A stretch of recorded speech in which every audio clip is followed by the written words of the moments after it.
Chapter 4. Paul Comes of Age. 1. Paul and Sex. I have now to describe Paul's advance from boyhood to early manhood, which he reached just before the outbreak of the European War. In order to do this, I must tell chiefly of his changing reactions to three facts in his experience, namely to sex, to personality, and to the immense impersonal.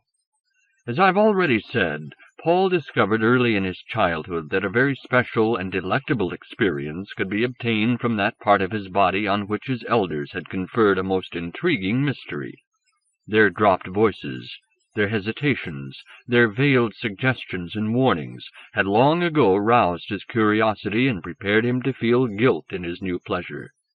Later, during adolescence, the natural development of his body, combined with the influence of stories and drawings circulated at school, increased his itch of experimentation in this field. His own sensitivity, which had been exaggerated by my influence, made him peculiarly susceptible. In this new experience, Paul found something unique, arresting, mysteriously significant, yet significant of he knew not what. I myself, the observer of these disturbing events, can only describe the character which he seemed to himself to find in them by calling it an impression of almost mystical fulfillment, or of communion with some presence or being or power wholly beyond the grasp of his intellect. It was as though he had unexpectedly discovered how to reach down and touch the deep living heart of reality, and as though this contact were to quicken him through and through with an exquisite though deadly thrill. The experience was all too brief, and after it came a vague fear. In the very act it seemed to be promising more than it could ever give. That fleeting contact with the heart of things was but an earnest, seemingly, of some more profound and lasting penetration, not yet to be achieved. Now this attainment and this promise were not wholly illusory. To minds that have passed far beyond your stage of growth, every sensory experience whatever may afford this exquisite, inebriating sense of contact with objective reality. More primitive minds, however, seldom attain this insight. For them it is only when the sensuous has the added glamour of rarity or of sin and sanctity that it can deliver its full content. And so the amazed spirit falsely assumes that only through this one particular sensory window can it reach out and touch reality. Among you, the sexual experience alone has universally this unique significance and power. For in you, as in the apes, almost alone among mammals, reproductive potency is constant and excessive, and in nearly all your cultures the consequent excessive interest in sex has been thwarted, in most cases very clumsily. In Paul's case it soon became clear that unless I intervened, the mystery and horror with which sex was treated would cause in him an obsessive fascination. His plight is well enough expressed in a poem which he wrote at this time, but showed to no one. I should explain that henceforth he was frequently to indulge in what he regarded as poetical expression. I shall occasionally quote from his writings to illustrate his spiritual progress. Note that even at this early stage he was deserting the forms of verse that were still orthodox. Here is the poem. Sin. I have touched filth. Only with the finger-tip I touched it, inquisitive of the taste of it. But it creeps. It has spread over my body a slime, and into my soul a stupor. It is a film over the eyes, blurring the delicate figuring and ethereal hue of things. It clogs the ears. The finer tones of truth are muffled from me. Beauty has turned her back on me. I have shamed her. I am desolate. There is no escape from myself. And in my loneliness, it was because of my mad loneliness, I touched again. I dabbled for a moment in the sweet filth and fled back shuddering in the silence. Presently I shall slink down again and wallow for solace in my mad loneliness. One of the most difficult facts for the Neptunian explorer to grasp about primitive minds is their obsession and their abject guilt and disgust in respect of bodily appetites. In the constitution of the last human species, The excess energy of these appetites is very largely sublimated, innately, into the spiritual and intellectual life. On the other hand, whenever they do demand direct satisfaction, they are frankly and zestfully gratified. In Paul's species, it was the sexual appetite that caused trouble. Now, it did not suit me that Paul should become tangled inextricably in sex. His whole generation, I knew, was going to develop along the lines of sex mania, in revulsion from the prudery of its predecessors. But it was necessary that Paul should maintain a true balance, so that his spirit's energies should be free to direct themselves elsewhere. The method by which I brought peace to Paul's troubled mind was easy to me, though disturbing to him. Whenever he began to worry himself with guilty fears, I would force upon his imagination scenes from another world, in which not sex but nutrition was the deed of supreme uncleanness and sanctity. Little by little I pieced together in his mind a considerable knowledge of an early Neptunian species whose fantastic culture has many points in common with your own. Let me here tell you briefly of that culture. On Neptune, then, there once lived, or from your point of view there will live, a race of human beings which attained a certain affluence and social complexity, but was ever hampered by its morbid interest in nutrition. By what freakish turns of fortune this state of affairs was brought about, I need not pause to describe. Suffice it that physiological changes had produced in this human species an exaggerated mechanism of hunger. This abnormality saddled all its members with a craving for food, much in excess of biological need. And from the blundering social repression of this craving, there arose a number of strange taboos and perversions.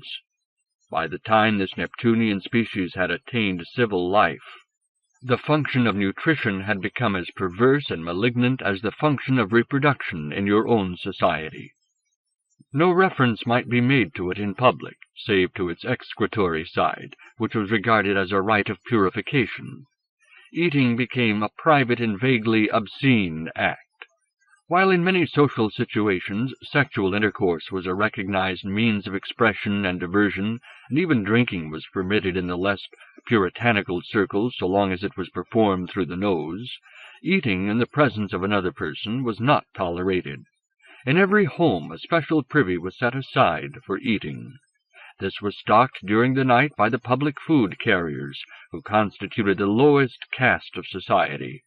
In place of your chastity ideal, there arose a fiction that to refrain from eating was virtuous, and that the most holy persons could live without eating at all. Even ordinary folk, though pardoned for occasional indulgence, were supposed to refrain from the filthy act as far as possible. Repressed nutrition had by now colored the whole life of the race. The mouth occupied in its culture much the same position as the phallus with you. A vast and subtle symbolism, like that which in your culture is associated with the sacred and obscene reproductive act, was generated in this case by the sacred and obscene nutritive act. Eating became at once a sin and an epitome of the divine power.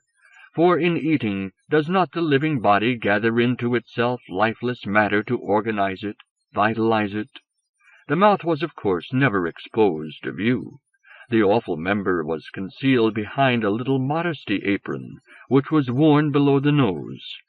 In prehistoric times, the lips had formed the chief visual stimulus to sexual interest, and like the rump of the baboon, had developed lavish coloration and turgescence. But very early in the cultural development of the species, the modesty apron became universal. Even when the rest of the body was unclad, this garment was retained. And just as in your culture the notorious fig leaf is vaguely suggestive of that which it conceals, so in this Neptunian culture the conventionally decorated covering of the mouth came to mimic furtively the dread orifice itself. Owing to the fact that in polite society no sound might be made which betrayed movement of the lips, speech became distorted and debased. One curious consequence of this obscenity of the mouth was the peculiar status of kissing. Though sexual promiscuity was almost universal, kissing was a deadly sin, except between man and wife. A kiss, bestowed in privacy and darkness, was the true consummation of marriage, and was something infinitely more desirable and more disturbing than the procreative act itself. All lovers longed to be united in a kiss, or, if they were innocents, they looked for some unknown fulfillment, which they vaguely and guiltily felt must be somehow connected with the mouth. Coitus they regarded merely as an innocent and peculiarly delightful caress, but the kiss was the dark, exquisite, sacred, mystically significant, forbidden fruit of all their loving. It was a mutual devouring, the act in which, symbolically, the lover took the substance of the other within his or her own system. Through this connection with romantic love, the kiss gathered to itself all that obscure significance of tender personal relations, of spiritual communion between highly developed personalities, which in your world the same romantic love may confer on coitus. Further, since like your Trobriand islanders, the less sophisticated races of the species were often ignorant of the connection between the sexual act and conception, and since, as with those islanders, sexual intercourse outside the marriage bond often failed to produce offspring, it was commonly believed in the more primitive of these Neptunian societies that the true reproductive act was the kiss. Consequently, conception and childbirth came to be endowed with the same mystery, sanctity, and obscenity as nutrition. Sex, on the other hand, remained delightfully uncontaminated. These traditions maintained their power even in civilized societies, which had long ago realized the truth about parenthood.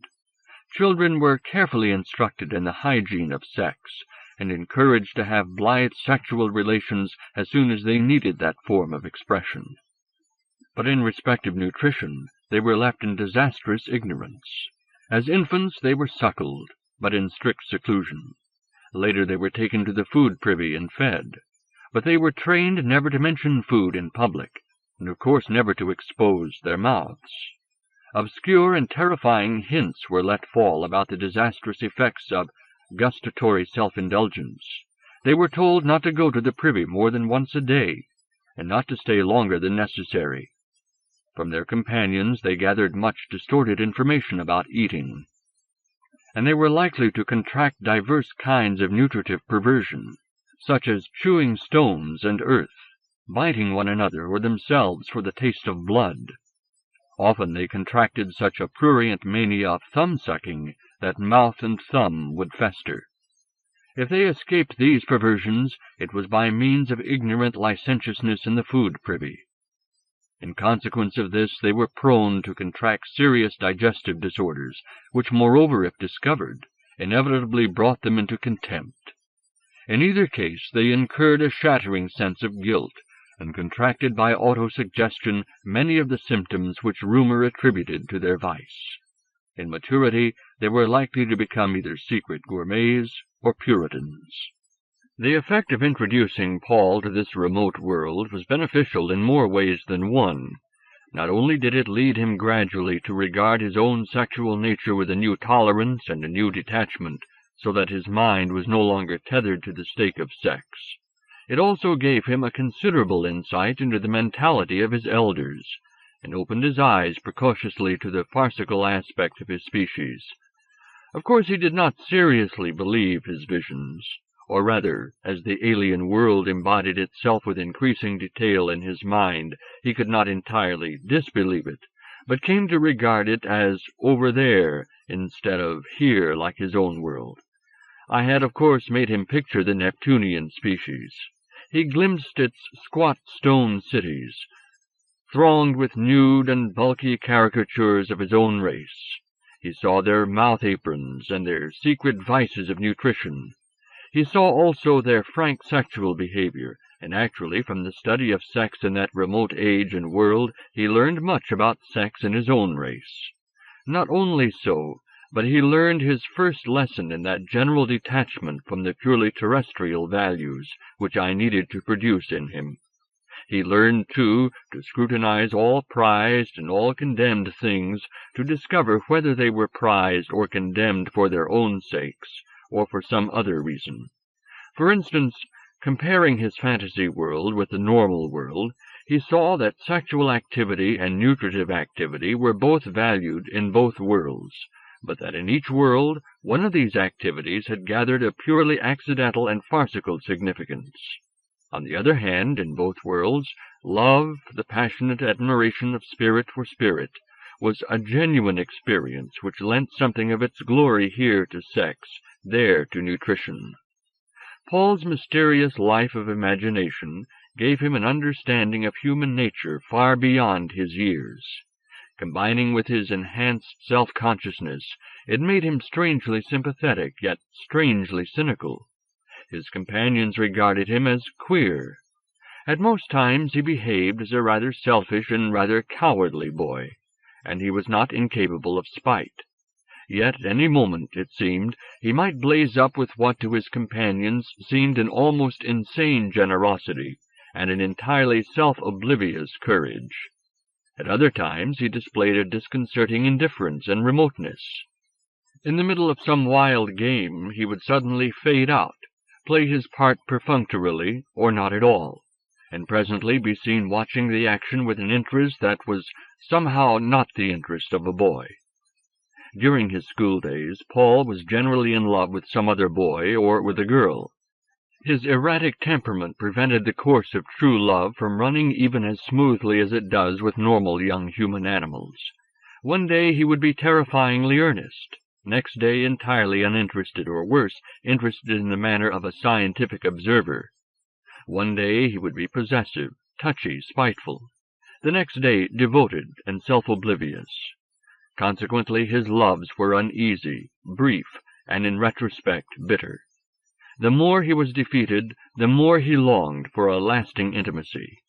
The more he longed, the more impossible he became. During the latter part of his school career, he grew increasingly aware of and absorbed in human personality. It came to seem to him that the only thing of any account in life was the intimacy of one person with another, in fact with a perfect mate. His whole attention was given to the task of finding for himself the perfect mate. Gradually he began to realize that he would never succeed, and indeed that success was almost impossible. It seemed to him that human beings were doomed to miss forever the only goal worth seeking, and that in their fated striving for it they must ever lacerate one another. It was with this conviction that Paul ended his much-prolonged school career and embarked upon an arts course at the University of London. He was very unlike the ordinary freshman.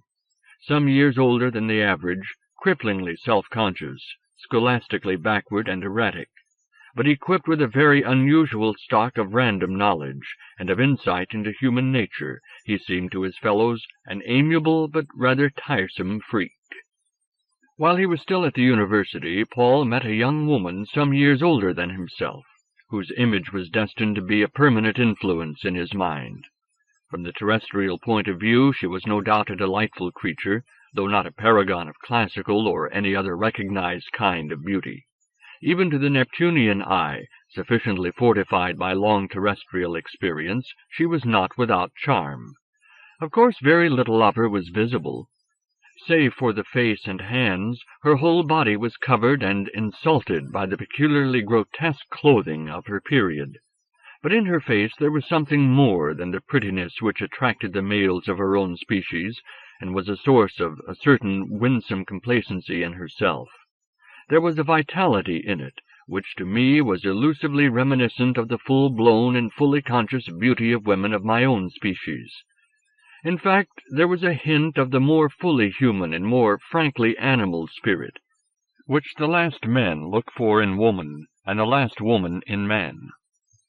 But in the eyes of her contemporaries, and in her own eyes too, this pervading characteristic of her face, of her slow, free gait, and, as I was later to discover, of her body also, about which there was something of the young cart-horse, was but an oddity, a blemish. Now Paul believed that he was attracted only by her conventional prettiness. He did not know that my influence had inadvertently brought him under the spell of a beauty beyond his usual ken. He prided himself on being able, in spite of his adoration, to point out and ridicule her imperfections, and even delight in them.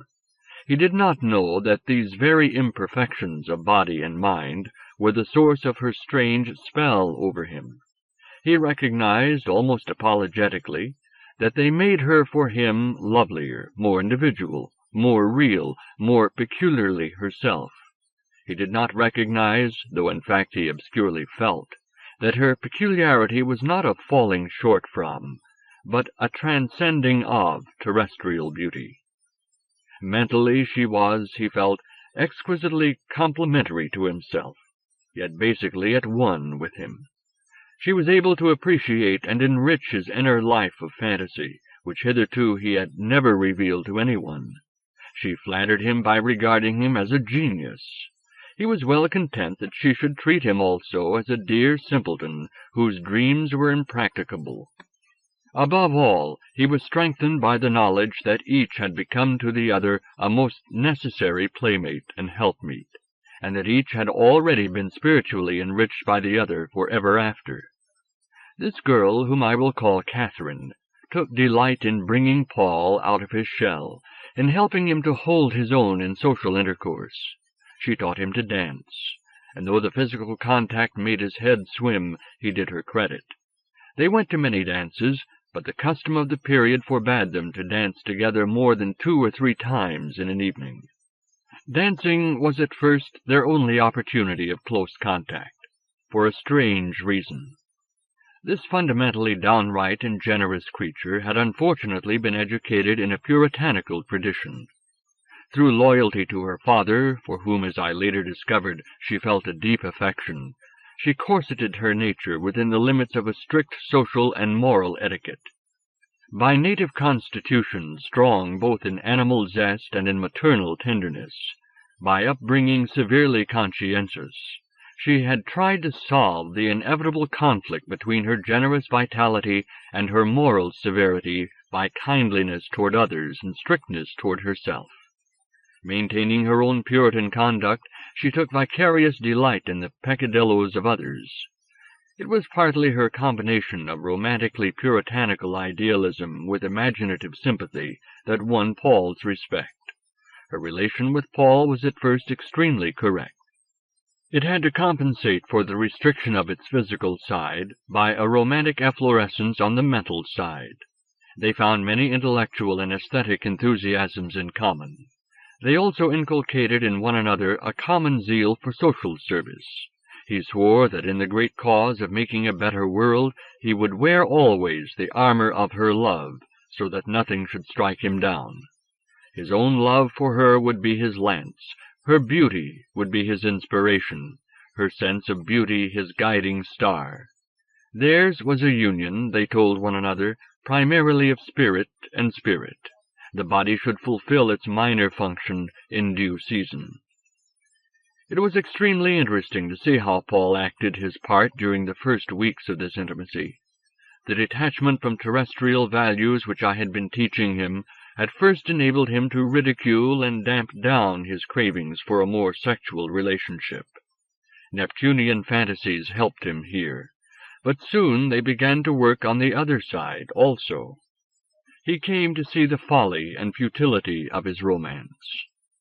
Externally he remained for long the tame squire of his beloved, but inwardly, though often he was a selfless admirer of this lovely human animal that had confided in him, sometimes he was sheer greedy sex, chafing within the bonds of decency. At other times, behind his caresses, he was ice-cold or even disgusted, or just an ironical observer, correlating events terrestrial with events Neptunian. But for long these great inner fluctuations appeared to the beloved only as slight whimsical changes of mood, to which with maternal tact she gladly adjusted herself. As time passed, however, Paul became more difficult. Hitherto, in spite of his moods, he had seemed to the young woman absolutely safe, absolutely devoted to their common code of decency. His occasional respectful importunity flattered her, without seriously disturbing her. But now his normal mood began to be penetrated with rather terrifying moments, in which his personality seemed to change to something at once more cynical and more violent, more remote and more animal. Most terrifying was the fact that, to her own amazement, she could not feel disgusted, but only conscientious. The crisis occurred on a summer evening after a dance. Paul and his beloved, flushed with exertion and mutual delight, and exalted by a sense of their own daring unconventionality, escaped through the garden to the bare down that fringed their suburb. Arm in arm they walked, then seated themselves on the grass to watch the rising moon. After the usual discreet caresses, Paul extended a reverent hand and stroked her throat. His fingertips ventured down to the white expanse of bosom, revealed by her low-cut evening dress. Surprised less by his boldness than by her own sudden delight, she caressed the caressing fingers. He ventured further, feeling his way toward her breasts. Paralyzed between desire and anxiety, she allowed him to explore those warm, secret, holy excrescences. This little tactual event, this marvelous, ecstatic, new experience, affected both somewhat violently. For Paul it seemed to constitute an important new stage in that quest which had so long tormented him, the quest for reality. It seemed to fulfill, or almost fulfill, at once his hunger for sexual contact and his yearning for spiritual intimacy. It had about it a quality of homecoming after long absence, as though he had been there before in some forgotten existence. It was indeed as though the starved exile, who had for so long been nourished only on phantoms, and had lost even the memory of his motherland, were to find himself back once more in the bosom of reality, bewildered yet fundamentally at home. In her it roused both sexual warmth and also a poignant tenderness almost as of mother for babe. She was torn between a sudden longing to give herself wholly, and a sudden alarm at this unprecedented invasion.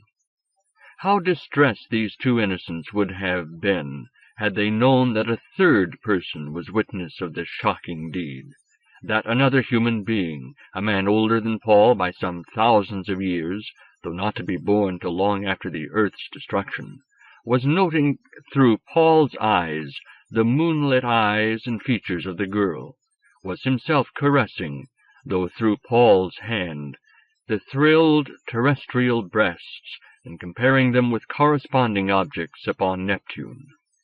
All these data, and also Paul's own guilty swooning ecstasy, I observed with sympathy born of the most intimate acquaintance, but also with amusement and some impatience, in spite of the detachment and remoteness of 2,000 million years. Even Paul himself was in a manner a detached spectator of his own behavior. He himself was in a manner standing outside himself and observing these two young courting mammals. This detachment I myself had induced in him, for already at this time of his life I had trained him to be the calm spectator of his own reactions in every fervent experience. In the present case it seemed good to emphasize certain aspects of the matter for him. I therefore began to influence the course of his thoughts. As he savored the experience, he became increasingly aware of a disturbing and fantastic undercurrent to his delicious perceptions. He saw with the mind's eye an early Neptunian couple engaged upon an act which to them was one of shocking licentiousness and excruciating delight, but to the terrestrial eye was merely ridiculous. This guilty pair stood facing one another, their mouth-aprons removed. From mouth to crimson mouth there stretched a curious fruit not unlike a much elongated banana. With mobile lips both he and she were drawing this object into the mouth and eating it progressively. They gazed into one another's kindled eyes, their cheeks aflame. Clearly they were both enwrapped in that exquisite sweet horror which is afforded only by the fruit that is forbidden. Paul watched the banana shrinking, the faces approaching one another. His own hand, feeling the responsive breast, paused, lay inert. The fruit had vanished. The faces made contact in a long, mumbling kiss. The vision faded. Paul was left with an agonized conflict of the sublime and the ridiculous. For it was evident to him that in this farcical scene he had witnessed the exquisite union of two impassioned spirits. For a moment Paul stayed motionless, wondering whether to an alien eye he and Catherine would seem any less comic. Almost he decided to withdraw his hand, but now that I had forced him in the very act of single-minded zest to take an unsympathetic view, I was able to give him an exaltation which was secure against ridicule because it included ridicule. First I let him suffer in a single flash of insight the stabbing pleasure of those two Neptunians. I then flooded his mind with a spate of visions, such that he seemed to himself to be witnessing in a few seconds the whole pageant of amorous adventure. He seemed to see the earliest mutual devourings of microscopic jellies in the sea, the far-flung pollination of great trees, slow reptilian embraces, the aerial copulations of swallows, the rutting of stags, the ape's more conscious amorousness. He saw human forms, brown, yellow, black, or white, in their first adventurous fondlings or clipped together.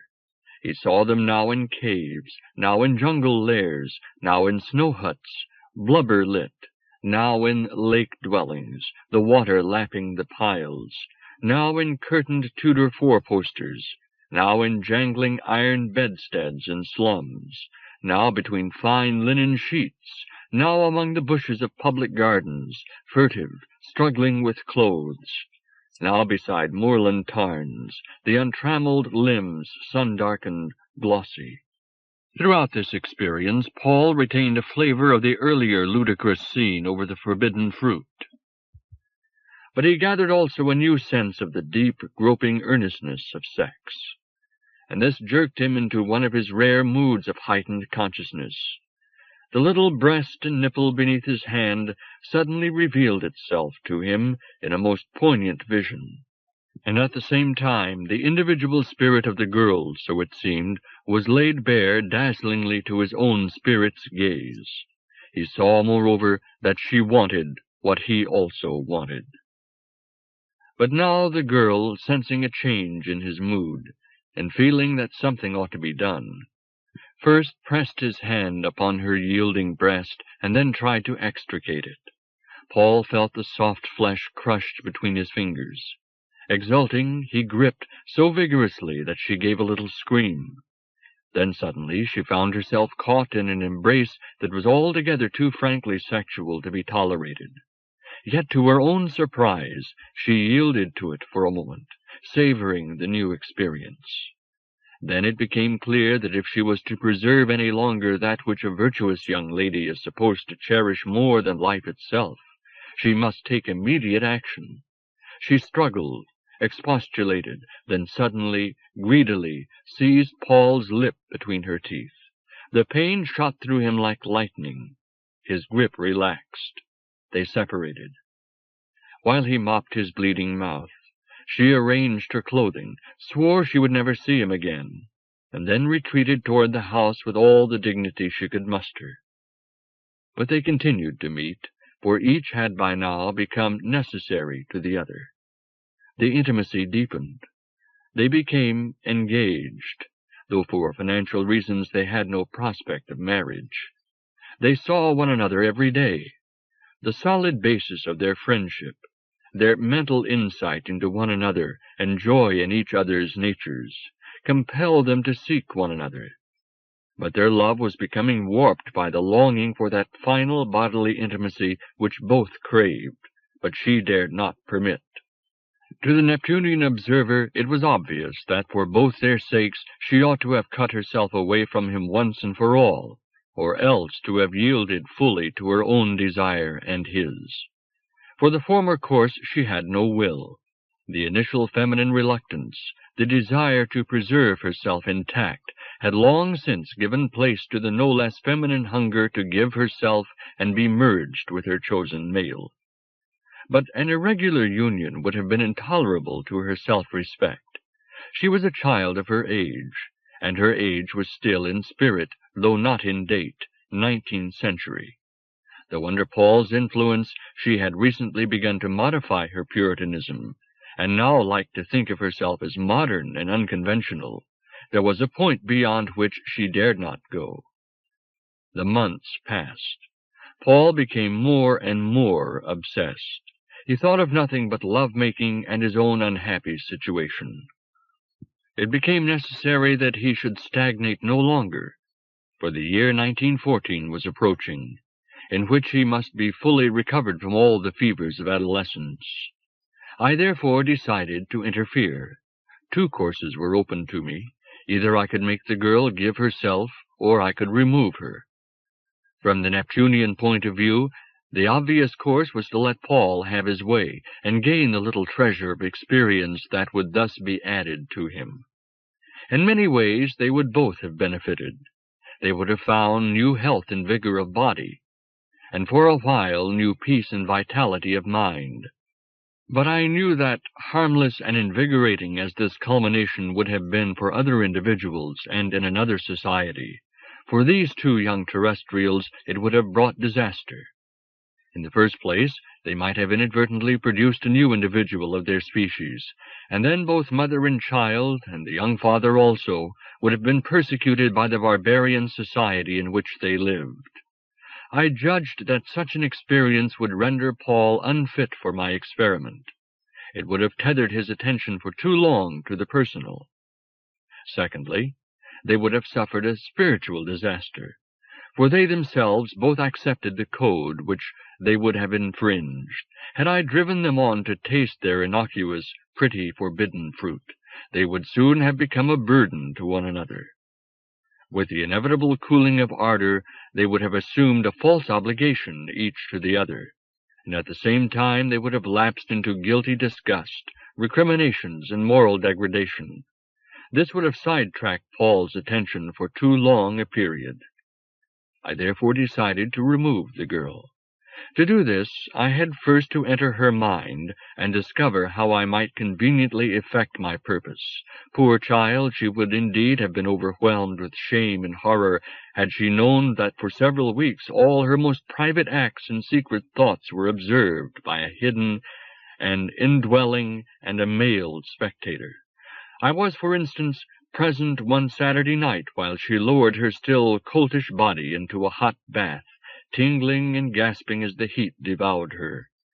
I detected her mind's quick backward glance at Paul's devouring but unfulfilled embraces. I noted also that she let the hot water flow and the temperature of the bath rise till she was on the verge of agony, before she finally sat up and turned off the tap. I was present also at her dreams, in which so often she let Paul have his way, before she woke and was regretfully thankful it had only been a dream. A brief study of her personality sufficed to show just which of the young men in her environment would best suit her nature. I turned her attention in his direction, rather roughly, I fear, for I noticed that she began to have doubts of her sanity. In self-pride and in compassion for Paul, she clung for a while to the old love, but in vain. She struggled desperately against her fate, bitterly ashamed of her impotence and fickleness. But by a kind of inner hypnotism, I forced her to receive into her heart the image of the new love that I had chosen for her. I made her dwell on his admirable and charming qualities, and I blinded her to his somewhat grotesque appearance. Very soon I had made her undertake a vigorous, almost shameless campaign upon him.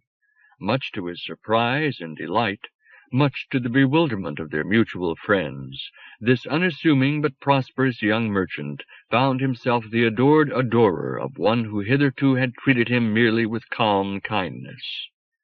I now filled the bemused young woman with immodest haste for the wedding. Within a few weeks the pair did actually enter into a union, which, owing to my careful selection, was quite the most successful marriage of their generation. I bore in mind, however, that it would later become desirable to bring her once more into relation with Paul. While these events were proceeding, I was in a sense resident in two minds at once, for when I had done my work upon the girl, I returned to Paul at the very instant in which I had left him. Thus I was able to watch his reactions to the whole drama, and to help him triumph in his defeat. When first he had begun to suspect that she was turning away from him, he plunged into a more determined suit. But I was now very constantly treating him with visions and meditations of an impersonal kind, which so drenched his wooing that it became less persuasive than disturbing.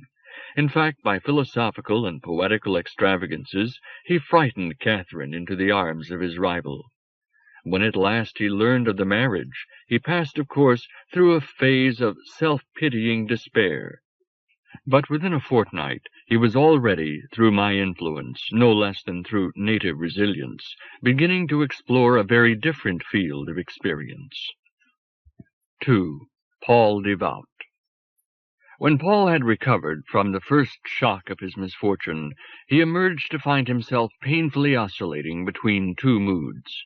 In the one, he strove to protect his wounded soul under a bright new armor of cynicism. She was just an animal, and her behavior was the expression of obscure physiological events. And so, after all, was his own. The love that he so prized had no intrinsic virtue whatever. In the other mood, however, he clung to the faith that, though this love of his had foundered, nevertheless love, the mutual insight and worship of one human person for another, was good in itself, and indeed the supreme good of life. All other goods, it seemed, were either negligible or instrumental to this greatest good. He had recently lived for many weeks on a plane that was formerly beyond him.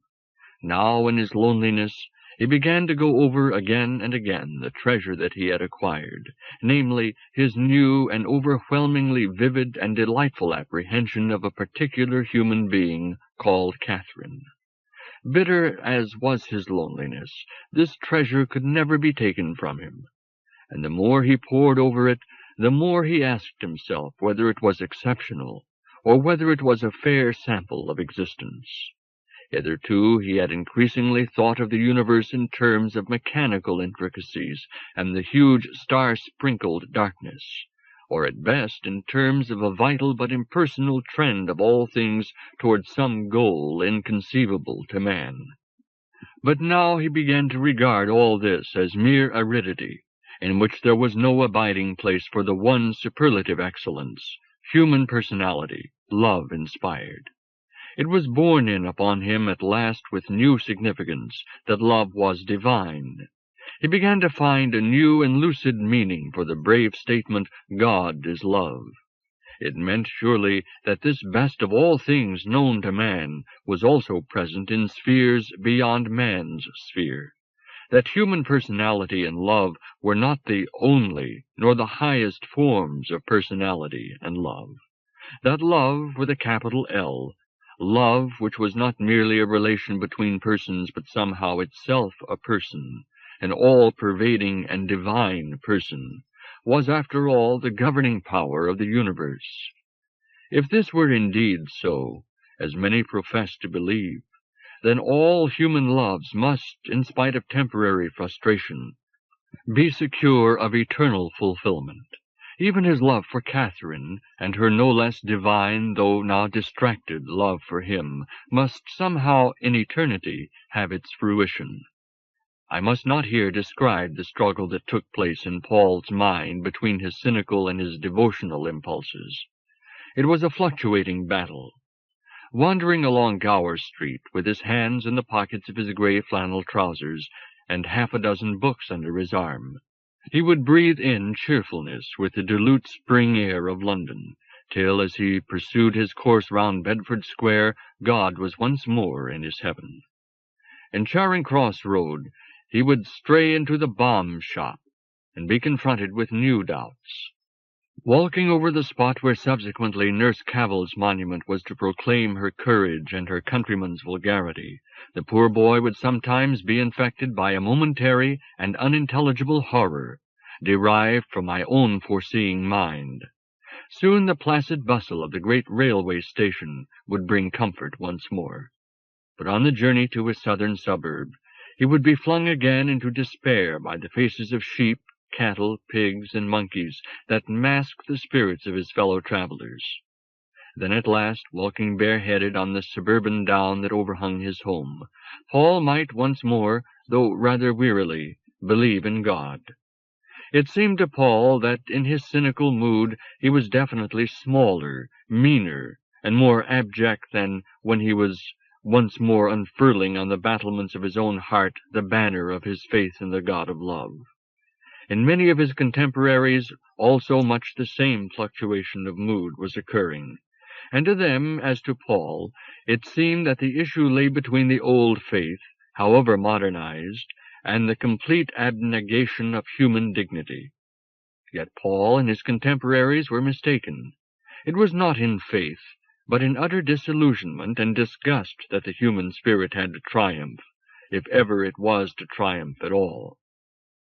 While he was absorbed in his religious perplexity, Paul was intrigued by a group of fellow students whose aim it was to solve the troubles of the modern world by making modern men and women into sincere Christians. They introduced him to a young priest whom the whole group regarded as their spiritual leader. At first, this young man's emphatic hand grip and earnest gaze roused in Paul nothing but a new variant of the disgust and suspicion which long ago he had felt toward the ghastly heartiness of the family doctor. He was also repelled by the fact that the elect secretly referred to their master as the Archangel. But as he became better acquainted with the priest, he, like the others, began to fall under his spell. To Paul, in his new phase of reverence for human personality, his new revulsion from materialism, this man appeared as a spiritual aristocrat, as one who could move about the world without being swallowed up by the world, without so much as dirtying his feet. He was otherworldly, not in the sense that he sought to escape from this world, but that he carried round with him an atmosphere which was not this world's atmosphere. Like those water insects which take down with them into the deep places a bubble of air for breathing, he took down with him into this world a celestial ether to maintain his spiritual life. So it seemed to Paul. But to his Neptunian guest the matter did not appear in the same light. During Paul's love affair I had, of course, to put up with much that was tedious and banal. But I had been constantly refreshed by the underlying simplicity and sincerity of the amorous couple. In the new incident, however, I had to watch Paul indulging in a very tiresome self-deception. He allowed his admiration for the person of this young priest to obscure his view of the universe. This aberration was indeed a necessary phase in his growth, a necessary process in the preparation of the experimental culture upon which I was to operate. But it was none the less a tiresome phase for the observer. Not that Paul's new enthusiasm was wholly misguided. Far from it. Even from the Neptunian point of view, this archangel was indeed, in a limited sense, a spiritual aristocrat, for undoubtedly he was gifted with a vision and a moral heroism impossible to most of his fellows. But he was an aristocrat debased by circumstance. He had not been able to resist an environment which was spiritually plebeian. Though in his life he faithfully expressed what he called the superhuman humanity of his God, he almost wholly failed to do justice to another and more austere feature of his own vision, a feature which indeed he never dared fully to acknowledge, even to himself, since in terms of his own religious dogma it appeared starkly as a vision of superhuman inhumanity. Paul saw the archangel often and in many circumstances, in public meetings, at the homes of his followers, and at the boys' club which the priest had organized for the young rough diamonds of his Dockland parish. He saw him also at his church services. These impressed Paul in a perplexing manner. He noted, at first with some misgiving, the setting in which they took place, the scant and rather smelly congregation, so uncomprehending, but so obviously devoted to the person of the priest, the debased Gothic architecture and strident-colored windows, the music, so historic, so trite, yet to Paul so moving, the surpliced urchins of the choir furtively sucking sweets, the paraphernalia of the altar, brass and velvet, the muffled noise of traffic in the great thoroughfare outside, and the occasional interruptions by some ship's steam whistle as she nosed her way through the Thames fog toward China or the Argentine. In the midst of all this stood the tall, white-robed, fair-haired archangel, intoning with that restrained yet kindling voice of his, which to Paul in his more devout mood made the hackneyed words of the service novel, urgent, significant with a piercing, blinding lucidity. In his rarer cynical mood, however, the same performance seemed no more meaningful than the ritual phrases of a parrot. The archangel's influence on Paul was partly physical. The younger man was attracted by the still athletic figure, the delicate, firm lips, the finely cut aquiline nose. They seemed to him to embody ages of righteousness. In the priest's manner, too, he found a strong attraction. It soothed him, like a cool hand on the brow. Yet also it gripped him and shook him into life. But chiefly Paul was impressed by the man's sublime confidence, almost arrogance, in his own religious faith and practice, and by his lively bantering affection for the straying sheep of his flock. Paul's faith was weak. His love of his fellow men was more theoretical than practical. But the archangel seemingly was a real Christian. He practiced what he preached. He really did love his fellows, not merely as savable souls, but as unique individuals. He really did see something peculiar and beautiful in each person. He accepted others as he found them, and served them with the same spontaneity as a man serves his own needs. Through him, Paul began at last to feel a real warmth toward his fellow human animals, and in doing so he felt exultantly that he was definitely rising to an ampler and more generous life. Because of this, he became extremely ready to receive the metaphysical implications of the archangel's religion, which also had been the religion of his own childhood, seldom seriously contemplated, but always absent-mindedly believed. Paul fancied that he now saw at last, with almost the intuitive certainty of elementary mathematics, not only that the governing principle of the universe was love, but that the actual embodiment of that love was Jesus. Moreover, under the influence of the archangel, who had been stimulated by Paul's searching questions to make statements of doubtful orthodoxy, Paul now affirmed that the universe was celestial through and through, that all things in it, including Satan, worked together for the perfect expression of love, the perfect expression of the nature of Jesus. And the nature of Jesus Paul learned not from the Bible, but from contemplation of the archangel. For the archangel was very obviously sustained from morning till evening by a sense of the presence of his divine master. All who came near him were infected with something of this sense. He radiated a conviction of the ultimate rightness of all things, and at the same time he fired men with a zeal for putting the apparently wrong things right. Not that he was a mere stained-glass saint.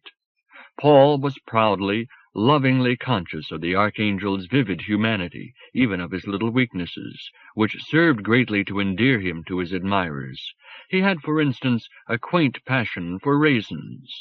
After a trying day, he would eat them by the handful, almost defiantly. They seemed to have for him the double attraction of the grape's sacred and profane significance. Little by little, Paul became an earnest Christian. Deep down in his breast, rather than in his mind, he argued thus: "Can such a perfect being as the archangel be mistaken about God? He is too wise. Can he be deceiving me? He is too sincere, too loving. If this man says that God is love, it is so."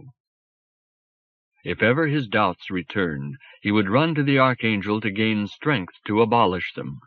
Once when this had happened, and the two were talking in the priest's sitting-room before a fire that radiated optimism, while the landlady's cat lay asleep on the hearthrug, Paul had what he considered a real religious experience. The archangel had been patiently throttling Paul's doubts. "Hang on to this, Paul," he said. "Love alone matters, and whatever is needed in the world for the existence of love is justified. What kind of a world is it that we actually find around us? I don't mean your beloved stars and nebulae and your pettifogging laws of nature. No doubt they are marvelous and all part of God's house. but they are only the floorboards. I mean the human world. What do you find there? You find Satan still at large. He always was, and always will be, till time is finished. And why? Because love that has not got to be forever fighting is no more love than the unborn babe is a man. And so, Paul, we must thank God that, of his great love for us, he made Satan to torment us. He paused, then continued, That's heresy. You see what happens if one thinks too much about these old problems. Think of Christ only. Feel his Godhead. Can't you feel his presence in this room now? The archangel raised his hand and looked at Paul as though listening to angel choirs. For some moments both remained silent. Gradually it came to seem to Paul that the room was all alive, all aglow, all a murmur with a presence. Was it the presence of this man? Yes, but surely also it was the presence of Jesus. The room? Nay, the universe. The whole universe, it seemed, was somehow gathered into that room, and the whole of it was manifestly infused with the divine love. Everything was warm and bright, tender and true, or else heroically triumphant over an evil that was not merely defeated, but somehow shown never to have been really evil at all. To the adoring Paul, it seemed that the very stars and outer universes came flocking into that little room like lambs, to be comforted by this shepherd, this supreme archangel, Jesus. They brought with them their little troubles, their sore feet, and their stomach aches. And he, with the magic of his love, cured these little troubles so miraculously that they never had existed at all, save as occasions for his love. Paul and the universes nestled together like little white lambs in the bosom of this love. Once more it seemed to him that he had made contact with reality, that he had penetrated this time surely to the very heart of the universe. The experience was very wonderful, very strange, yet also mysteriously familiar, with the familiarity of some forgotten existence, an existence so remote that it seemed entirely outside time. It seemed to Paul that an immense energy flooded in upon him. He felt in himself the ancient, the longed-for strength of faith. At last, after all his barren years, he was tense with a new vitality, fully charged, ready to spend himself in a new effulgent life. The smiling, transfigured archangel laid a hand on Paul's knee. Paul said, "At last I feel Jesus." Now, while Paul and the archangel were yielding themselves to this glamorous experience, there was indeed a presence with them in the room, though one of a very different nature from that which these two terrestrial animals themselves had conjured in their imaginations. It was the presence of a man who had seen human species after human species wrest for itself out of chaos some slight amenity and some precarious faith, only to collapse into misery, into despair, often into agony. It was the presence of one who himself looked forward to the impending extinction of man, who found in this event and in all existence overmastering beauty indeed, but for the lovesick human individual no consolation. Strange that it was my presence in Paul's mind, my coldly scrutinizing presence, that had lent actuality to his sense of union with the God of love. The exhortation of the priest had made him notice in himself an obscure feeling which had already on earlier occasions fleetingly disturbed him with a sense that in some way he was possessed. I now found him peering, as it were, into the recesses of his being in search of the source of this feeling, believing that what he would see would be the love-gaze of Jesus. Had he discovered what it was that actually possessed him, had he come, so to speak, face to face with his Neptunian parasite, his vision would have been shattered, and no doubt he would have taken me for the devil. But I was at pains to elude detection. Mentally I held my breath, as it were, lest any slight movement of my mind should reveal more of me than that vague presence which he had so fantastically misinterpreted. It was not easy for me to maintain my immobility, for the spectacle of Paul's fervor stirred me deeply, both toward pity and toward laughter. For what was it that was happening to him? Apart from the complication of my presence, which lent a spurious actuality to his vision, his experience was an epitome of the religious history of the first human species, a pitiable confusion of factors irrelevant to one another. In the first place, Paul, partly through the wealth of cosmic imagery with which I had already drenched him, had indeed come face to face with the majesty of the universe. In the second place, he had with Catherine experienced very vividly the great excellence which is called love. But the Christian tradition, working on him through his revered priest, had combined with his own desire so as to persuade him to attribute love to the pitiless universe itself. This confusion was caused partly by a trick played upon him by his own remote past. For the strange familiarity and the delicious consolation and peace which Paul had savored in this religious moment were after all but an echo of his own obscure yearning for the tenderness of the breast and the elysium of the womb.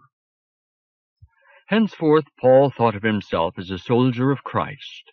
He undertook a campaign of asceticism and general discipline. For instance, he made rules to limit his eating. When he succeeded in keeping them, the only result was that he rose from every meal with a wolfish craving, and thoughts of food haunted him throughout the day. He tried sleeping on his bedroom floor, but always before the night was over he crept guiltily into bed. His self-discipline was always half-hearted and ineffective, for he had no real faith in its spiritual efficacy. He did it not with the earnestness of the God-hungry soul, but because earnestly religious persons were supposed to do so, and he wanted to be one of them. Paul found great satisfaction in doing odd jobs for the archangel. He took up work at the boys' club. Unfortunately, he soon found that he was not much good with boys, having few of the attributes which they admired. He was useless at boxing and billiards, useless at back-chat. And he had no authority, for in his heart he was frightened of the boys. But for the archangel's sake, and also for self-discipline, he stuck to the club. Finally, he took charge of the canteen. He was cheated over halfpence, and at the end of the evening he basely made up the losses out of his own pocket. In intervals of selling coffee and buns, he sat behind the counter reading. But this furtive practice caused him much heart-searching. And when the archangel was about, he put his book away and tried to be genial with the boys. Paul succeeded in persuading himself that nearly all his actions were expressions of his master motive, to be a soldier of Christ in the modern world. But as a matter of fact, he had many quite independent interests. He lived a varied and often hilarious life with a little band of the archangel's student admirers. He had also several tentative amorous passages. He worked industriously and with some success. He read much contemporary literature and some popular science. But all his scientific thought he censored rigorously for religion's sake. Paul's religious fervor expressed itself chiefly not in action, but in writing free verse of a quasi-biblical character. He persuaded himself that he had an urge to produce verbal formulations of his spiritual experience, that he was inspired. But to his parasite it was clear that what he produced in this phase was not wrung from him by the intensity of experience. These poems were but literary exercises, imitative in technique, and seldom vitalized by any original imagination. The archangel applauded these effusions because they were correct in sentiment, but he regarded them as merely play, not as a man's work for God. He could not perceive that though they failed, they meant much to Paul.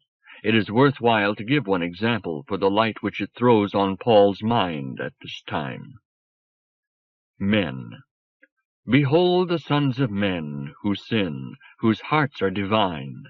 In selfishness they heap misery on one another, yet for love they die. They are blown about like dead leaves, yet for love they stand firm. For bread they trample one another, yet for a dream they die. Scatter gold among them, and they are beasts. Show them God, and they are sons of God.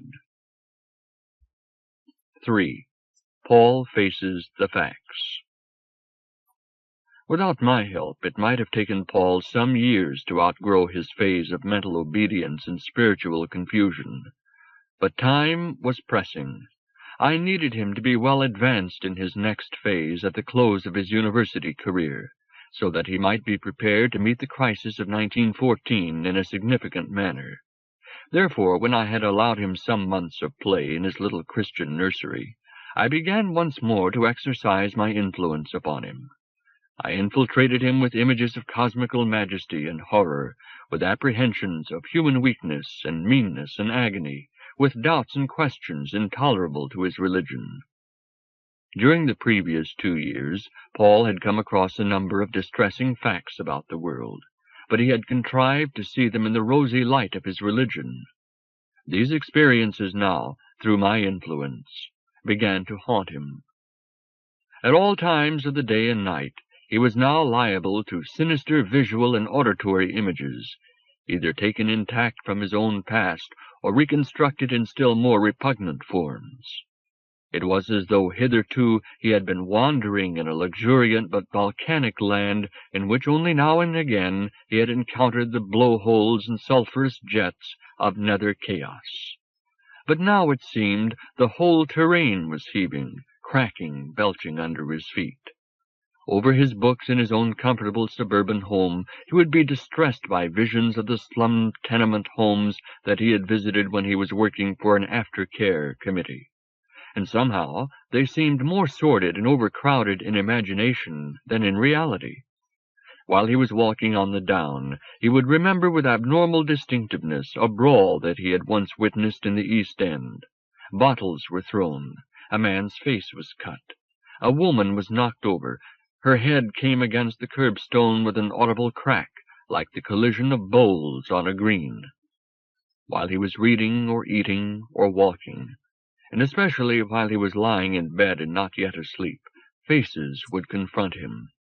Faces which, when he had encountered them in actuality, had seemed but opaque masks, gray, pinched, flabby, or purplish and bloated, but now in imagination revealed their underlying personalities to him with harrowing expressiveness. For I permitted him to see them as they would have appeared to a Neptunian fresh from the world of the last men. He had once been shown over a lunatic asylum. The faces that now haunted him were, he recognized, faces of sane men and women. Yet they reminded him distressingly of those imbecile faces. Faces of all kinds they were, young and old, businessmen, fashionable women, unshaven laborers, clerks, young bloods, lawyers, all pushing themselves forward at him, leering, smirking, whimpering, impressing, imploring, all so intent, so self-important, so blind. Somehow they reminded him of cheap ornate lamps, rusty, shop-soiled, and never lit. The queer phrase blind lamps reiterated itself to him on these occasions. Another image haunted him in connection with these faces, and seemed to him to summarize them all, and symbolize the condition of his species. It was an image which I constructed in his mind in detail, and with verisimilitude, and endowed with a sense of familiarity, though in fact it was not derived from his past, but from his future experience during the war. He seemed to see, lying in mud, a dead mare, already decaying.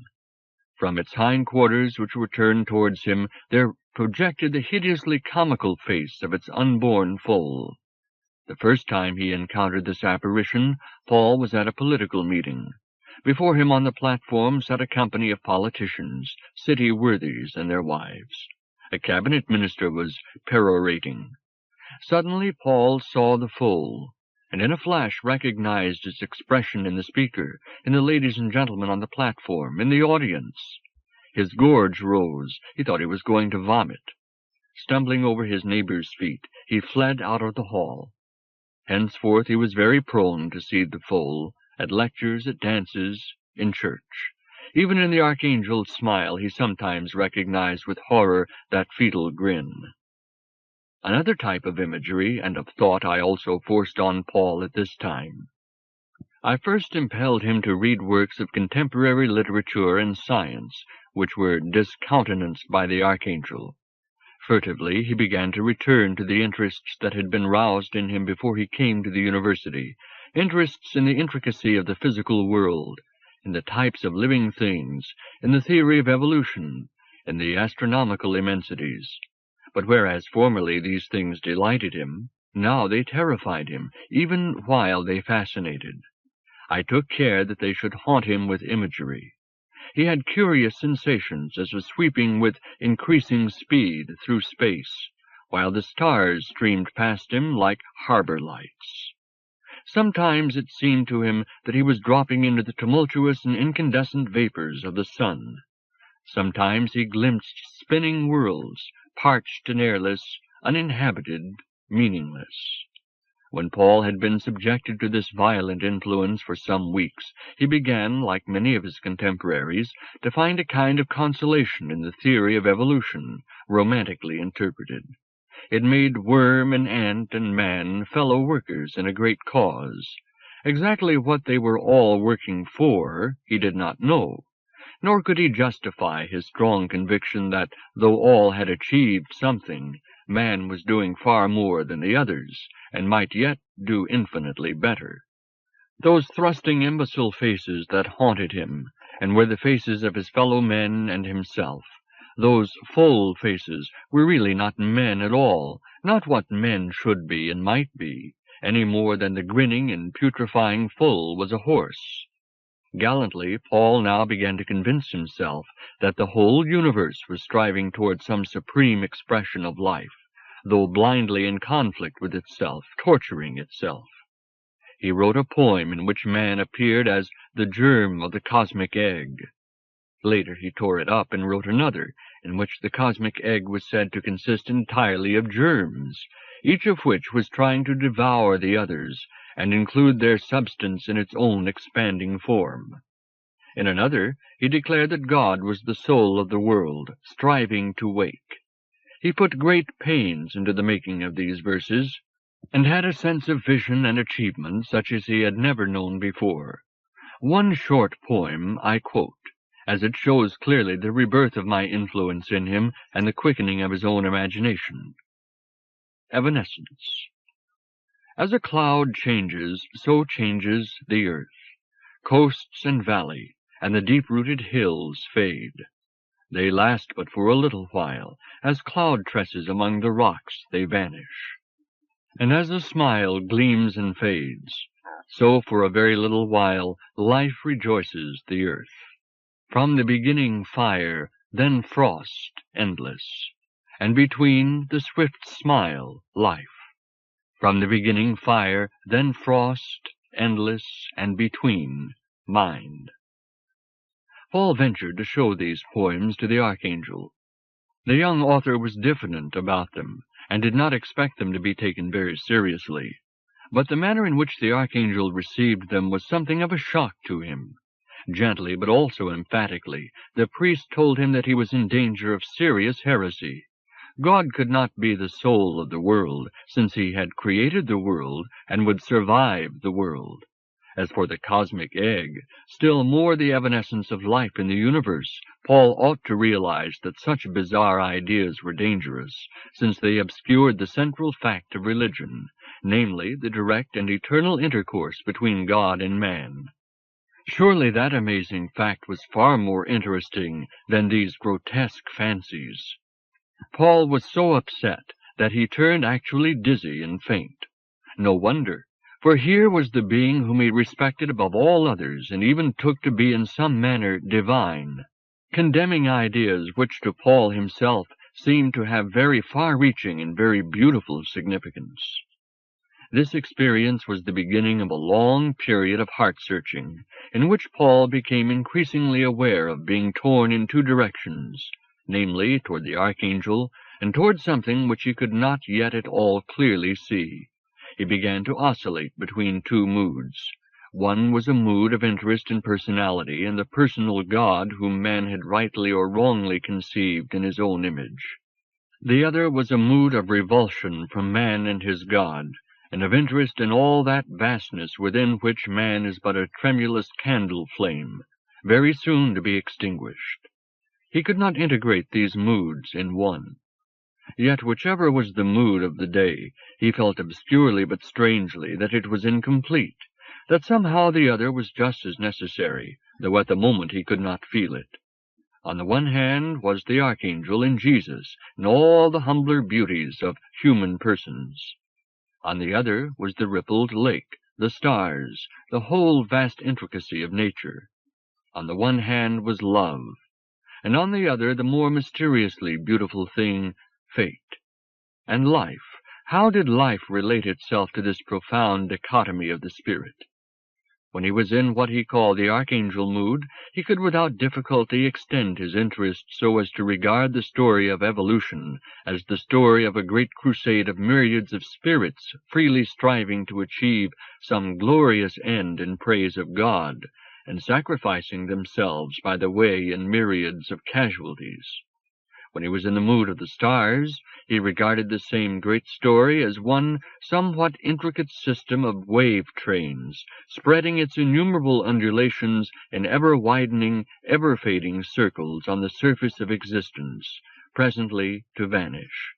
Strange that, so long as he remained in the mood of the stars, this thought did not outrage him. He accepted it, not with reluctance, but with joy. It was while he was still only beginning to discover the existence of these two moods in himself that Paul had to decide once and for all what he would do in the world.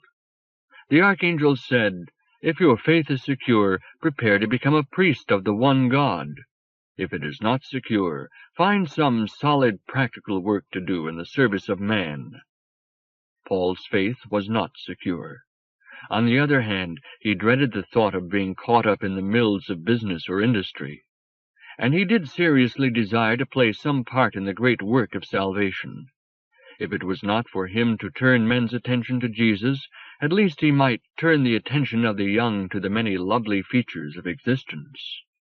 After much agonized hesitation, he finally decided that he must become a teacher. He therefore persuaded his family to let him take a diploma, hoping that a thorough preparation would do away with his proved incompetence with boys. At the outbreak of the European War, he was about to take up his first post in one of the large suburban secondary schools of the metropolis. For some months, Paul was engaged on what seemed to him a life-and-death struggle in two entirely different spheres. While he was desperately trying to acquire the art of teaching, he was at the same time, and increasingly, concerned with an unprecedented fact in his world, namely the European War. Presently, this fact gave rise to a new and bewildering personal problem, namely the problem of his own conduct in a war-racked world. At the school, he had set out to inspire his pupils with a love of culture. In fact, he took the work very seriously. He spent many hours in preparation and correction, but was always behindhand, and therefore in class always uncertain. The boys soon found him out and took delight in tripping him. He became more and more insecure. On the side of discipline also he came to grief, though he had excellent theories on this subject. Discipline, he argued, should be self-imposed, not imposed by others. Unfortunately, such discipline is the most difficult to inculcate, especially amongst rebellious young animals who have been brought up on something different. Paul himself had none of that native and unconscious authority which alone could have ensured success in such circumstances. The boys soon found that good sport was to be had by baiting him. He changed his method, and tried to impose order, but could achieve no more than a partial suppression of disorder. The more tyrannous his control, the more gleefully did rebellion raise her hydra heads.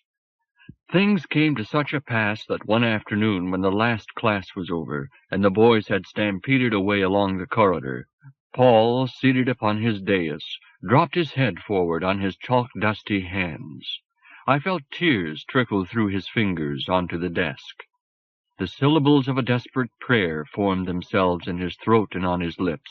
O God, he cried, make me different from what I am.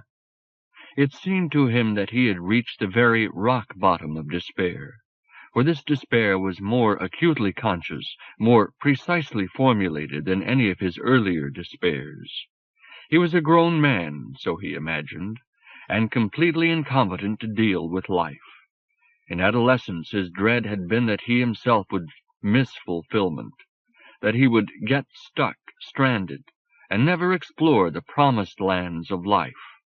But now he dreaded far more, so he persuaded himself, that he would never be able to do anything even of the humblest order to the glory of God. This was now his master motive, to pull his weight, to do a man's work, to be able to look his fellows in the eyes and say, "Of course I am nothing out of the common, but you can see that I am pulling my weight." He longed to cut adrift and start all over again at something else. But at what? Outside his little prison there was nothing but the war. The boys were already skillfully torturing him about the war. Then why did he not go? He would make a wretched soldier, but the government said that everyone was needed. Even if he merely got himself shot, he would have done his bit, and he would be quit of all this misery. For some while he continued to lie with his head in one hand, while the other crumpled the harsh black folds of his gown. To go and be a soldier, what did it really mean? Military discipline, doing stupid things just because you were told to, pushing bayonets into straw dummies and later into live bellies, feeling those jagged shell splinters tear through your own flesh and bones. It was all inconceivably horrible. But apparently it had to be. Since civilization was in danger, then surely he must go. And how good to be out of all this fiasco of teaching. Anything was better than that. How good to surrender one's conscience into the keeping of the army. That way surely lay peace of mind, like surrendering your conscience to the church. Give it to a general to look after. Yes, he must not stand aside any longer from the great spiritual purification and revival that the archangel said was coming out of the war. It had begun already. The war was helping people to get out of themselves, helping them to see Jesus. The archangel said so. Yes, he would enlist. Then there would be nothing to do but to obey, be courageous, relentless. Then all his troubles would be escaped. Just set your teeth and be a hero. So easy compared with this work that was simply beyond him. He looked at his watch. Late, and he wanted to get his hair cut before catching the train home. Hurriedly he began to gather up his books. Then he paused. Once more he bowed over the desk. Must he really help in their stupid war? Their filthy, mad, backward-looking war that was wrecking the civilization it was meant to save? It was like saving a man from death by an operation that was bound to be fatal. People said war was better than dishonor. But from the world point of view, war was dishonor. Nothing was so base as war. Better far that the Germans should overrun Belgium, France, England. But no, the archangel said this was all wrong. He said Jesus was definitely on our side. What was the truth about it all? What was the truth? Jesus, Jesus, help me, if you ever help anyone. Why am I alive? What is it all for? Why is there this terrible world? Why are we all so horrible? Jesus did not answer. Paul lay still, his mind almost blank. Then he yawned, raised his head and rested his chin on his hand. He had no further thoughts. He gazed vacantly at the chalk grains on the desk. At this point I undertook a serious intervention in Paul's mind. As he gazed at the minute white points of the chalk, I induced him to regard them as stars in the Milky Way. I then made him blow upon the desk. The whole galaxy shifted, spread outwards, streamed down the sloping board. Thousands of stars tumbled into the abyss. Paul watched, fascinated.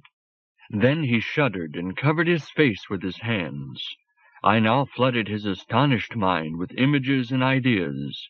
In imagination he still saw the stardust streaming, whirling. But I made him seize with miraculous vision one out of all the myriad suns, round which circled infinitesimal planets. One of these planets his piercing eye regarded minutely.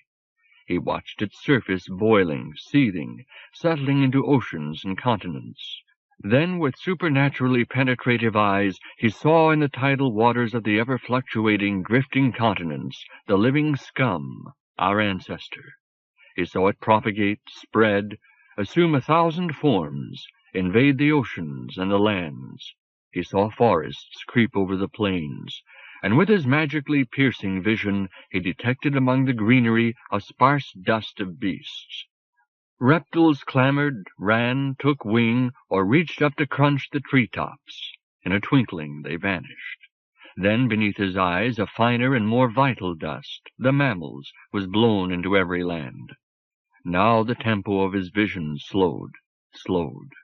Man, supersimian, sprinkled the valleys with his hovels, the lake shallows with his huts, the hilltops with his megaliths.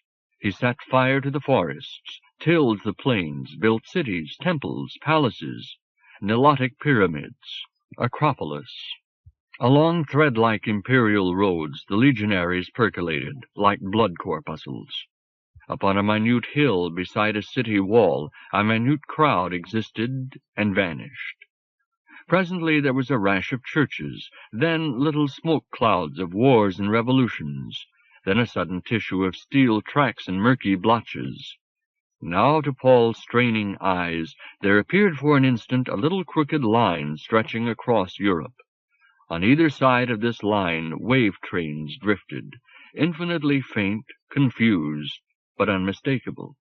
Wave trains of gray, blue, khaki were seen to advance upon the line from east and west, recoiling in feebler undulation athwart their own advancing successors. They vanished. The tempo of the vision accelerated. Eons rushed headlong into pastness. The minute continents deformed themselves. The little sun shrank, faded to a red spark, and as it did so the little planet became snowy white, a simple chalk grain, which presently was lost in obscurity. The sun-spark was snuffed out. Paul's gaze seized upon another sun. This also was snuffed out. One by one, 1,000 by 1,000, all the stars were extinguished, till the whole galaxy had vanished. There was nothing left but darkness. It seemed to Paul that the dark flooded into his mind wave upon wave. In vain he battled against it. The spirit of night had triumphed. His mind reeled, sickened, sank into unconsciousness. He lay still, with open eyes, unseeing.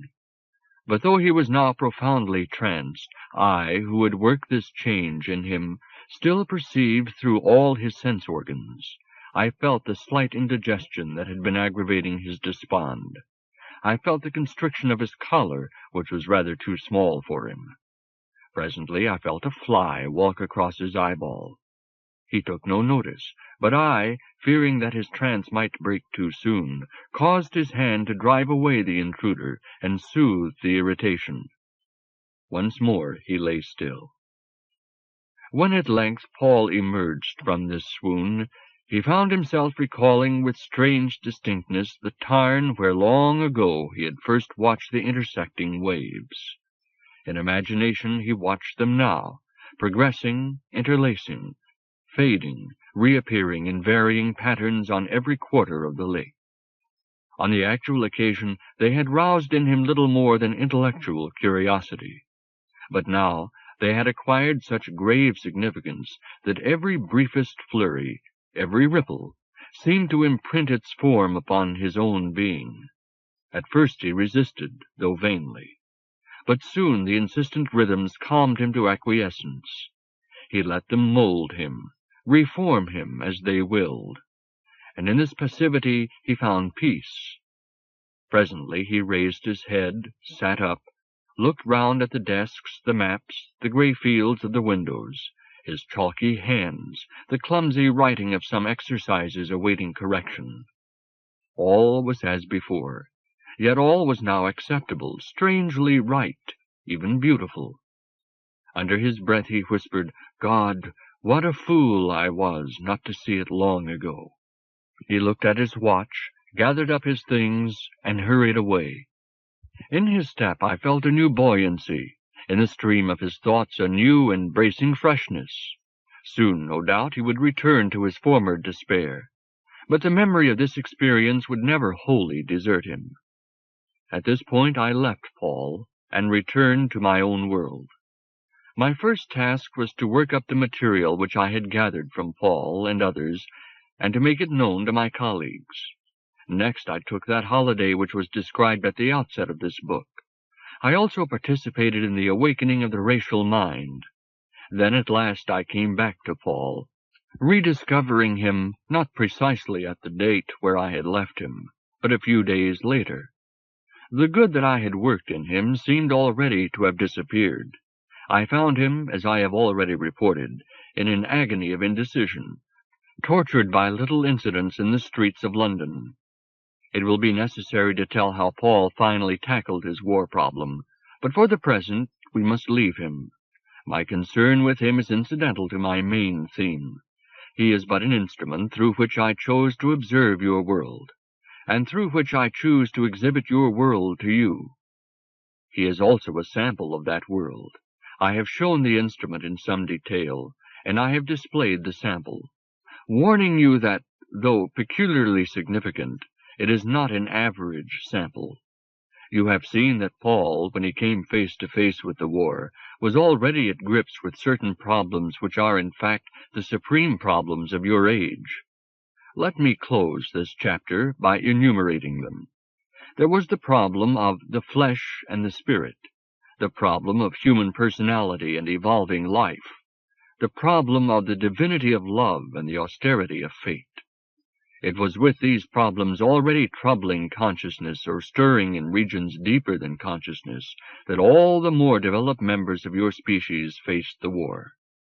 I now pass on to tell you how your war and your reactions to your war appear to the last men. Chapter 5. Origins of the European War. 1. The Neptunian attitude to the war. In your Homeric saga, the human conflict is observed and swayed by invisible but mighty presences. The achievement of each hero is the issue not simply of his own virtue, but of the inspiration and machination of some favoring divinity. The gods and goddesses take sides, some with the Greeks, others with the Trojans. In the war which I am to describe, the European War, the war to end war, which played so great a part in setting your species toward decline, every turn of events was noted by invisible presences. But these unseen observers were neither divine nor partisan. As on the Trojan plains, so on the plains of Flanders, the hills of Picardy and Champagne and Argonne, Tyrol's wild heights, the bogs and steppes of Russia, so equally in Arabia, Mesopotamia, and Salonica, on the sea and in the upper air, in fact, wherever war was present or indirectly felt, there watched invisible and unsuspected presences. These were not gods and goddesses mentally inferior to the humanity that had created them, interested in men only to use them for their own petty though celestial strife. They were actual human minds. They strove not to give victory to one side or the other. They were concerned only to record and relish the ineluctable course of events, and to kindle in such of you as were open to their influence some glimpse of their own high zest. When first we examined your war, it was not uncommon for us to observe in that epoch features which, inexplicable at the time, suggested that some still future influence of our own must be at work upon them, influences which we had not yet, from the Neptunian point of view, been able to exert. Thus, to take the most striking example, in our earliest study we had been perplexed by the fact that the Salonica episode did not develop on the scale that might have been expected. Later, in Neptunian time, we discovered that we ourselves were responsible. For it now turned out that certain persons in high military and naval posts were open to our influence. We accordingly swayed them toward inertia, and thus deliberately prevented a sequence of events which would have been far more repugnant to us than those which actually occurred.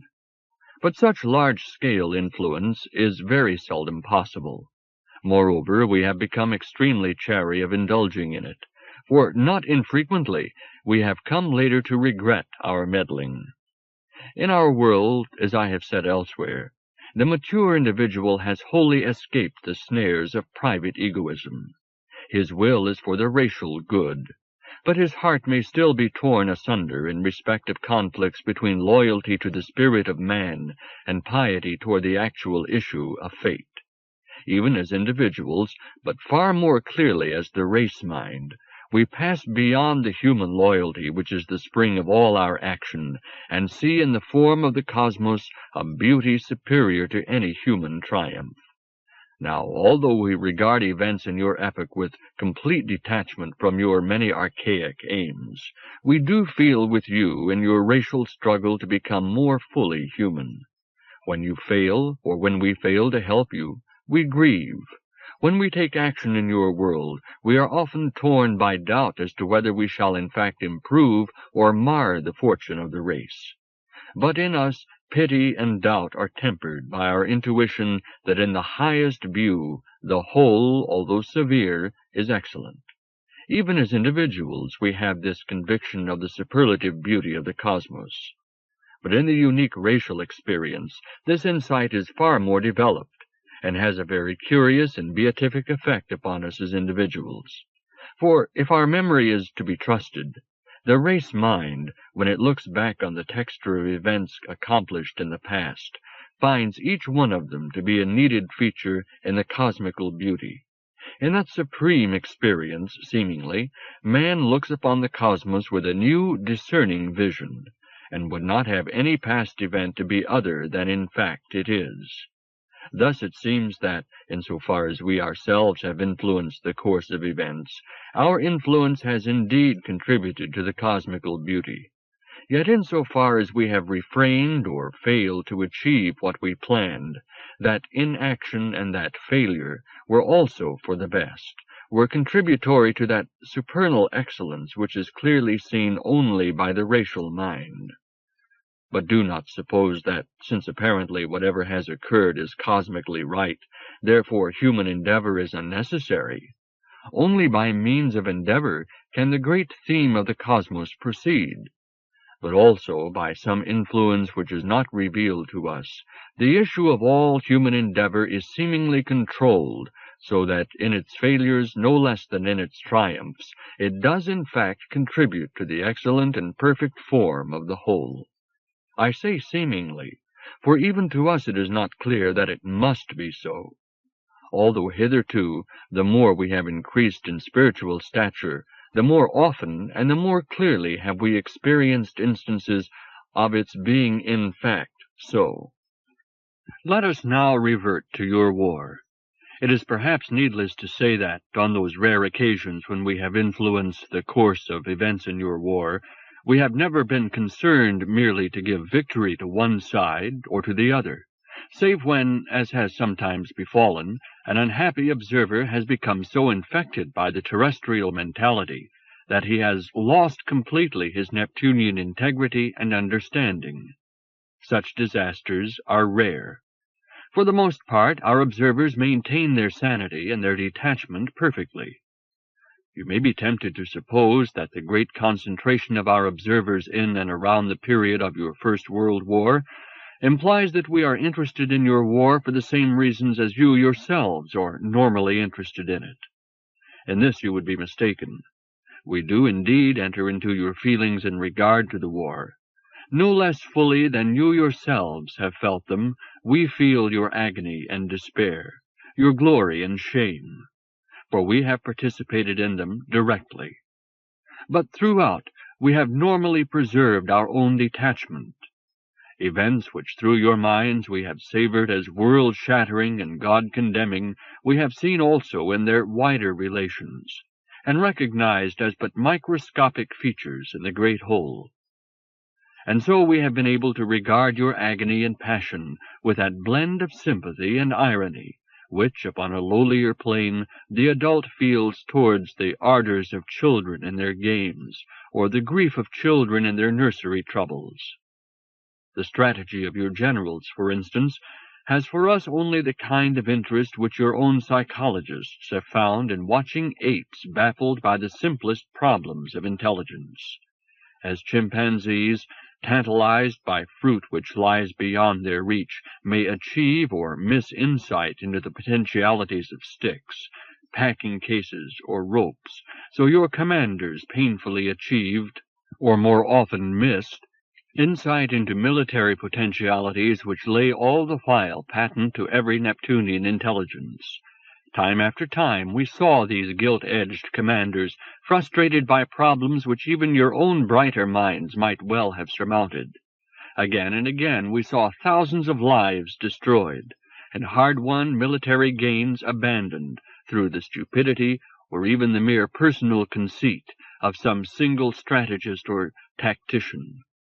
And though this kind of betrayal was the very stuff that we had come to study, and normally we could regard it with equanimity, there have been, for all of us, occasions when such lapses have kindled a certain amused exasperation, or, if we have been too long subjected to the terrestrial mentality, even a momentary rage. Your wartime politicians, perhaps more clearly than your generals, displayed for us the essential weakness of your kind. We are not greatly interested in the political aspects of your war, save as expressions of factors in your nature much deeper than politics.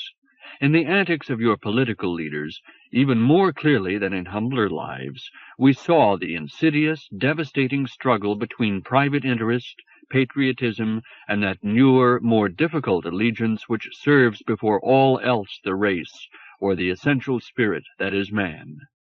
In the commonalty, public and private interest stood in less dramatic and less momentous conflict than in those who framed national and military policy. It might have been expected that those upon whose acts great issues hung would hold their self-regarding propensity the more firmly under control, that the vast public import of their conduct would induce them constantly to scrutinize their motives with relentless penetration. But no. Decisions which were ostensibly concerned only with the national good were determined in fact by envy, jealousy, or pride. Yet in most cases the agent himself, we discovered, never doubted his own honesty.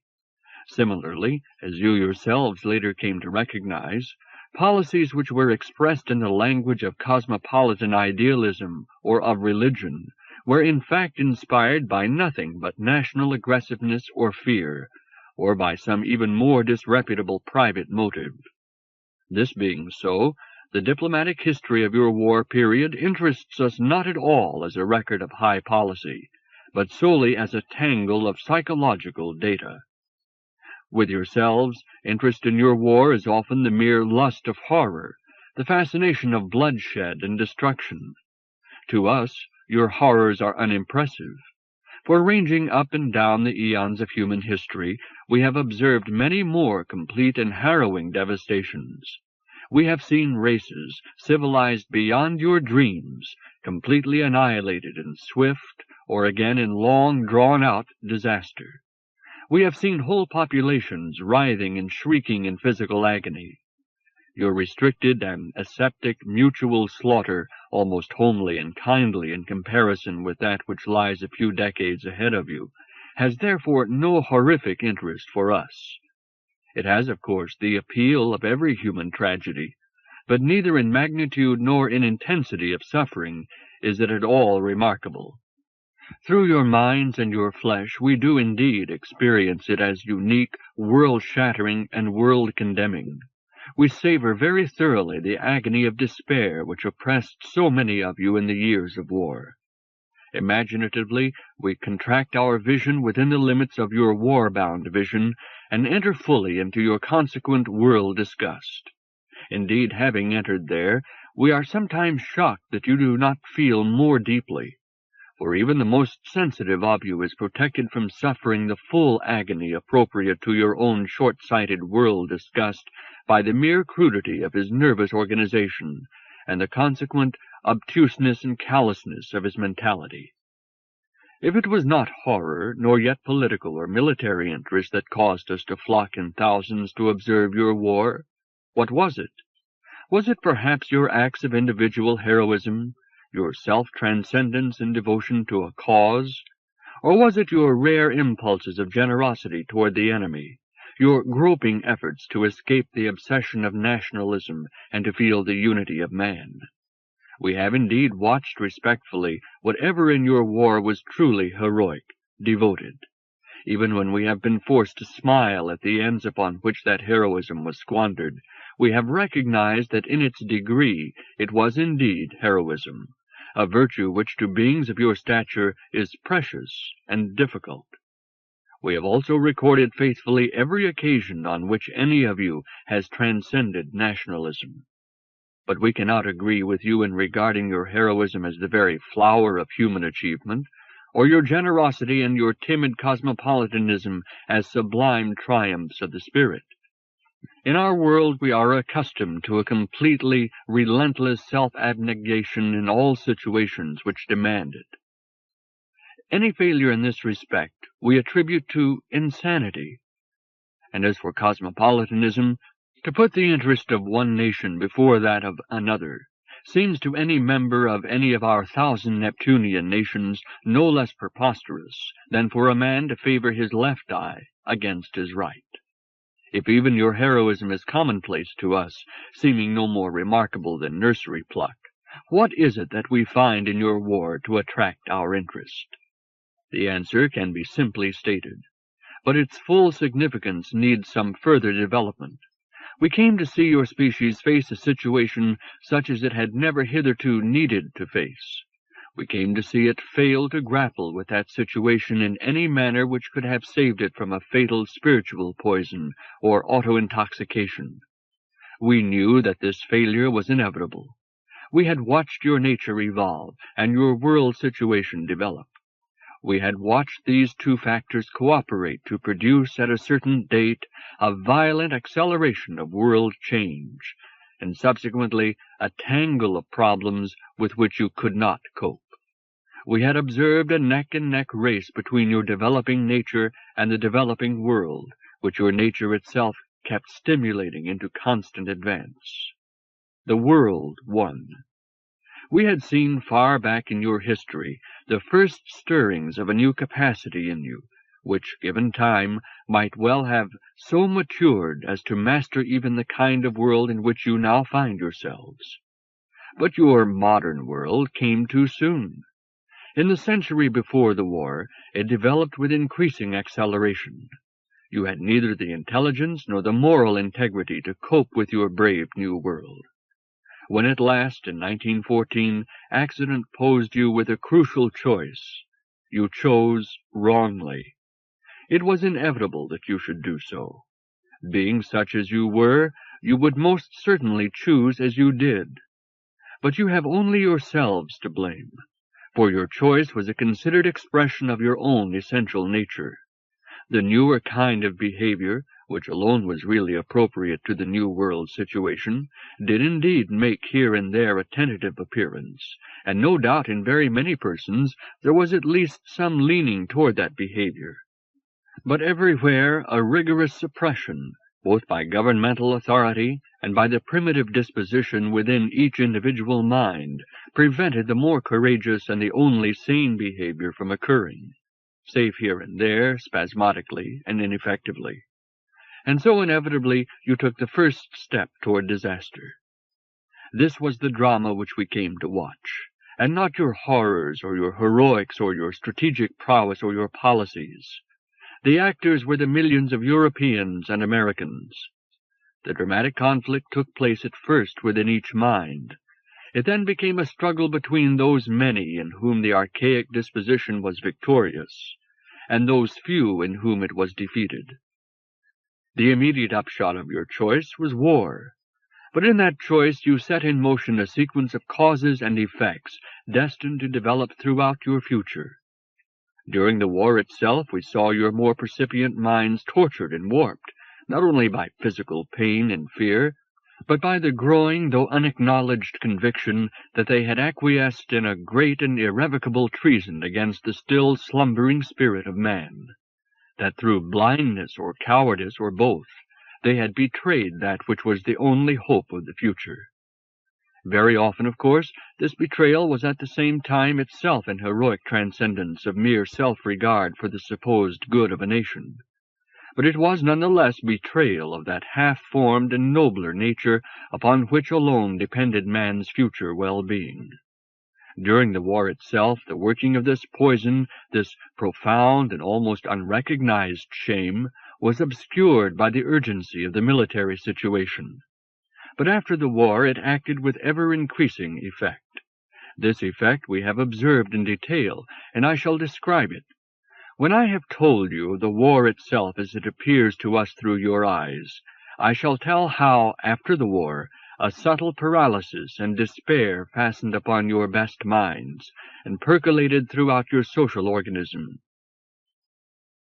I shall tell how both in theory and in affairs you produced a spate of symptoms which your psychologists would call defense mechanisms, designed unwittingly to conceal from yourselves the full realization of your treason and the clear perception of its effects.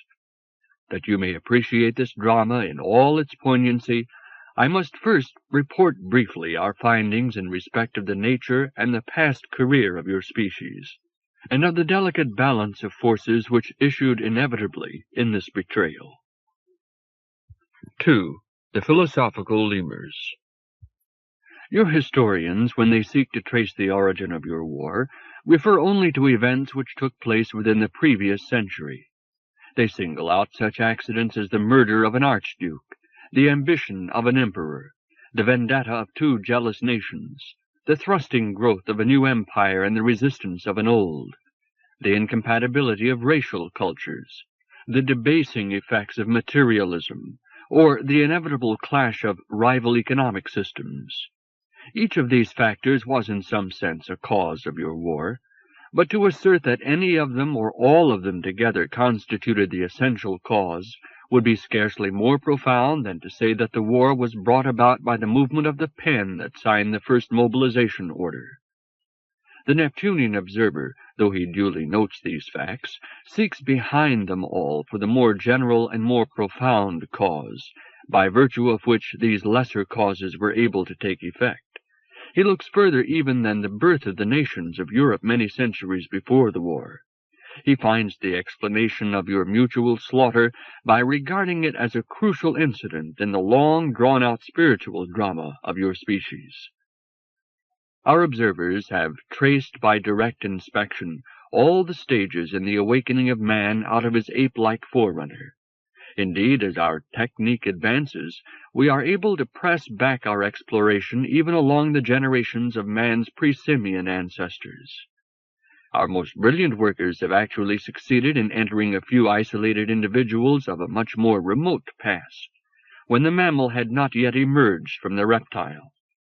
They have savored the sluggish and hide-bound mentality that alone was possible to the cold-blooded forefathers of all men and beasts. They have also savored by contrast the new warmth and lambent flicker of experience which was kindled when the first tentative mammal began living in a chronic fever. But for the understanding of your war, it is unnecessary to go further into the past than the emergence of the ape from the pre-simian.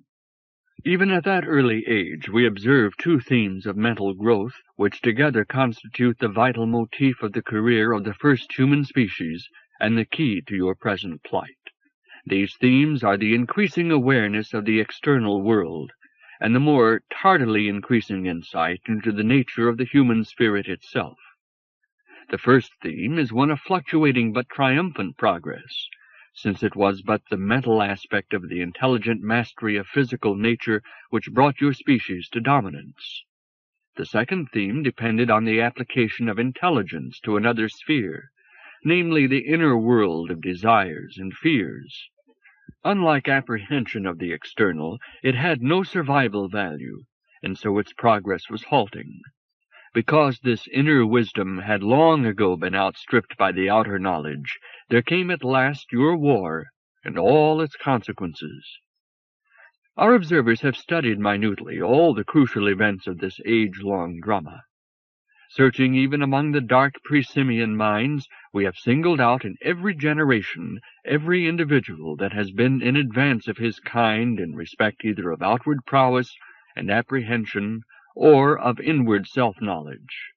As one may extract any fragments of iron from a heap of rubbish by passing a magnet over its surface, so we, with our minds set to a slightly higher degree of practical intelligence or of self-consciousness than that of the generation under study, have been able to single out from the mass those rare individuals whose minds were definitely in advance of their contemporaries.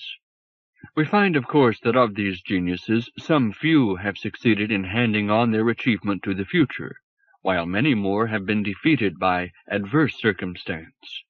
Roaming among the pre-Simian minds, we discovered one surprising efflorescence of mentality whose tragic story is significant for the understanding of your own very different fate.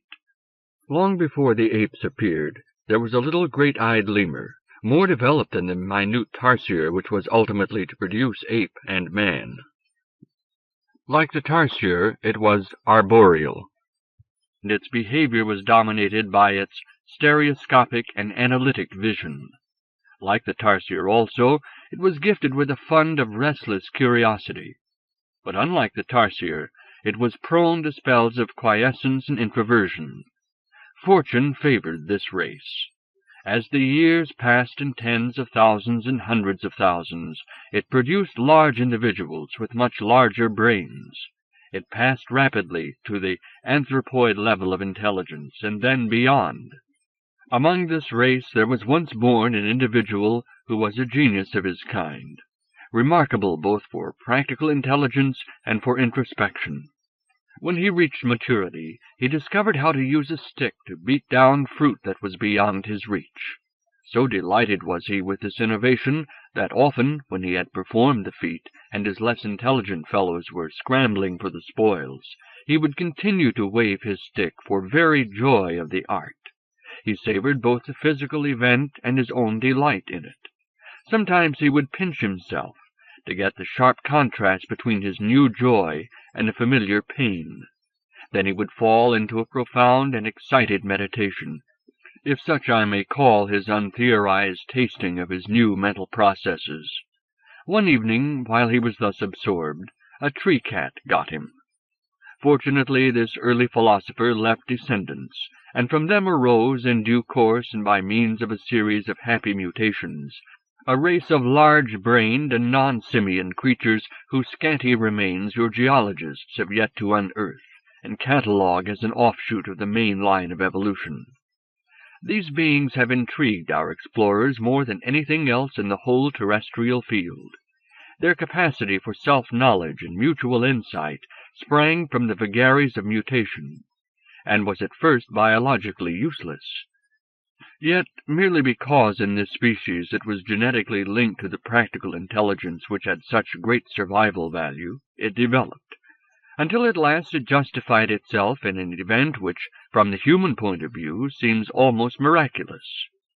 At an early stage, the new race threatened to break up into a confusion of warring tribes, each jealously preserving its own fruit groves and raiding its neighbors. There was wholesale destruction of fruit. Starvation and mutual slaughter began to tell upon the nerves of this highly strung race. Population declined. Then it was that the miracle occurred. A certain remarkable female, the supreme genius of her race, organized a truce and a concourse of all the tribes in the trees around a forest glade. Here, with the help of confederates and a heap of fruit, she performed an amazing pantomime, which might be called the forerunner of all sermons and of all propaganda plays. First, by means of dance and ululation, she put the spectators into a hypnoidal state of tense observation. She then evoked in them, by mere gesture and emotive sounds, a fury of tribal passion. At the moment when the companies in the tree-tops seemed about to fling themselves upon one another in battle, she suddenly changed the tone of her pantomime. By sheer histrionic ability, she revealed to her bewildered but comprehending fellows her own agony of revulsion from hate, her own heart-searching and self-analysis, her own discovery of profound cravings which had hitherto been ignored. With no medium but the language of gesture and tone which she had in part to improvise, she praised love and beauty. She praised pure cognizance and spiritual peace. The enthralled spectators followed her every movement with unconscious mimicry. Each one of them recognized in his own heart that deeper nature which she was expressing. The result was something like a revivalist meeting, though shorn of the supernatural. In the midst of it, the exhausted prophetess, overwhelmed by the emotional strain, succumbed to heart failure, and thus sealed her gospel with death. The whole incident was miraculous enough, but still more amazing was the issue. Seemingly at one stride, the race passed to a level of self-knowledge and mutual loyalty which the first human species was to seek in vain, and which therefore it is not possible for me to describe to you. At their height, these amiable lemurs attained also a crude material culture. They had wattled dwellings, set in the forks of trees. They used rough wooden tools and earthenware vessels, which hung from the branches like fruit. They even learned to plant trees so as to extend their forest. They dried their fruits and stored them in clay-lined baskets. But to our observers, this practical ability was less interesting than the precocious inner life with which it was linked. Nature had favored these animals by setting them in a great luxuriant island. Their sole enemies, the great cats, they trapped to extinction. Unlike their cousins on the mainland, the ancestors of ape and man, these lemurs were neither oversexed nor over-aggressive. Consequently, their population remained limited in numbers and united in sentiment. They rivaled the ants in sociality, but theirs was an intelligent, self-conscious sociality, whose basis was not blind gregariousness but mutual insight. When they had attained a very modest standard of amenity in a stationary social order, their native genius for self-knowledge and mutual insight, combined with their truly aesthetic relish of acrobatics and of visual perception, to open up a whole world of refined adventures. They developed song and articulate speech, arboreal dance, and an abstract art based on wickerwork and clay. The flowers of personality and personal intercourse bloomed throughout the race. They began to generalize and speculate in a naive but promising manner.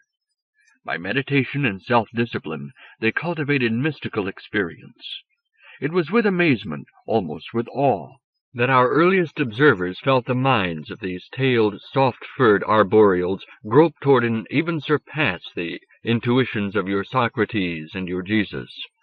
It might be said that these, who flourished millions of years before the Christian era, were the only truly Christian race that ever existed. They were, in fact, a race of spiritual geniuses, a race which, if only it could have been preserved against the stresses of a savage world, might well have attained a far lovelier mentality than was ever to be attained by the first men. This could not be. Nothing but rare good fortune had saved them from extinction throughout the 1,000,000 years of their career. It was by practical intelligence alone that they had won their position, not by self-knowledge, which in the early stages of evolution is indeed rather a hindrance than a help to the battling species. With security in a stereotyped social condition, their practical versatility declined. When at last a submarine upheaval turned their island into a peninsula, the gentle lemurs met their doom. A swarm of the still half-simian ancestors of man invaded the little paradise. Far less percipient than the natives, and less truly intelligent, but larger, more powerful, quarrelsome, and entirely ruthless, these fanged and hirsute brutes overpowered the lemurs by numbers and weight of muscle, by cunning also, for they had a well-established repertoire of foxy tricks. The lemurs had but one weapon, kindliness, and this in the circumstances was ineffective. Moreover, they were by now emotionally refined into such fastidiousness that at the sight of blood they fainted. If one of them was caught and slaughtered by the enemy, his horrified companions would drop like ripe fruit from the trees and break their necks. Within a decade the race was extinct. With the defeat of the lemurs at the hands of a hardier and a more extrovert species, it was written in the book of fate that sooner or later a world situation such as your own must occur, and give rise to an epoch of world wars such as you are now to suffer. Between the downfall of the lemurs and your own age, there has been a slow, but in the long run triumphant, advance of practical intelligence.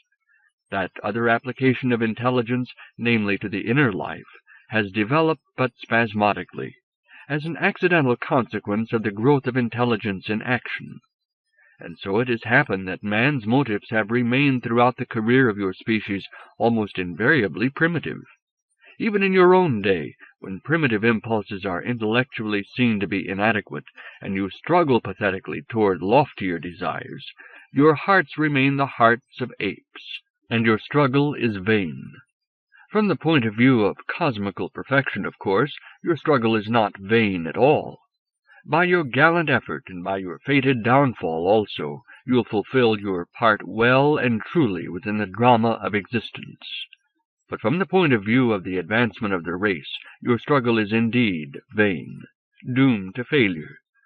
The profound reorganization of the human will, which you now see to be necessary, cannot be achieved in time to avert disaster. While the world remained primitive, and man's power over physical nature feeble, this paucity of the inner life, though in itself deplorable, did not imperil the survival of the race. But in your day, man has gained considerable power.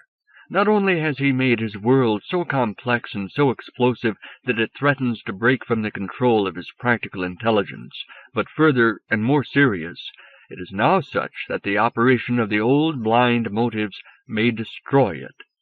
Nothing could save you but a far more radical exercise of those capacities of self-knowledge which in your species have flowered only in rare circumstances, and in your own feverish epoch are more and more crushed out by the routine of industrial society. 3. Prehistoric origins of the war. In its earliest phase, then, and throughout its career, your species triumphed by means of pertinacity, quarrelsomeness, and practical versatility. Little by little, success has strengthened these qualities. In the early conflict of many intelligent half-simian species, one conquered, the most cunning and courageous of all. The rest vanished.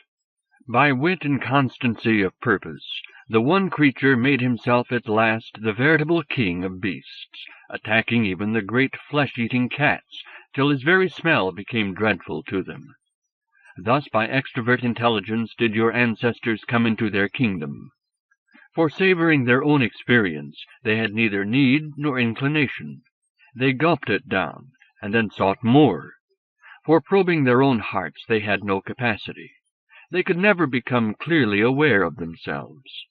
Since then, the aptitude for self-knowledge, which in your stock was never great, has not been fostered, save here and there and in a few periods of your history. There came, of course, a stage when the mere growth of intelligence made man realize that his heart was an unexplored jungle, and forced him to attack it. But this stage came late, too late. The jungle was by then too dense, too well established. Our observers have inspected every one of those great strokes of genius by which man came into his power. We have tasted the surprise and glee of him who first smashed his enemy's face with a stone, the triumph of him who first shaped a flint edge to his liking, of him who secured fire and used it, of him who improved the floating log into a boat with paddles, and the rolling log into a wheel, of him who wrought the first metal tools, of him who made a sail, and so on. We have seen these inventions attained, forgotten sometimes even by the individual discoverers, reinvented, again and again lost and rediscovered, until at last they became the permanent property of the race. In each case we have entered the mind of the innovator, and felt his sudden ecstasy of achievement, his leap into keener being, like the fanned spark's leap into flame. We have watched him subsequently sink back into the old dreamlike routine mentality, forgetful of past insight. Again and again, when a primitive man has stared uncomprehendingly at the very stone with which yesterday he triumphantly cracked the marrow bones, our observer, being himself but human, has longed to remind the poor fool of his past prowess.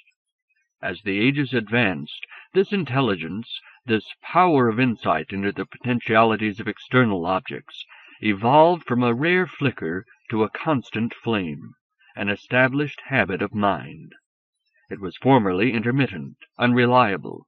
It was like the earliest tools, which were but natural, clumsy stones, picked up and used occasionally, and then forgotten. In time it became like the wrought and tempered knife, which is kept ever about the person, used at every turn, used often for mere love of using it, toyed with and applied to all manner of objects which seem at first without any practical significance whatever. Sometimes, indeed, as the ages pass, this keen knife of the mind is even applied to the mind itself. The inventor notices his own inventive activity and tries to dissect it. The hungry man observes his own hunger, the amorous man his own lust. But the process turns out to be rather bewildering, even painful. Also it distracts one from the actual business of living. In the early stages it is therefore shunned. Nevertheless, as the epochs unfold, the mind of man becomes more capacious, more unified, more active. It is no longer an ephemeral perception, forgetful of the past, or troubled now and then by a mere gleam of memory. Increasingly it carries the past forward with it, and refers to this stored past for light upon the present and the future. Increasingly, every moment of its experience becomes interfused by all the rest of its experience. Today gains meaning from yesterday. Nothing can happen to the mind that does not reverberate, faintly or violently, through its whole nature. Every event is interpreted and valued in relation to other events. The man's mind becomes increasingly one mind, not a host of disconnected, stupid little minds, awakening one after the other in response to special stimuli, or so it tends to become. But in fact it remains, in spite of all advances, very far from unified. Along with this growing art of comprehending things together and taking more and more into account, comes an increasing discrimination of the actual differences in the world. Eyes distinguish new delicacies of shape, new shades of color. Ears detect new modulations of sound. Fingers touch with increasing percipience, manipulate with increasing skill. Thus, age by age, man's experience of his world becomes richer, more coherent. Beasts, trees, one's fellows become ever more characteristic, recognizable, reckonable. Space enlarges itself, is measured out in paces, leagues, marches, and time in days, months, seasons, years, generations. There looms a past before the clan was founded, a future for grandchildren's grandchildren. Meanwhile, things that were formerly mere brute facts, shallow, opaque, barren of significance beyond themselves, reveal unexpected depths of meaning, become luminous, pregnant, charged with mysterious power. The sun and moon, darkness, the storm, the seasons, beasts of the chase and hostile beasts, all gather to themselves out of the past a strange, obscure, potent significance. Meanwhile, also, another very different class of objects is at length gaining precision and significance. The roving curiosity looks sometimes inward. Intelligence is turned more resolutely than of old upon the anatomy of the mind itself. The hunter, in ambush for his prey, is suddenly confronted with his own being. He beholds that strange thing himself, with the surprise and awe which he felt when he encountered for the first time some unfamiliar beast of the forest. But this time he has no clear apprehension of the mysterious quarry. only a most tantalizing glimpse as of a dark form lurking behind the brushwood. He falls into abstraction. He ruminates his own being. I am waiting for the stag. I want to kill the stag. The strain of stalking himself gives him a kind of vertigo. It even frightens him. Suddenly he wakes from his novel experience to find that the physical quarry that he proposed to ambush has appeared and escaped. He has missed his dinner. He vows he will never again be bemused in this way. But on another occasion something similar happens. He is courting his young love with the great brown eyes and gentle voice. She is ready to be taken. But suddenly two strange things loom into his inner vision, himself and herself, very near to one another, very closely entwined into one another's minds, yet strange to one another, infinitely remote. Once more he falls into abstraction, fascinated, perplexed. I, she. As he sinks into this meditation, she sees his face change and fade. She seeks to rouse him by winsome tricks, but he remains for a while abstracted. In sudden fear and resentment she breaks from him and flies. Thus, little by little, men and women grope toward a certain tentative superficial self-knowledge and knowledge of one another. And as they proceed, these strange objects, selves, become charged with ever greater significance. Individuals come to prize themselves as no less gifted creature could ever do. They are proving that they are mighty selves. And prizing themselves, they learn at the same time to prize other selves. Woman, whom man once saw merely as a thing to covet and embrace and then to ignore, or at most as a vague other, agreeable or irksome, now gathers to herself the significance of all past intercourse, all subtle passages of lust and love and hate, and reveals herself at last as a spirit, mysterious, potent, tender, ruthless. So also the man to the woman.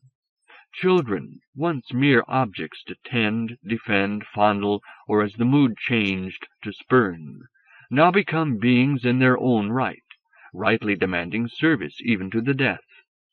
The group, once a vague swarm of fluctuating, discontinuous phantoms, companionable, quarrelsome, tyrannous, crystallizes at length into a system of persons.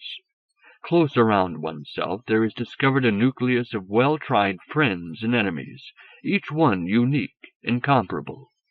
Over the heads of all, remote, mysterious, the old man of the tribe, or the tribal mother, or later the king of the whole land, embodies in his own person the ancient impersonal presence of the group, and later ascends heavenward as the tribal god, finally to become the one god of all tribes and all existence.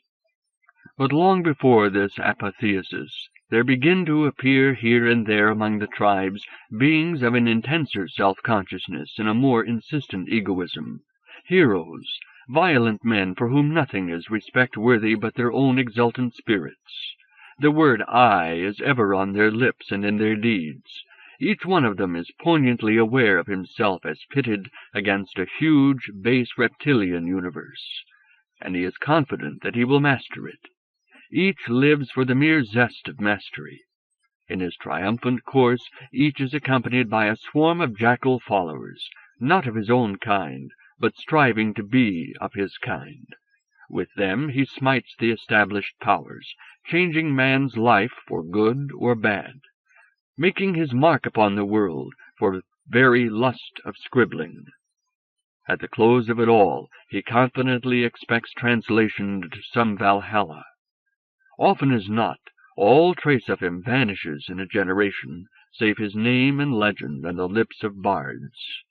If in any other manner his work lasts, it is more or less an accident, for though aware of the superficies of his individuality in a manner impossible to his fellows, the hero has neither inclination nor time nor courage to penetrate within it and explore it. He accepts the bright superficies of himself at its face value, and cares nothing for its deeper potentiality. In this respect he is typical of your kind. Not only so, but the glamour of the hero has helped to make you what you now are. The ideal of personal prowess which he set, though at first helpful to man's sluggish spirit, became later the curse of your species. With its facile glory it inveigled your forefathers into accepting outworn values, puerile aims. Throughout the whole career of your species, the ideal of heroism has dominated you, for good and bad. In the earliest of all human phases, the almost simian mind of man could not yet conceive any ideal whatever. But the hero ideal was none the less already implicit in his behavior, though unconscious. The best from which man sprang was already self-regarding, quarrelsome, resolute, and his hands were skilled for battle.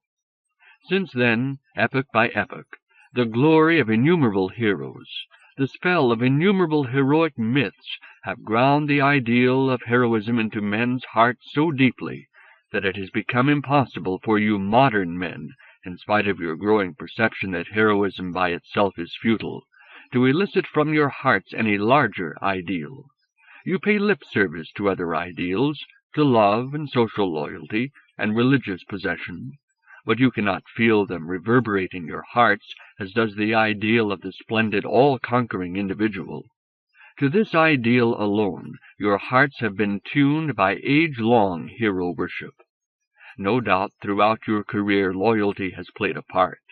Your triumph, such as it is, rests upon the work of brilliant individuals cooperating in the group's service.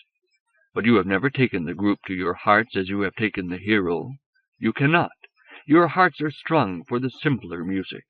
They are but one-stringed instruments, incapable of symphonic harmony. Even your groups, even your modern nations, you must needs personify as heroic individuals, vying with one another, brandishing weapons, trumpeting their glory. Our observers, wandering through the ages which you call prehistoric, have watched your kind spread in successive waves into every habitable corner of your planet, multiplying itself in 1,000 diversities of race, diversities of bodily form, or temperament, of tradition, of culture. We have seen these waves as they spread over the plains and along the coasts and up the valleys, every now and again crash into one another, obliterate one another, augment one another, traverse one another. We have seen the generations succeed one another as the leaves of an evergreen tree. As the leaves of a young tree differ from the leaves of an old tree, the early generations differ from the later in bodily and mental configuration. Yet they remain within the limits of their specific type, and so inevitably do you, spiked leaves of the holly. We have watched all the stages, gradual or sudden, by which the common ancestor, crouched, hairy, and pot-bellied, has given place to the more erect Pithecanthropus, to the still almost simian Neanderthalian, and at last to the taller and more human progenitor of all your races. We have seen the first bare rippled backs and the first broad upright brows. We have seen woman's breasts form themselves out of the old simian dugs. We have watched the gradual crystallization of your 4 great racial beauties, white, yellow, brown, and black. We have followed in detail many a minor strand of bodily character, and the many facial types within each race, which blend and part and blend again, generation by generation. Similarly, we have traced, generation by generation, the infinitely diverse exfoliation of the simian mind into your 4 great racial temperaments, and all the subtleties of disposition inborn in the many stocks within each race. There came at length a stage in the career of your species when, through the operation of intelligence, men began vaguely to feel that there was something wrong with their own nature. They had already here and there acquired a superficial self-knowledge and mutual insight. They had begun to distinguish, though haltingly, the lesser and the somewhat greater goods of the spirit, from mere sex, mere parenthood, mere gregariousness. They had passed here and there to a kind of love and a kind of loyalty. but they could not maintain any sure footing on this higher plane. They were forever slipping into the old bad ways. Increasingly they surmised that the purely animal way of life, even when glorified into heroism, was not the best that men and women could attain. Yet when they anxiously peered into their chaotic hearts to discover what was better, they could see nothing clearly, could find no constant illumination. Our observers, studying your early races, report that for each race there came a phase, early or late, poignant or obscure, in which there spread a vague but profound restlessness, a sense of potentialities not exercised, a sense of an insecure new nature struggling to shape itself, but in the main failing to do more than confuse the old brute nature. It is of this phase of your career that I must now speak. 4. The historical period. The action of the drama accelerates. With ever-increasing speed, the human intelligence masters its world, brings natural forces more and more under control of the still primitive will, and unwittingly prepares a new world, a man-made world, which is destined to become in your day too intricate for the still unfinished intelligence to master, too precariously balanced to withstand the irresponsible vagaries of a will that is still in essence simian, though equipped with dangerous powers. The ape has awakened into a subtler and more potent cunning. He has attained even a vague perception of what it would be like to be truly human in mind and heart. Ineffectually, intermittently, he strives to behave as a true man would behave, and in rare moments he actually achieves thoughts and actions not unworthy of a man. But for the most part, he remains throughout the history of your species, and in your own moment of that history, at heart a monkey, though clothed, housed, and armed. Before we look more closely at your modern world, let us glance at the 100 centuries preceding it. At the outset we see tribes of hunters settling down to till the valleys, especially the valleys of the Nile, the Euphrates, the Indus, the Ganges, the Yangtze. Millennia pass. Mud huts proliferate along the river banks, condense into cities, are overhung by megalithic tombs, temples, palaces. The tribes coalesce into kingdoms and empires, and produce the first phases of civilization. Traders scour the continents with their tracks. Little ships creep around the coasts, and sometimes venture beyond sight of land. Heroes gather armies and perform mighty, evanescent conquests. Hardy barbarians invade the plains, dominate the empires, and are absorbed by the conquered. Daily life becomes steadily more secure, amenable, regular, complex. Triumphantly, the intelligent beast finds new ways to gratify its ancient cravings for food, shelter, safety, adventure, for self-display, amorousness, and herd activity. Yet at heart it remains a beast, disturbed but seldom by an obscure discontent with its own nature and with the world that it has fashioned around it. With the increase of security, a few exceptional minds begin to explore their environment intellectually, and even to probe their own nature. Increasingly, the more awakened individuals become aware of their own inner chaos, both of understanding and of will. Here and there, where circumstance is peculiarly favorable to the life of the spirit, men are almost persistent in their self-searching. In India, where the physical cravings are insurgent and irresistible as the jungle, they strive through asceticism to establish the spirit over the flesh. In Greece they seek harmonious fulfillment of body and mind. For the sake of this fulfillment they seek the truth. They pass beyond the rule-of-thumb devices of medicine men, astrologers, builders, navigators, to make guesses about the inner nature of things, about the stars, the shape of the earth, the human body and soul, about numbers, space, time, and the nature of thinking. Meanwhile, in Palestine, others conceive a divine law, and in obeying it, they expect a heaven of eternal bliss. Then at length appear, here and there along the centuries, here and there among the peoples, a few supremely penetrating minds. Mostly their careers are cut short by indifferent fate or by the vindictive herd. But three triumph: Gautama, Socrates, Jesus. Seeing with the mind's eye and feeling with the heart more vividly and more precisely than their fellows, they look round them at the world, and within them at their own nature, as none had done before them. It is a strange world that confronts them, a world of beings superficially like themselves, yet different. So uncomprehending are their fellows, so insensitive, so pitifully weak. In rigorous and ceaseless meditation, the three great ones strive to formulate their teeming intuitions in a few great principles, a few great precepts. They live out their precepts in their own lives relentlessly. Gautama said, "By self-denial, self-oblivion, seek that annihilation of particular being which is the way to universal being." Socrates said, "Let us fulfill ourselves to the uttermost by embodying in ourselves and in the world that is our city, the true and the good." Jesus said, "Love one another, love God. God is love." From these three greatest of your kind, these three vital germs, issue three vast ramifications of spiritual influence, three widespread endemic infections of the minds of men, passing from generation to generation.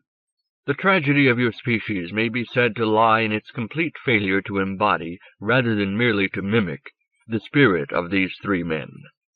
Our observers, as I have already said, have never been able to establish themselves in any of these three. As the single racial mind of the last men, we do indeed, if the obscure recollection of that experience is to be trusted, savor and even influence them. But to each individual observer they remain impenetrable. We can, however, study them through their contemporaries, and have done so very minutely. We have seen those great ones face to face, listened to every word that they have spoken, watched every act they have performed in the presence of any spectator. Through dying eyes we have observed Gautama contemplating death. In the mind of the young Plato we have attended to the quiet, ironical voice of Socrates, and been confronted by his disturbing gaze. We have heard Jesus preaching on the mount, with dark face kindled. We have stood around the cross and heard him cry out on the God whom he had misconceived. In such experiences, three facts invariably impress us, and fill us with a sense of the pathos of your kind. We are amazed both at the unique genius of these men and at the world-imposed limitation of their genius. We are impressed also by the inability of their fellow men to grasp even that part of their vision which found expression. For neither their immediate fellows nor you, with all your complacent historical knowledge, can ever understand them. How should you? They themselves strove in vain to comprehend their own profound, unique intuitions within terms of their world's naive beliefs. But though the flame burned brightly in their hearts, they could neither understand it nor express it. For neither their conception nor their language was adequate to such a task.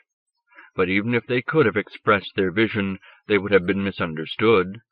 For each of these three, though sorely cramped and bewildered by his archaic world, was a veritable man, while his fellows, like the rest of you, were but half-human apes. And so, inevitably, these great ones are misinterpreted even by their own chosen followers. Socrates, who is so much more fortunate in Plato than Jesus in his disciples and Gautama in his interpreters, is seen by us not only to be more profound in intellect than the great Plato, but to have also a vision, an illumination, perplexing to himself and utterly incommunicable to any of his associates. The lemurs might have understood him. The lemurs might have understood Jesus and Gautama also. But they, too, innocent, could not maintain themselves against the muscle and cunning of man's progenitors. It is clear to our observers that in your three great minds there occurred an identical insight into the nature of man and of the world, but each interpreted his vision differently, and expressed it differently in action, and from each a very different influence was selected by his followers. We have traced that influence, that spreading ferment in men's minds. The three proliferations are very diverse, But in the early stages of each, during the first and even the second generation, there occurs a new intensity of experience, an increased, though still confused, self-knowledge, mutual insight, and apprehension of the world. There is also a gloriously increased pertinacity of the will to be man rather than ape. Tidal waves of a new enthusiasm now begin to surge across the peoples, lifting up men's hearts, spreading over the continents, and spreading, they fade. They multiply into 1,000 meandering variations. They are deflected hither and thither, traversing one another again and again. They confuse, annihilate, or augment one another. In your day there is not a mind anywhere on your planet which does not pulse, however faintly, to the endlessly wandering reverberations of your three true men. But long before your day the character of the influence is changed. At first it stormfully resounds in the secret places of men's hearts, and even wrenches their poor ape hearts into something of the human form. But in the end the simian nature triumphs. Those crude instruments, forced for a while to reverberate in response to a music too subtle and too vast for them, presently relapse into the archaic mode. The ape nature corrupts the new, precarious, divinely human will, turning it into a lofty egoism, a new heroism.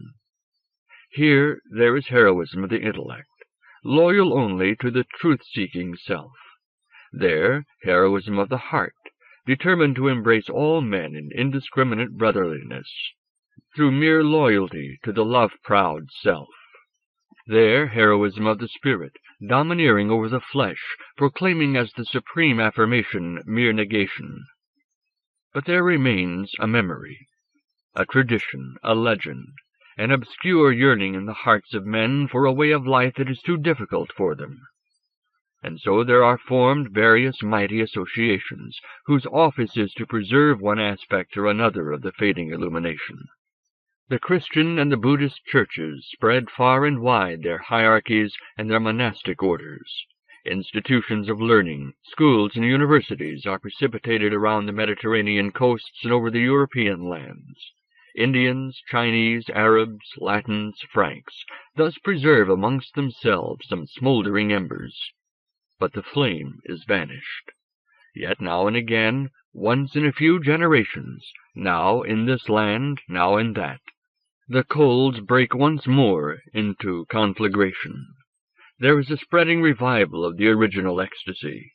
Once more, but not for long, the ape hearts resound obscurely with counterfeit echoes of an experience whose true form they cannot support.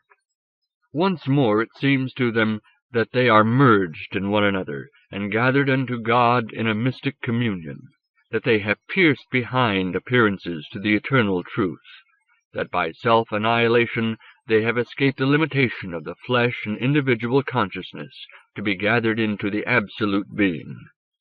But once more, though the few attain some genuine illumination, the many misunderstand, ignore what is essential, and mimic what is accidental, or in frank hostility persecute.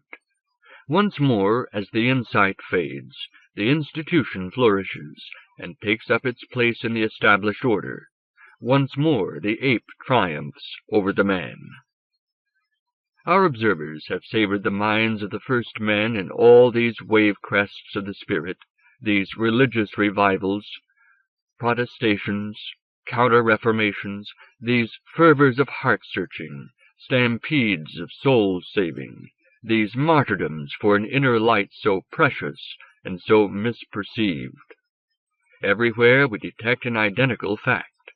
Vaguely aware of his own blindness and incoherence, man yearns toward vision and toward harmony, but he yearns in vain. Vision, indeed, he does now and again achieve, fleetingly, misleadingly, but harmony never. Here and there men see obscurely what they should be doing with themselves, but always their conduct, and their vision also, is distorted by preconceptions and predilections forced upon them by their ape nature. They are confused by phantom lures of immortality, of celestial bliss, of abstract righteousness, of divine love.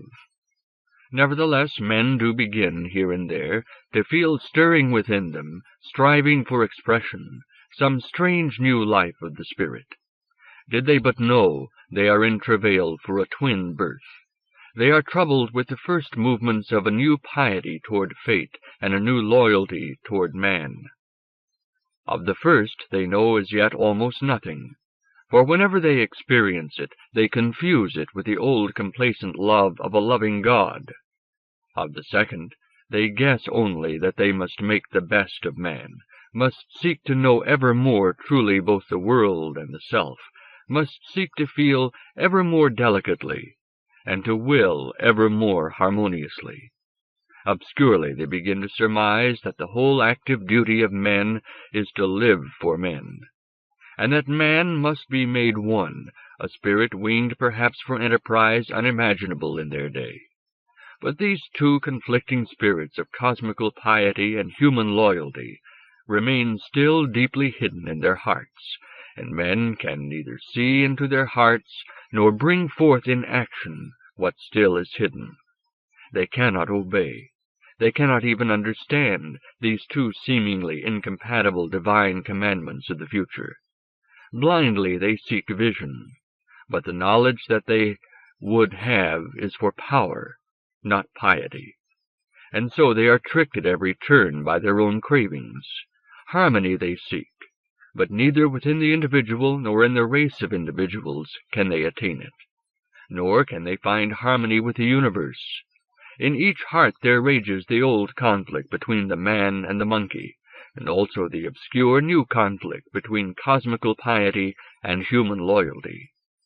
In the external world, the quarrelsome apes that fought of old for prey, for mates, for kingship, for hunting grounds, war now for cornlands, mines, trade, for national glory or security, for fantasies of religion. Armies surge hither and thither. Fields and cities are laid waste, and always in a good cause, whether for some royal master, or some burgher caste, or some nation, or for the glory of God. While all this is afoot, something else which is new is beginning to happen to mankind. The still unrecognized piety toward fate and fact, and toward the actual course of the world, stirs men to observe the daily features of the world with new interest. At the same time, loyalty toward man fires them to master the physical world for man's use, and therefore to understand its working. Some few individuals here and there, fretted by a recrudescence of that curiosity by which the ape had triumphed, begin to pry into the behavior of physical things. They drop weights from towers, seek new descriptions of planetary motions, peer at the heavens through lenses, observe the workings of flesh and blood, put one stuff with another stuff and watch the issue, brood upon the falling apple and on the jumping lid of a kettle, devise pistons, cogwheels, gears, wheels within wheels. Suddenly man puts together a mesh of dangerous little fragments of knowledge, and comes into possession of little dangerous powers. Victoriously the human ape assimilates the teeming influx of new facts. Decade by decade he discovers new features of the intricacy and majesty of the physical universe. Imagination strains to cope with the very great, the very little, the very complex, the very swift, the very long-enduring. Little by little, the familiar universe crumbles away, and a new, stupendous universe forces itself on man's reluctant, fascinated gaze. Within this new pattern of things, man sees himself as among the very little, the very brief, the very impotent, the wholly mechanical. This discovery, which fills him with indignation and despair, should have been a step in his salvation. It should have taught him to value himself no longer as the immortal, precious, unique child of a God whom his own mind had created, but henceforth as a thread in the fair web of the universe, a theme in the great music, and also as one brief sentient focus of cosmical aspects. But wholly ignorant of his own interior being, he still cherishes the belief that he is something peculiar, distinct from the physical, something uniquely free, vital, spiritual. and so when he is forced to regard himself as all of a piece with his world, he feels himself degraded. All that he knows of the physical world is shape, movement, resistance, mechanical sequence of changes. These he takes to be no mere superficies, but the very essence of the physical, and these abstractions he now applies to himself, condemning himself as mere matter. If he knew himself as well as he now begins to know his world, the science of the physical would not dismay him about his own nature, nor remain itself a science of mere appearances. But through inveterate self-blindness, the first men are doomed to misconceive themselves in the light of a physical nature, which also through self-blindness they must misconceive. Ignorant of their own interior being, they remain ignorant of the interior being of the world, whose gorgeous superficies is now stage by stage terrifyingly revealed. When the first men have already firmly grounded their science of the physical world, they begin to direct the same objective study upon their own behavior. Thus they will acquire in due season a vision of themselves even more devastating, because more precise. They will see themselves at last unambiguously as greedy, self-absorbed, vindictive, timorous apes, cunning and powerful up to a point, yet also incredibly weak and stupid. This knowledge, could they but pursue it relentlessly and to the bitter end, should lead them at last up to the locked door behind which is true self-knowledge. Once there, they should be able by biological control to produce a generation capable of penetrating that interior stronghold. Thus should the first men arrive at last where the lemurs started, and should proceed to surpass those wise innocents in every activity of the spirit. But in the book of fate it is written that this shall not happen. While men are taking the first few halting steps in the new venture, while they are still debating the course, the storm breaks upon them. A world situation arises which demands for its control more intelligence and far more integrity of will than their half-formed nature can achieve. While man is becoming less and less confident of his own spiritual dignity, he acquires more and more power over his physical world, and sinks further and further into obsession with the material. Steam drives ships across the oceans without care for winds, drives trains across the lands, carrying great loads at incredible speeds. Later comes electricity, and with it the flashing of messages around the planet on wires or on the ether. The age-old dream of flying is at last realized by aeroplane and airship. Meanwhile, by machinery and chemical synthesis, innumerable materials and utensils are manufactured for comfort, luxury, or power. What is the upshot? From its germ in Europe, a new world spreads, devouring the old world. Formerly, events happening in one region had seldom any appreciable effect elsewhere. But now, increasingly, each event in every part of the world reverberates within all other events. By means of steam and electricity, the human world is becoming one system. Its regions become interdependent economically, even in a manner culturally, but not politically and not socially. The hearts of men are massed against one another in jealous and mistrustful nations, and across this cleavage runs another, the division in all lands between masters and servants, the economically free and the economically enslaved. The new world should have been a happy and glorious world, but it is not. The new powers should have been organized in service of the human spirit, the one right object of loyalty, but they are not. The first men can do almost nothing with their powers, but serve the old ape cravings for private comfort, safety, self-display, and tribal glory. At the moment of the outbreak of the European War, the great majority of mankind are extremely ignorant not only of their own essential nature, but of the world. They feel no need that man should be made one, and that all men should cooperate in the supreme racial enterprise. They take the nations to be the true objects of loyalty, and the social classes to be natural elements of the nation. but a minority, mostly in the western lands, have blindly felt this need of human unity. Their leaders have formulated it obscurely in one manner or another, often discrepantly. But few can take it at all seriously. Very few can live for it passionately. In most cases, however bravely they can talk about it, they cannot act for it. If ever they are put to the test, they shy away, affirming that nationalism is practical, cosmopolitanism but a remote ideal. Though they see it intellectually, their hearts are not capable of responding to it. If ever the nation is in danger, their cosmopolitanism evaporates, and they stand for the nation in the good old style. Yet intellectually they know that in their modern world this way leads to disaster.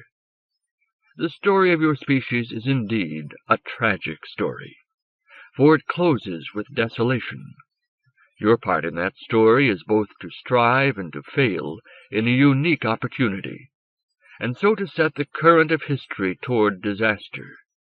But think not, therefore, that your species has occurred in vain, or that your own individual lives are futile. Whatever any of you has achieved of good is an excellence in itself, and a bright thread woven into the texture of the cosmos. In spite of your failure, it shall be said of you, had they not striven as they did, the whole would have been less fair. And yet also it shall be said, even had they triumphed, and not suffered their disaster, the whole would have been less fair. Chapter 6. The War. 1. Europe before the war. I must now describe from the Neptunian point of view that moment in the career of the first men which seemed to those who experienced it an eternity of war. As the summer of 1914 advanced, our observers crowded in ever greater numbers into your world, seeking out among you suitable minds in which and from which to observe your coming crisis.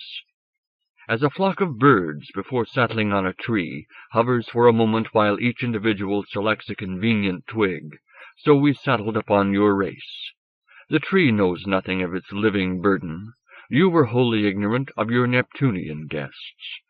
Long before this great company began to arrive, those of us who, like myself, are specialists in your epoch, had of course already been at work among you, wandering from mind to mind, and studying the great movements of human history which were to result in your crisis. But in 1914, an immensely greater company gathered to watch in as much detail as possible your reaction to the unprecedented events of the next 4 years. In spite of this influx of observers, not every one of you could be directly studied, but a considerable proportion of the total European population harbored within themselves Neptunian visitors.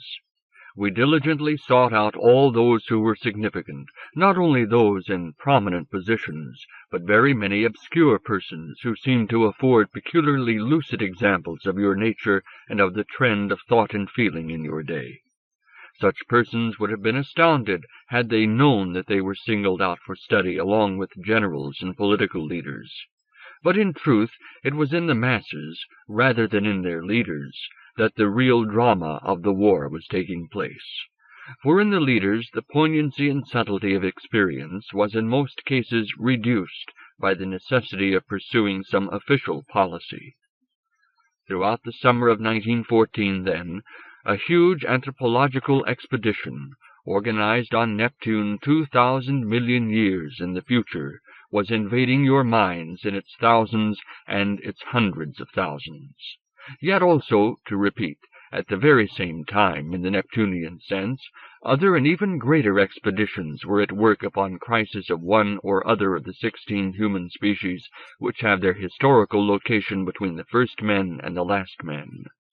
Thus some were studying the fall of the noble second men in their long struggle with the cloud-like Martian invaders.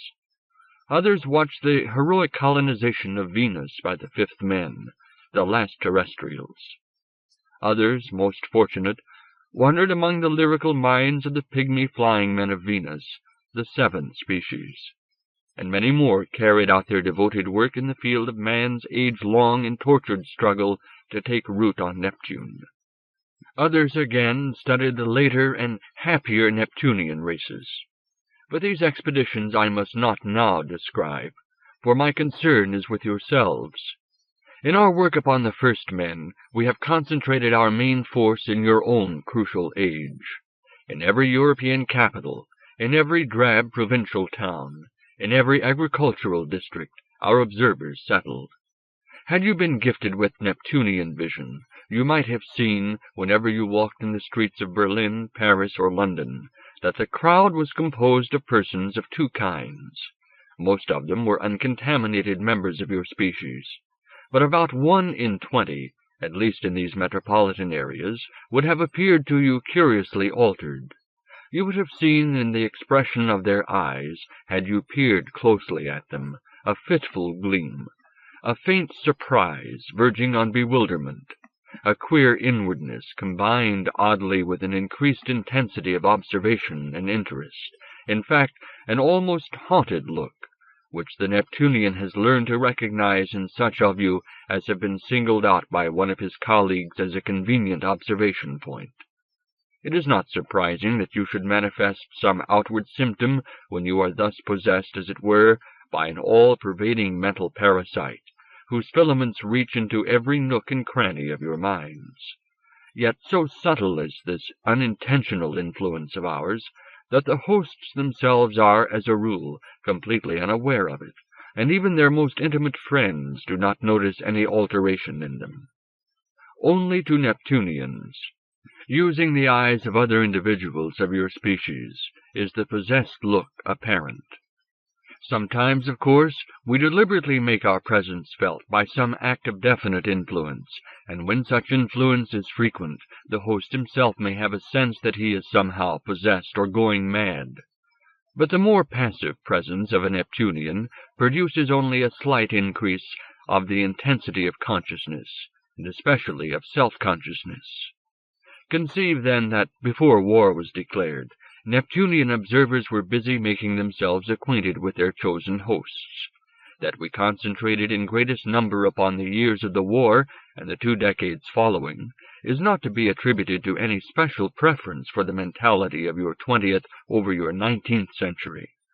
As between the generations which, through complacent materialism and sentimentality, brought the war into being, and the generation which, through moral timidity and lack of faith in the human nature of the enemy, allowed itself to be herded into the trenches, and again the later generations, which, attaining maturity when the war was over, blamed its predecessors or malicious fate for its own supine laziness and lack of vision. As between these 3 groups of persons, we have no predilection. To us, all alike are human, in the manner characteristic of a half-human species. Each is the inevitable product of its predecessors and its world. Yet each is in part responsible for its own turpitude. This is, I know, a paradox, which must remain insoluble upon your plane of understanding. But to us there is no paradox. All your generations appear equally culpable, equally pitiable. But since in the war itself and its consequences the whole drama of your species finds its climax, it is in the war period and the decades following it that our observers chiefly congregate. Very thoroughly the pioneers had already sifted your populations for significant individuals, so that when the main expedition arrived, it was possible to allocate each newcomer to a suitable host. Most often, but not always, we set our women observers to study terrestrial women, and as far as possible we contrived to arrange matters so that there should be some kind of temperamental similarity between observer and observed, for thus, we find, the work proceeds most smoothly and effectively. Some of us occupied the minds of the politicians on whose decisions so much was to depend, seeking to understand and sympathize with their ingrained political convictions, sorting out the obscure tangle of self-interest and public loyalty which was to determine their behavior, harking back now and then into their youth or childhood or even infancy, to discover the submerged sources of their whims, delusions, and prejudices. Others of us familiarized themselves with the astounding mixture of honest, heart-searching, and intricate self-deception which was the habitual attitude of your religious leaders to all serious problems, and was so soon to find its most striking expression in the futility of your churches in the face of war.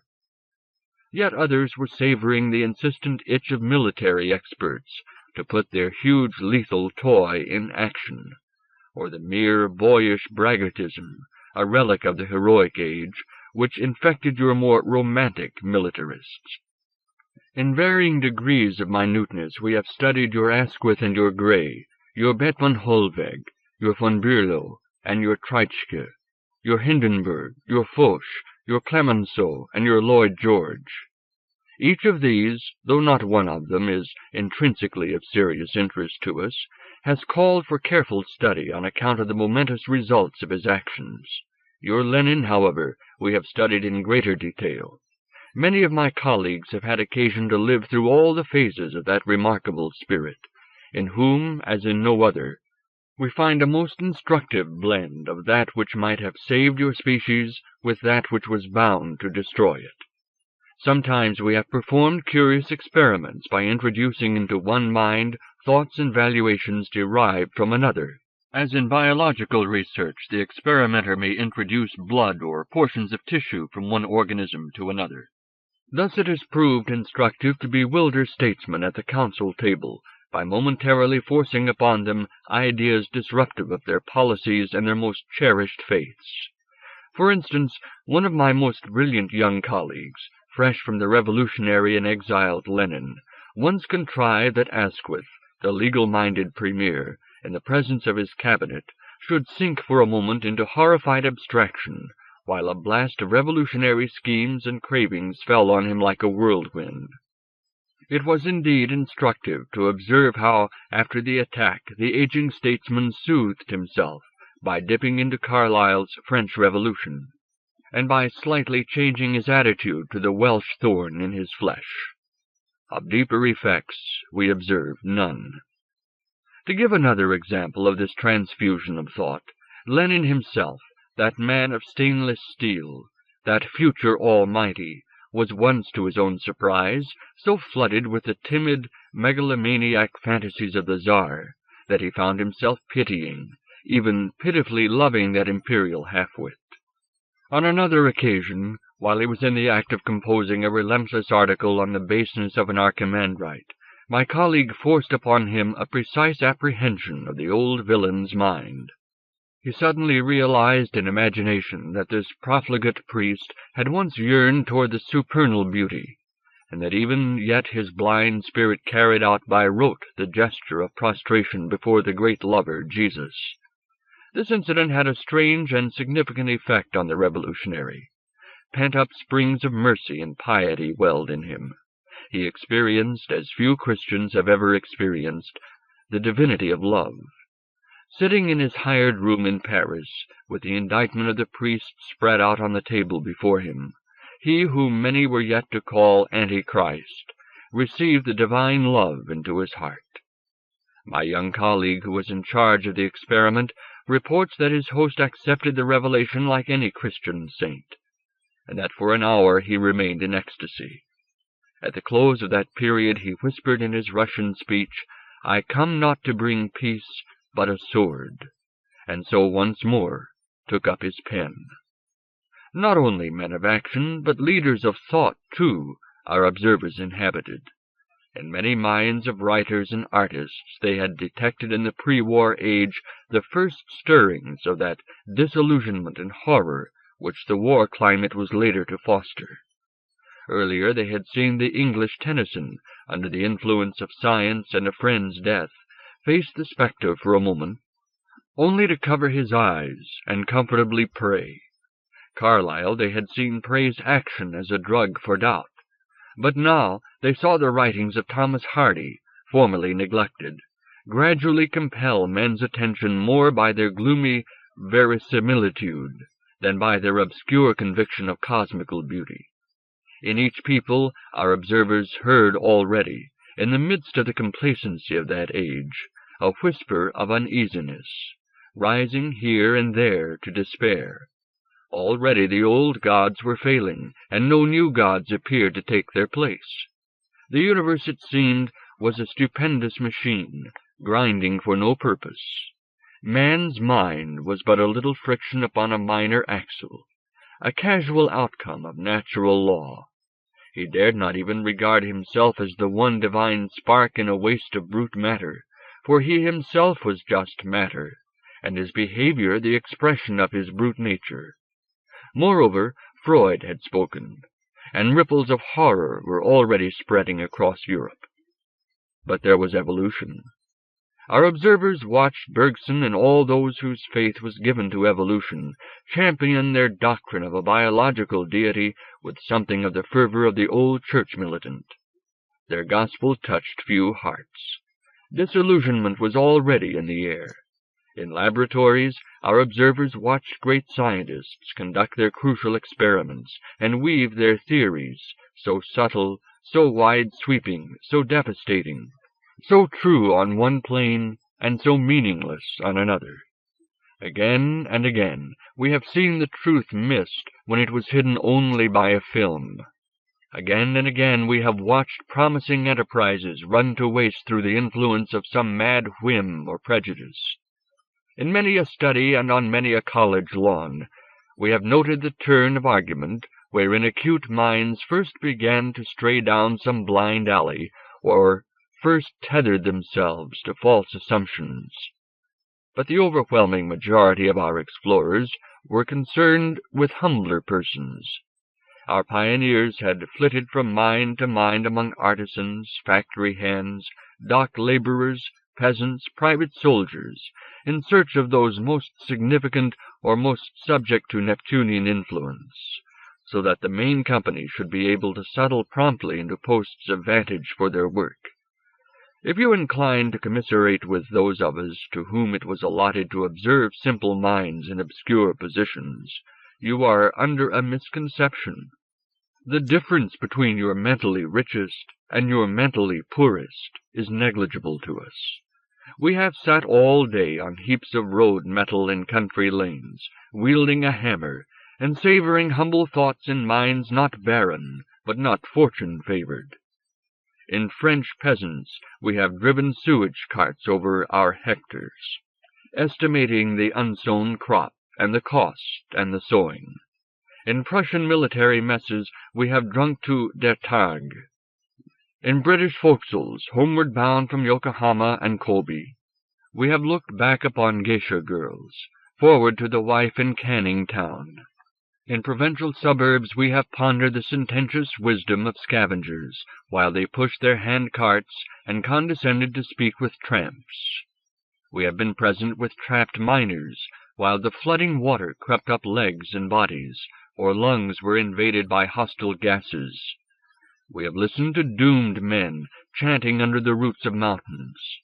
Some of us, in zeal to observe last acts of piety or panic, have been destroyed in the destruction of their hosts. In factories we have spent our terrestrial years feeding voracious machines and dreaming impossible triumphs or love idols. On holidays we have been borne by the released flood of our fellow workers along esplanades and heaths. Over shop counters in Bond Street and the Rue de Rivoli we have fingered camisoles, stockings, dress pieces. We have pondered, tone by tone, cliché by cliché, the intercourse of customers and shop girls. We have jostled around buses and down subways, and hurried into city offices. In third-class railway carriages we have read innumerable evening papers through the eyes of clerks and typists, devouring the murders and the sex, skimming the politics. In the discreet darkness of picture palaces we have had forbidden tactual intimacies. In jails we have estimated the civilization of Europe through the rage of its outcasts. We have battered impotently on cell doors, counted and recounted the threads of spider webs, strained to catch sounds of the world's great tide of life, which had left us stranded. We have entered into inmates of lunatic asylums, to gain insight into your mentality by watching its disintegration. We know also what is to be segregated as mad by a world madder than oneself. In public houses and Bierstuben we have escaped for a while from nagging reality through the cheap ecstasy of inebriation. Or less forlorn, we have found in the applause of our companions false consolation for our defeat in life.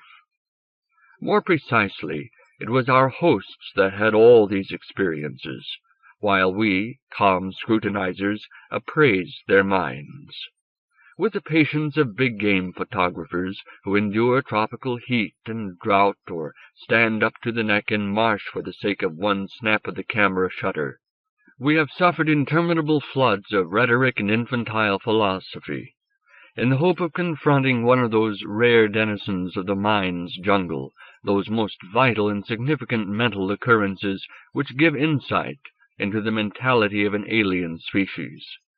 We have also suffered vicariously the pains, both maternal and filial, of many births. We have watched the clean pages of many infant minds ignorantly scribbled over with indelible fears and loathings. We have experienced in many young things the same hungers and worships that we ourselves have known in our own far future childhood upon Neptune. But in terrestrial childhood we find these young healthy lusts and admirations all poisoned, misdirected, blunderingly thwarted or sapped, so that again and again we are reminded that the folly of your generation, as of every generation of your species, is due less to its innate coarseness of fiber than to the disastrous influence of its parents and teachers. Could we but, like your Pied Piper, rescue all your infants from their mothers and fathers, could we but transport them to Neptune, even with their ineradicable simian impulses and their inherited distortions of mind and body, could we but keep them from the contamination of their elders, what a race we could make of them! We could not, indeed, bring them further than the threshold of true humanity, but within their natural limits they might be made generous, free-minded, zestful, unafraid. Then if we could but return them to your planet in the first bloom of maturity, how they would remake your world!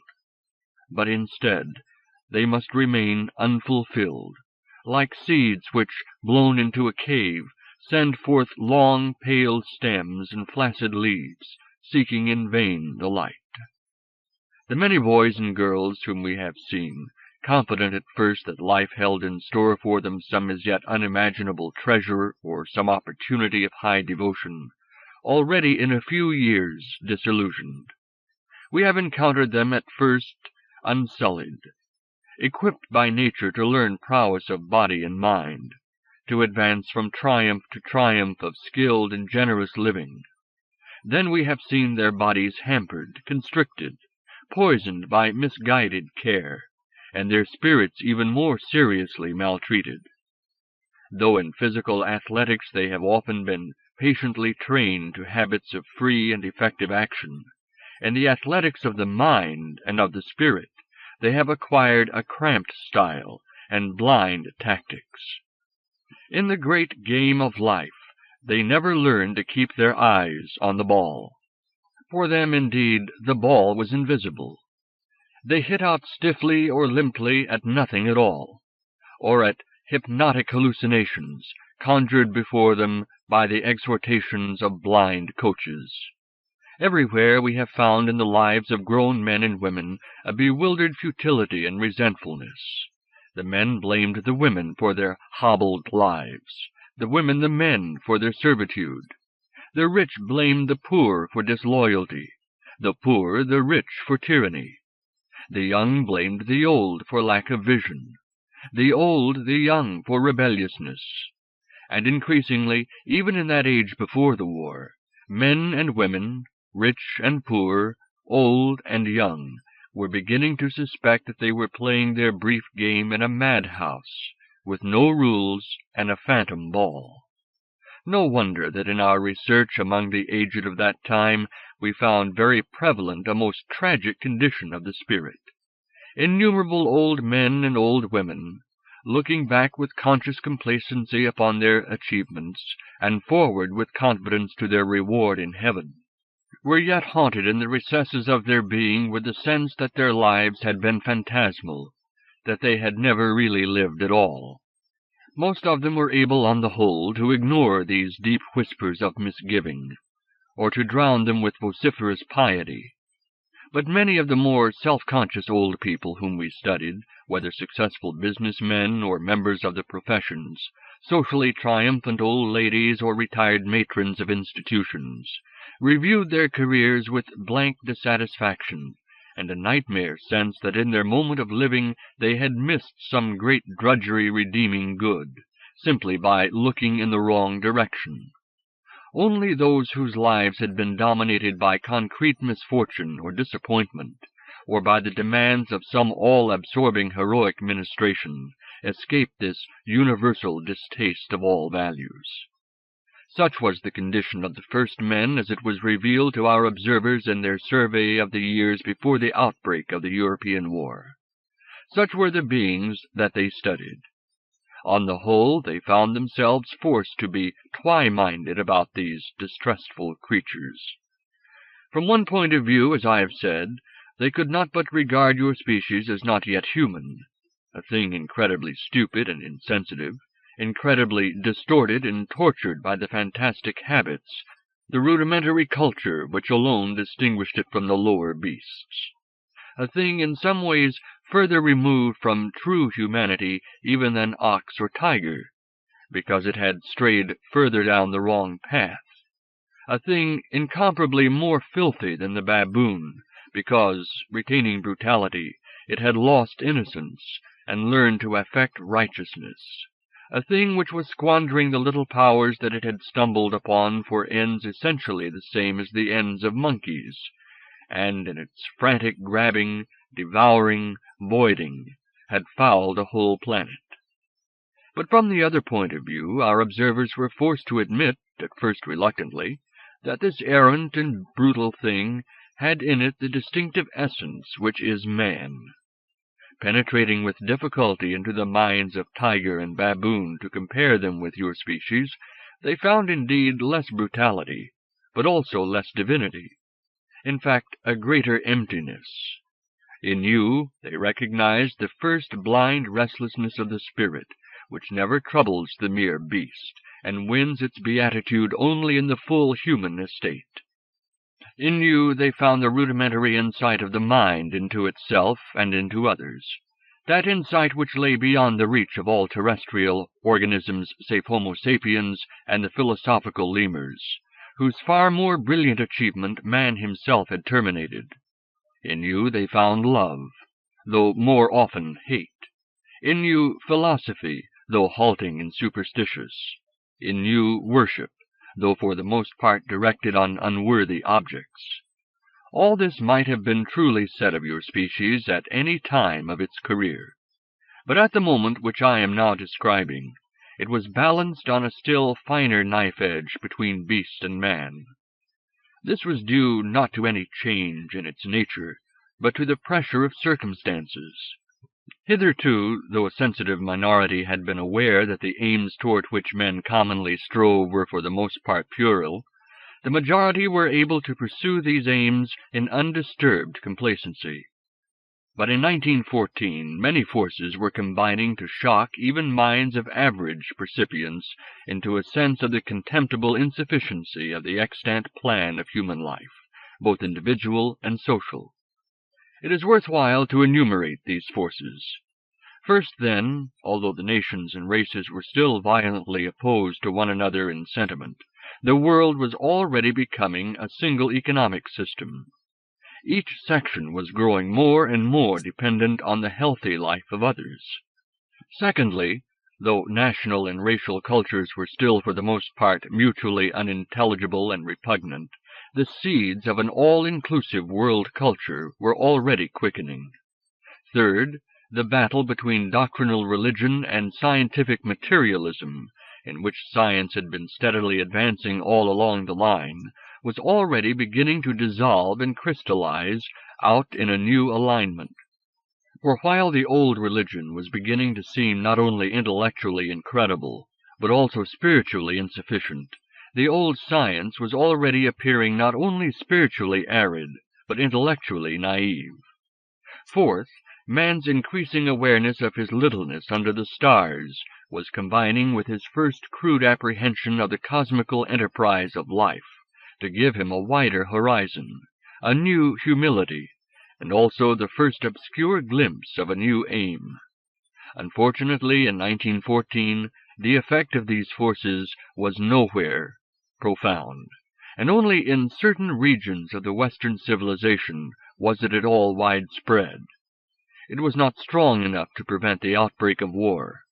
All it produced was a devastating, though mostly unacknowledged, suspicion in all the combatants that human nature had failed. 2. Europe chooses war. In August 1914, it was said by the more thoughtful among you that a great war in Europe might well cause the downfall of civilization. They expected that the war would lead at once to complete economic and social confusion. In this prophecy, they were wrong. They underestimated the recuperative powers of their material civilization. But the war was to cause a disaster more subtle and profound than any which was foreseen in 1914. It was to undermine man's confidence in his own nature. Henceforth your species was to suffer a kind of racial neurosis, blended of guilt, horror, inferiority, and hate. Not only civilization was to be undermined, but the integrity of a species. In the fateful days when ultimatums and declarations of war were being bandied from capital to capital, the population of Europe was wholly unprepared to take the one line which could have saved it. It had neither the courage nor the imagination for a general refusal to fight. On the other hand, it could not accept the war innocently, as earlier generations had accepted wars. Hitherto men had fought with a clear conscience, however much they might personally loathe the distresses that war must bring. But since the last war in Europe, a change had begun to come over men's minds. Though it was not yet possible for the masses to reject war, it was no longer possible for them to accept it without guilt. Few, even of those who suffered no conscious heart-searching, were wholly immune from that unwitting shame and embitterment which was the characteristic mood of your war-tortured populations, and had never occurred at all widely in any earlier war. It was extremely interesting to observe within minds of various types the different reactions of your species to the novel fact of war. Most were taken completely by surprise. In the manner characteristic of their species, they had lived hitherto without serious thought for matters of public concern. The rivalries of national states might indeed rouse in them some sentimental interest, but the life of the race lay almost wholly beyond their grasp. They were fully occupied in keeping themselves and their families afloat in the maelstrom of economic individualism. Inevitably, their chief concern was private fulfillment, and its essential means, money. National affairs, racial affairs, cosmical events were of interest to them only in their economic bearing, or at most as occasions of curiosity, wonder, or ridicule. They produced and consumed, bought and sold, played ritual games with balls, and transported themselves hither and thither in mechanical vehicles in search of a goal which ever eluded them. They indulged in illicit sexual intercourse, or with public applause they married, propagated, launched their children upon the maelstrom. They put on their best clothes on Sunday, and after church or chapel they walked in the park. Or with a sense less of moral guilt than of social degradation, they spent their Sundays in old clothes and upon congenial occupations. Almost invariably they applauded the things they had been taught to revile. Or, if they were original and dared to think and feel spontaneously, they found themselves harassed both by their fellows and by their own archaic consciences. They then either recanted or developed into extravagant cranks. But these were few. The overwhelming majority were enslaved by the custom of the herd. Such were the beings on whom the fate of the terrestrial spirit now depended. Nowhere was there any clear perception of the issues at stake. Nowhere any recognition that the species was faced with the supreme crisis of its career. Scarcely a man or a woman in Europe or America still less in the remote East, realized that the great test of the human animal had come, and come, alas, too soon. In their reaction to war, Western men and women revealed themselves as falling into a few well-marked types, which nevertheless graded into one another. Indeed, scarcely any individuals could be said to belong wholly to any one type. In almost all there were traces of every kind of war sentiment, and in many there was an almost diurnal fluctuation of mood from one to another. Nevertheless, Western Europeans may be significantly classified according to their most characteristic attitude to the war as follows. First, in every nation there was the incredibly large swarm of persons who, in spite of their vociferous patriotism, were at most times incapable of taking the war seriously in any sense except as a source of possible danger or profit to themselves. Such creatures we found in all classes, from manual laborers to captains of industry and respected statesmen. In the armies also we found many who had failed to evade their military obligations. They were of all orders of intelligence, from the very stupid to the acute, but even the most brilliant of them lacked the power to see beyond the horizon of private, or at most family, interest. They were nearly always quite unconscious of their own deficiency. Yet almost with the unwitting mimicry shown by some insects, they managed to behave, verbally at least, with impeccable correctness. They were seldom suspected of being inhuman. Often have we experimented on these backward animals, striving to introduce into the mind of some munition profiteer, some popular demagogue, some climbing staff officer, or some abject shirker in the ranks, glimmers of a self-oblivious view. Most often the experiment has failed completely, but in some cases we have been rewarded by a curious spectacle. The little self, outraged by the incursion of unself-centered fantasies, has called morality or duty to its assistance. The ambitious general, for instance, troubled for a moment by the sacrifice of life entailed in some brilliant barren attack, has told himself that it is necessary, and could not see that he was caring only for his reputation as a resolute commander. The second type recorded by our observers was less contemptible, but almost as backward. These were the persons who, though often strong in a kind of social sense, innocently accepted war and the martial code. Their vision was limited to the hero ideal. They saw the war in the good old way as a supreme opportunity of personal courage and devotion. It came, they said, to purge men of the selfishness bred of industrialism and of the softness bred of security.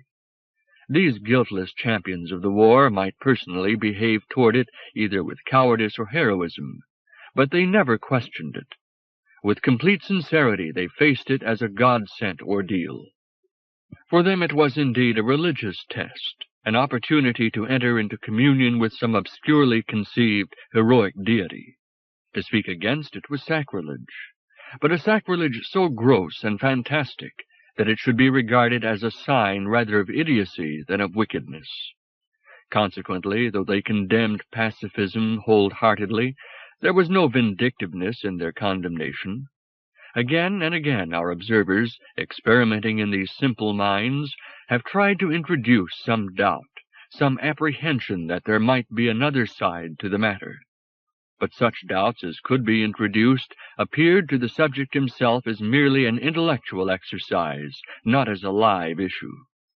Such images of brutality and disgust as were introduced were accepted simply as tests of fortitude.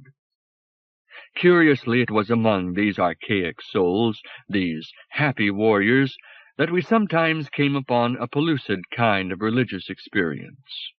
Fortunate innocents, they were exempt from the guilt and torture which wrecked so many of their fellows.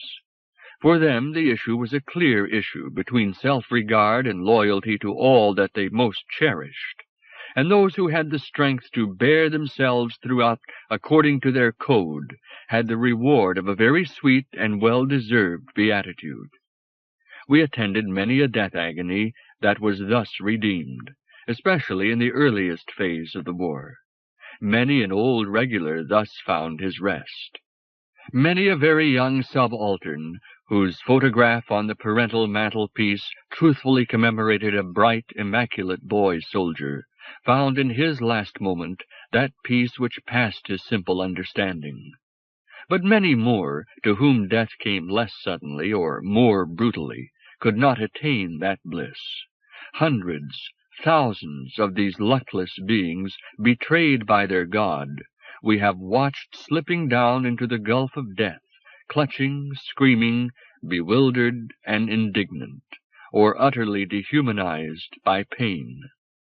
More common than the happy warriors was a third type, namely those who, having passed in spirit beyond this nightly innocence, still tried to retain it. These, when the war began, were first shocked and torn asunder by conflicting motives, by loyalty to the old idea of war, and by the obscure stirrings of something new which they dared not clearly face. For in spite of all their regrets and compassion, they very deeply lusted for war. And because this new thing that disturbed them ran counter to this lust and to the familiar code, they strove to ignore it. Or they persuaded themselves that though war was an evil, this war was a necessary evil. They elaborated all manner of arguments to convince themselves that their country's cause was the cause of humanity, or that the war, though tragic, would result in a great moral purgation. They eagerly accepted every slander against the enemy, for it was very urgent for these distraught spirits to believe that the enemy peoples were almost subhuman. Only so could they feel confident that the war was right, and indulge their martial zeal with a clear conscience. The pacifists they condemned even more bitterly than the enemy, for in tormenting the pacifists they seemed to be crushing the snake in their own hearts. The fourth type, though not actually a majority in all lands, had the greatest influence, because in most of the other types the sentiment of this fourth type was present in some considerable degree. These were at the outset little stirred by patriotism, and for them war had but a slight romantic appeal. They thought only of individual lives and happiness, and nearest their hearts were the lives and happiness of their fellow countrymen. Under the influence of the lying propaganda with which the spirit of each nation was poisoned by its government, they sincerely believed that the enemy government was in the wrong, and was carrying out a base policy by brutal measures. But they preserved their sanity so far as to believe that the enemy peoples were on the whole not very different from themselves. As individuals, the enemy were just ordinary, decent folk, who, through some lack of resolution, had been led into a false policy. Consequently, so it was said, the group spirit of these swarms of harmless enemy individuals was unhealthy. In the mass they were a danger to civilization, and so at all costs they must be beaten. Such was the attitude of most men and many women in both the opposed groups of peoples. They lacked faith in human nature, and through their lack of faith in it, they betrayed it. They might so easily have risen up in their millions in all lands to say, "This war must stop, we will not fight." Yet, of course, though in a sense so easy, such a refusal was also utterly impossible to them. Because they were without any perception of man's true end, because they accepted the world as it stood and human nature as it seemed, they inevitably missed the great opportunity and condemned their species to decline. Pitiable beings, they brought upon their own heads and upon the future deluges of pain, grief, despair, all through lack of vision or of courage. They manned 1,000 trenches, endured 1,000 days and nights of ennui or horror, displayed what in your kind is called superb devotion. All this they did, and all for nothing. They thrust bayonets into one another's entrails. They suffered nightmares of terror, disgust, and frantic remorse. They were haunted by bloody and filthy memories, and by prospects of desolation. Those of them who were parents gave up their sons.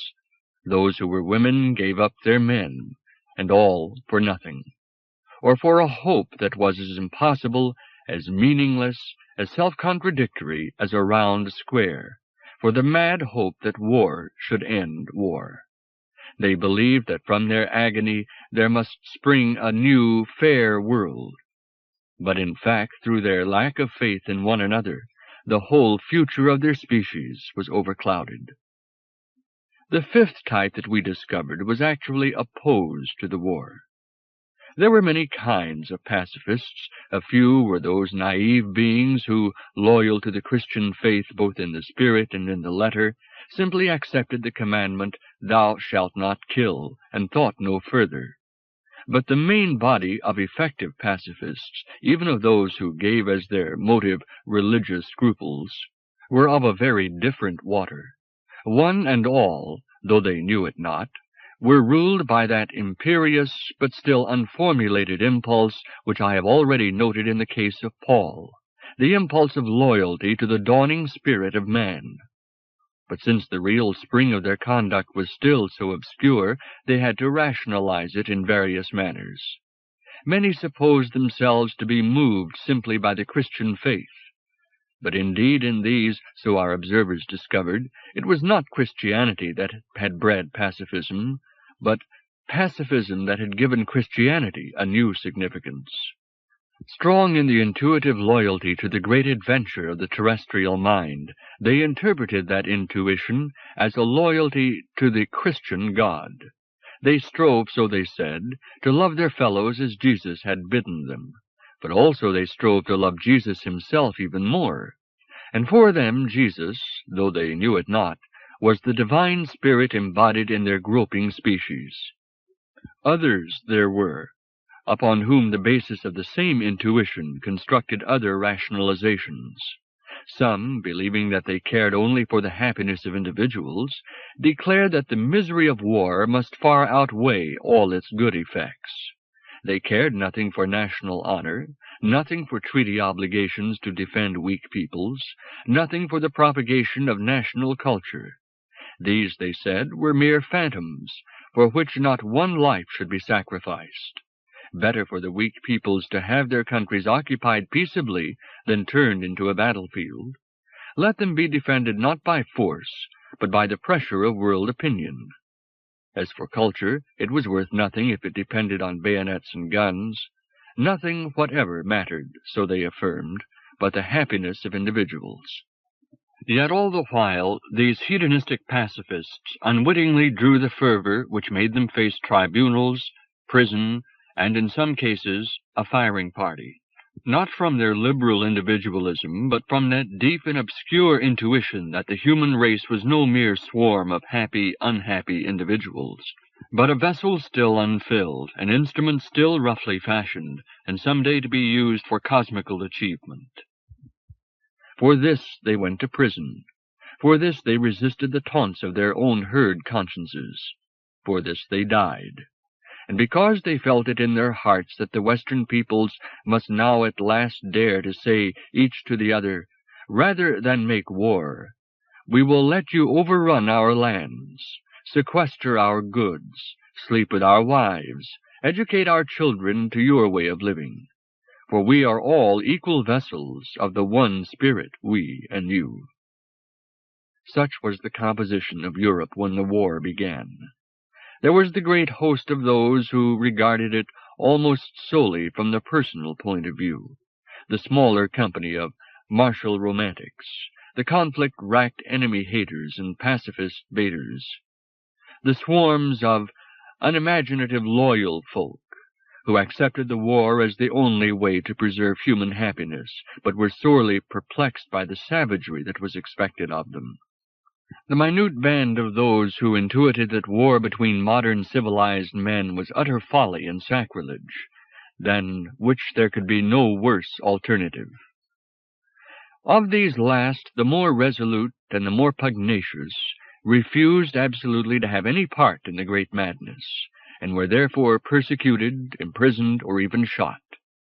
But others, like Paul, less heroic, less confident of their own opinion, or more sympathetic to the great public agony, could not bring themselves to stand aside inactive.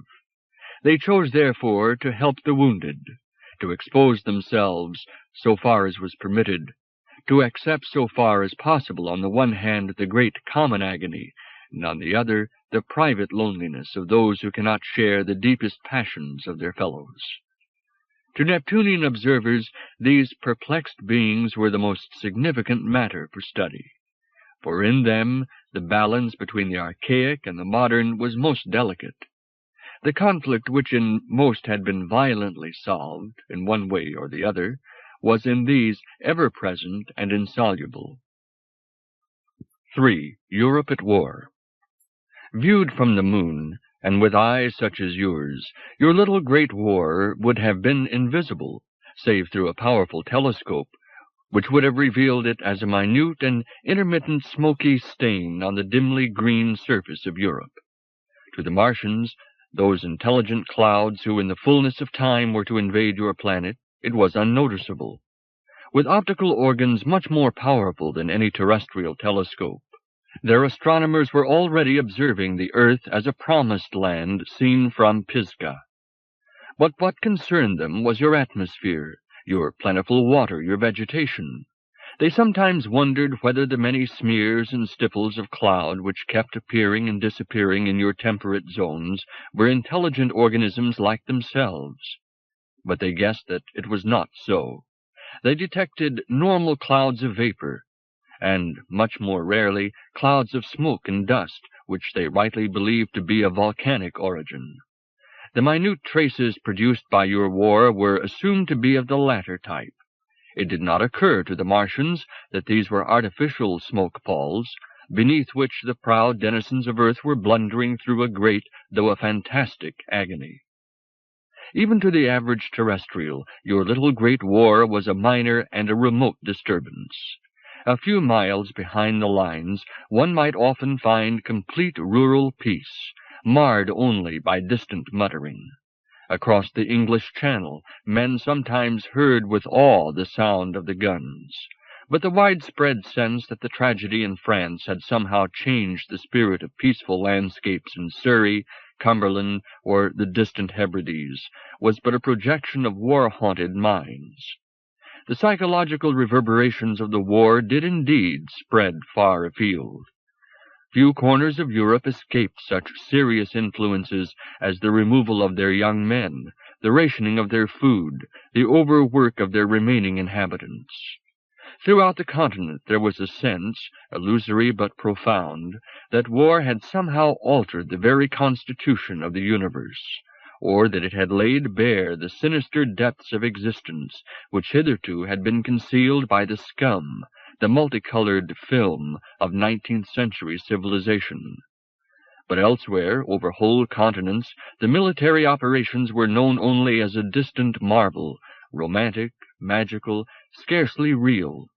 Folk tilled and hunted, copulated and bore children, propitiated the gods of rain and storm, trapped marauding beasts, and sometimes listened incredulously to travelers' tales of the white man's war. In more remote parts of the earth, on the upper reaches of the Amazon, in African jungles, and on the Tibetan plateau, there were isolated folk who never heard rumor of your war until after it had ceased. But to most Europeans it did indeed seem that when the war began, the whole ground tone of existence was altered. For a few months, many clung to the conviction that this profound change of key was for the good, a transition from the sordid, though safe, to the heroic, though tortured. The Germans pressed forward toward Paris, that mythical city of delight. The French and the British gallantly contested every inch, and at last, miraculously, they held their own. Stories of heroism and horror percolated through Europe. Stories of the incredible effects of high explosive shells, of great buildings collapsing like card houses, of men's bodies blown to pieces or mown down in hundreds by machine guns. All this was at first accepted as quite in order, quite as it should be, in the new, bewildering, heroic universe that had come into being. Amiable bank clerks and shopkeepers began to spend their leisure in learning to be frightful in the sacred cause, learning to give the right sort of lunge with a bayonet, to stick it successfully into a belly, learning the right twist to release it. Paul, in those early days, had bought a little red manual of military training, in which he diligently studied the theory of cooperative slaughter. Here at last, he had told himself, was the grim and heroic reality, the thing that had always lain behind this solid-seeming, but in fact phantasmal civilization. Yet somehow the little book failed to give him any sense of reality at all. It seemed entirely beside the mark. This killing was, after all, a laborious, useless, imbecile accomplishment, like learning to play the piano with your toes. Yes, it was a new world that had come into being, and one took some time to get the feel of it.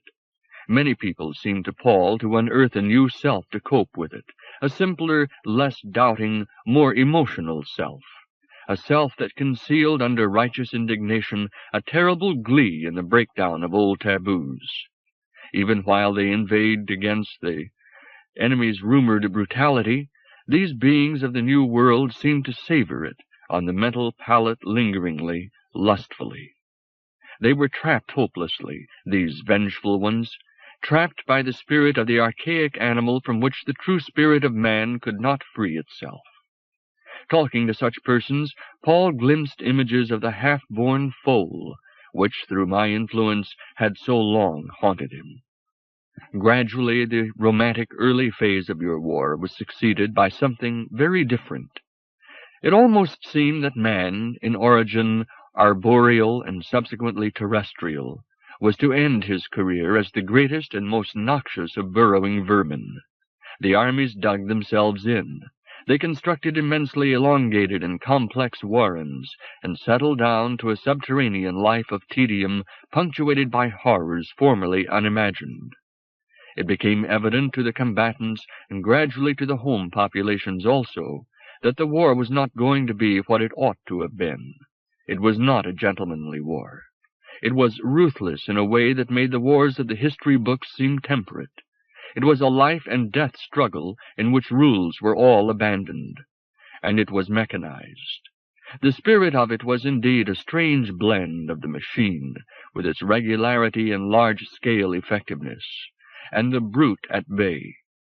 It was an affair of stopwatches, mathematical calculations, weight and frequency of projectiles, mechanical transport, railway coordination. But also it was an affair of mud, dust, blood, knives, even teeth. Everything that happened in it had two sides, a mechanical and a brutal. At the one end, the exquisite designing, making, emplacing, and sighting of the great gun. At the other, the shattering of human bodies, the agony of human minds. At one end, the hum of munition factories. At the other, the corpse-laden mud of no man's land, and the scream of tortured men out on the wire, imploring, inaccessible. Machinery, that creature of human imagination, had seemingly turned upon its creator, and was not only tearing up his body, but reducing his mind to the brute level from which it had emerged. For strange and disturbing things were now happening in civilized Europe. There were still, of course, plentiful stories of heroism. Human nature was said to be showing itself capable of unexpected devotion and fortitude. But also there were whispers of something less reputable. The bravest and most trusted, it seemed, might be suddenly converted into panic-stricken cattle, trampling one another underfoot. The most level-headed might suddenly run mad. The most generous might suddenly indulge in brutality or meanness.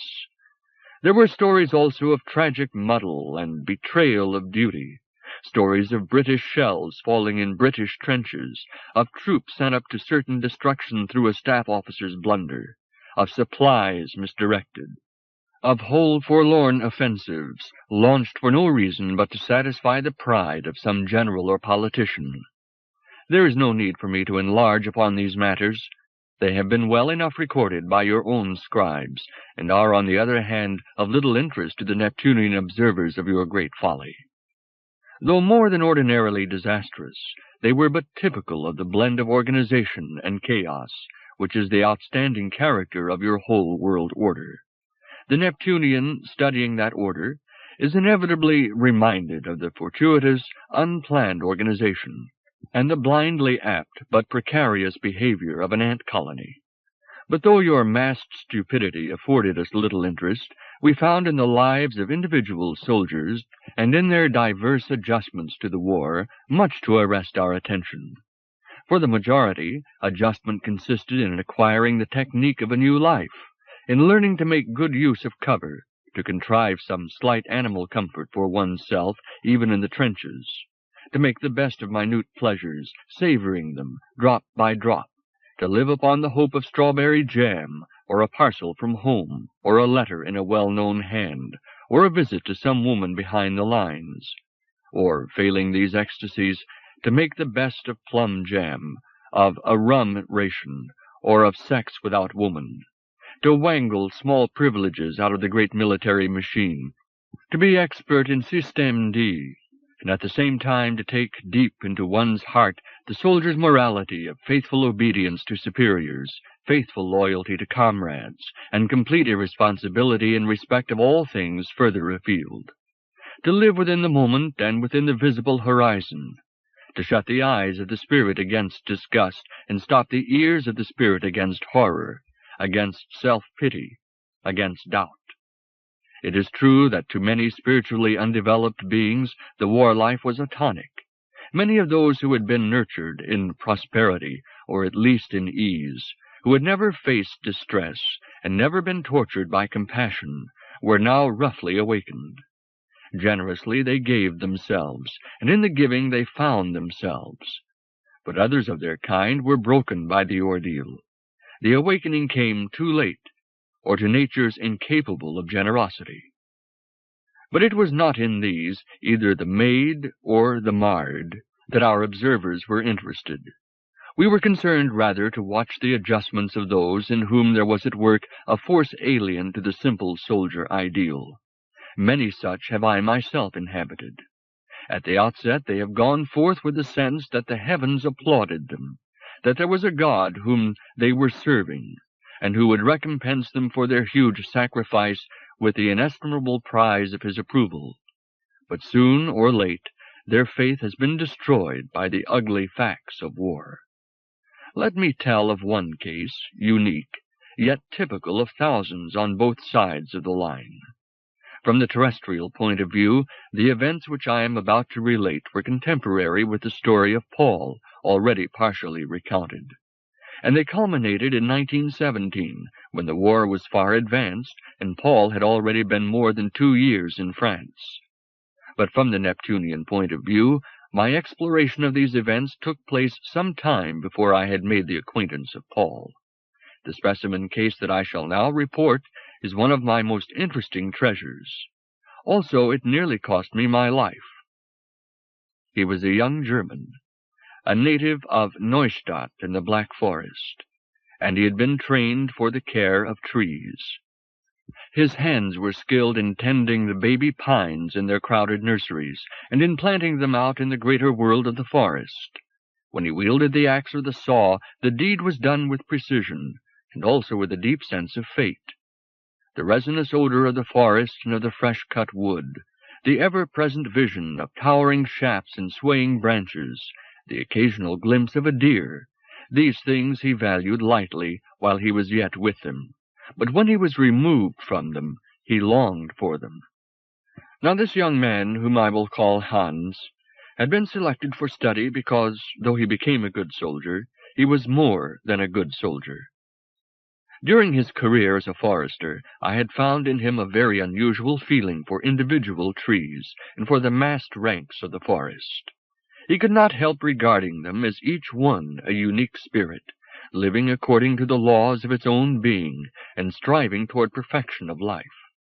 In his capacity of woodman, tender in nurturing, relentless in the final execution, he persuaded himself that, though to the trees themselves the goal seemed to be merely endless enlargement in girth and stature, he, in his lethal ministration, afforded them in spite of themselves a nobler destiny, a fuller achievement.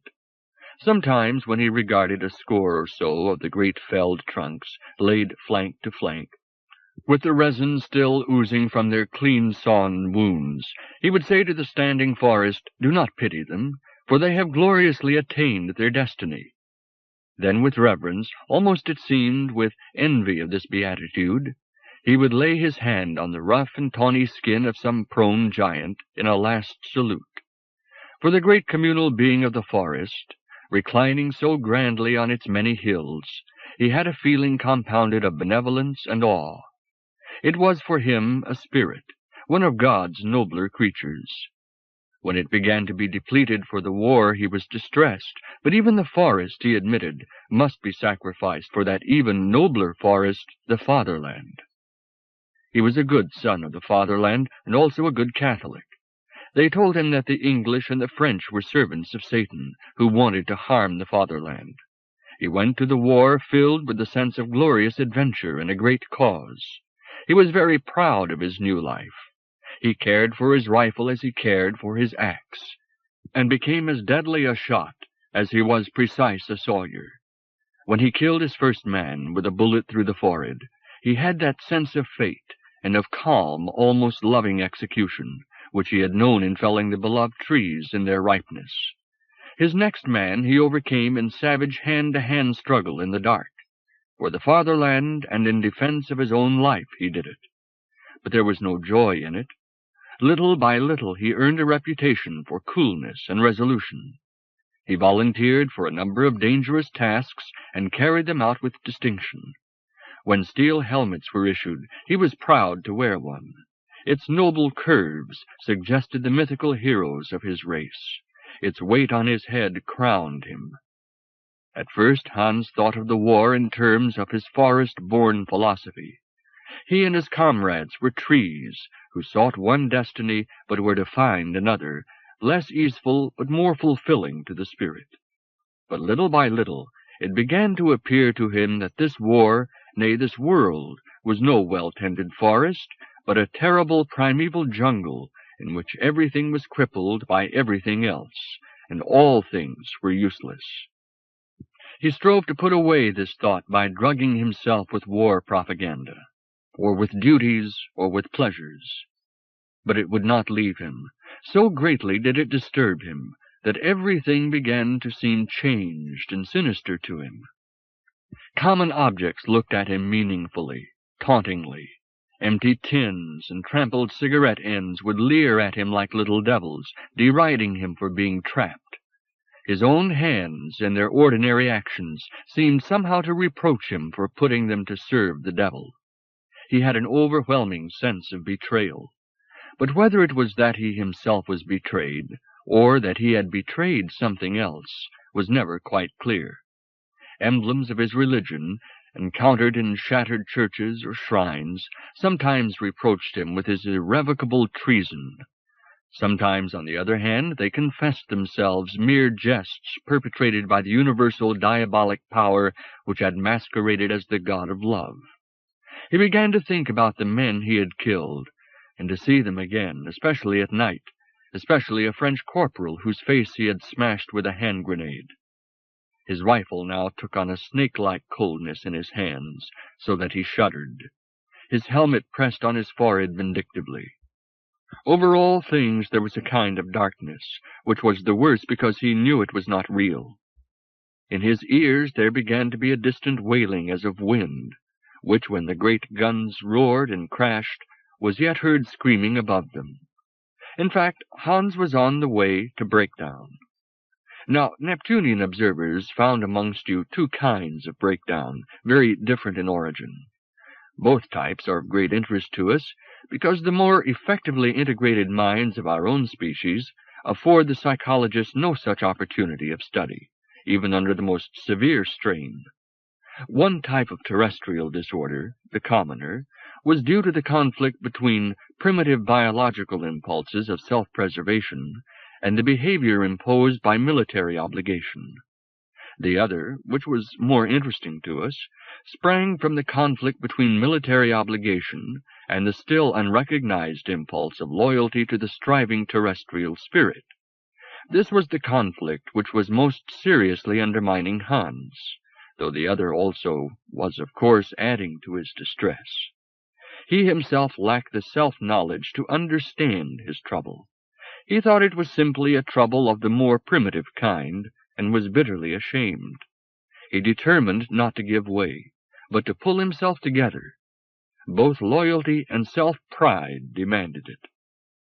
In the case of Hans and a small minority of his fellow men, this ruinous mental conflict was complicated by another and even less understood division of the mind, namely by the fundamental and insoluble problem of your species, the discord between loyalty to the adventuring spirit of man, and on the other hand, the ecstatic admiration of fate even when tragic. Although deep in his heart, Hans was coming to realize that to fight for the fatherland or any nation was treason to man, and that this war was diabolic. He had also a vivid though unintelligible apprehension of the whole great hideous tumult as somehow an expression of superhuman, inhuman beauty. His mind was therefore torn by a three-cornered conflict between old tribal loyalty, the new loyalty to man, and the zest of tragic existence. It was with dreadful satisfaction that Hans found himself involved once more in the center of a great offensive. I, his indwelling companion, knew that within the next few days he would meet his death, but I did not know precisely when it would occur. I had therefore to prepare myself to leave him by partially reverting my attention to my own world. But at the same time, it was necessary to observe him closely, for the moments of his life which would be of supreme interest to me were now at hand. I had also to keep a wary eye upon his circumstances, lest I should be entangled with him in his death. All this happened at a time when I had been rather too constantly engaged on work in your world, and was so soaked in your mentality that I could not at all easily disengage myself from it. Moreover, I found myself extremely reluctant to do so. Not only was I desirous to follow Hans through to his last moment, and if possible to afford his tortured spirit something of the Neptunian serenity, but also I was by now trapped by an overwhelming affection for your tragic world. It was therefore both with difficulty and with a strangely violent regret that I set myself to recapture in imagination the wider horizons and the crystalline titanic edifices of Neptune, the great limbs and eloquent features of my own race. My regret alarmed me, for it was a sure sign that I had stayed in your world much longer than was wholesome. Like one lost in the snow, who has an overwhelming desire to lie down and sleep, but knows that if he does, he will never rise again, and never complete his work, so I now realized that a great effort was necessary. I began to goad myself by thinking of all the precious fruits of my exploration, which, if I were to succumb, would never be delivered to my own world. Meanwhile, the hour of the offensive was approaching. From the felt tone of Hans's body, it was evident that he was going sick, but he would not admit it to himself. He developed a distressing colic and diarrhea, but he clung to his post.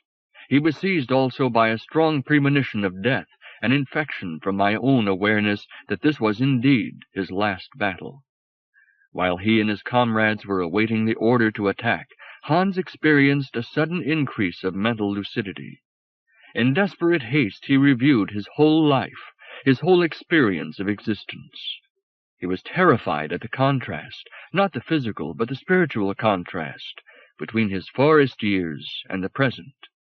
Then there was a bland rightness about everything.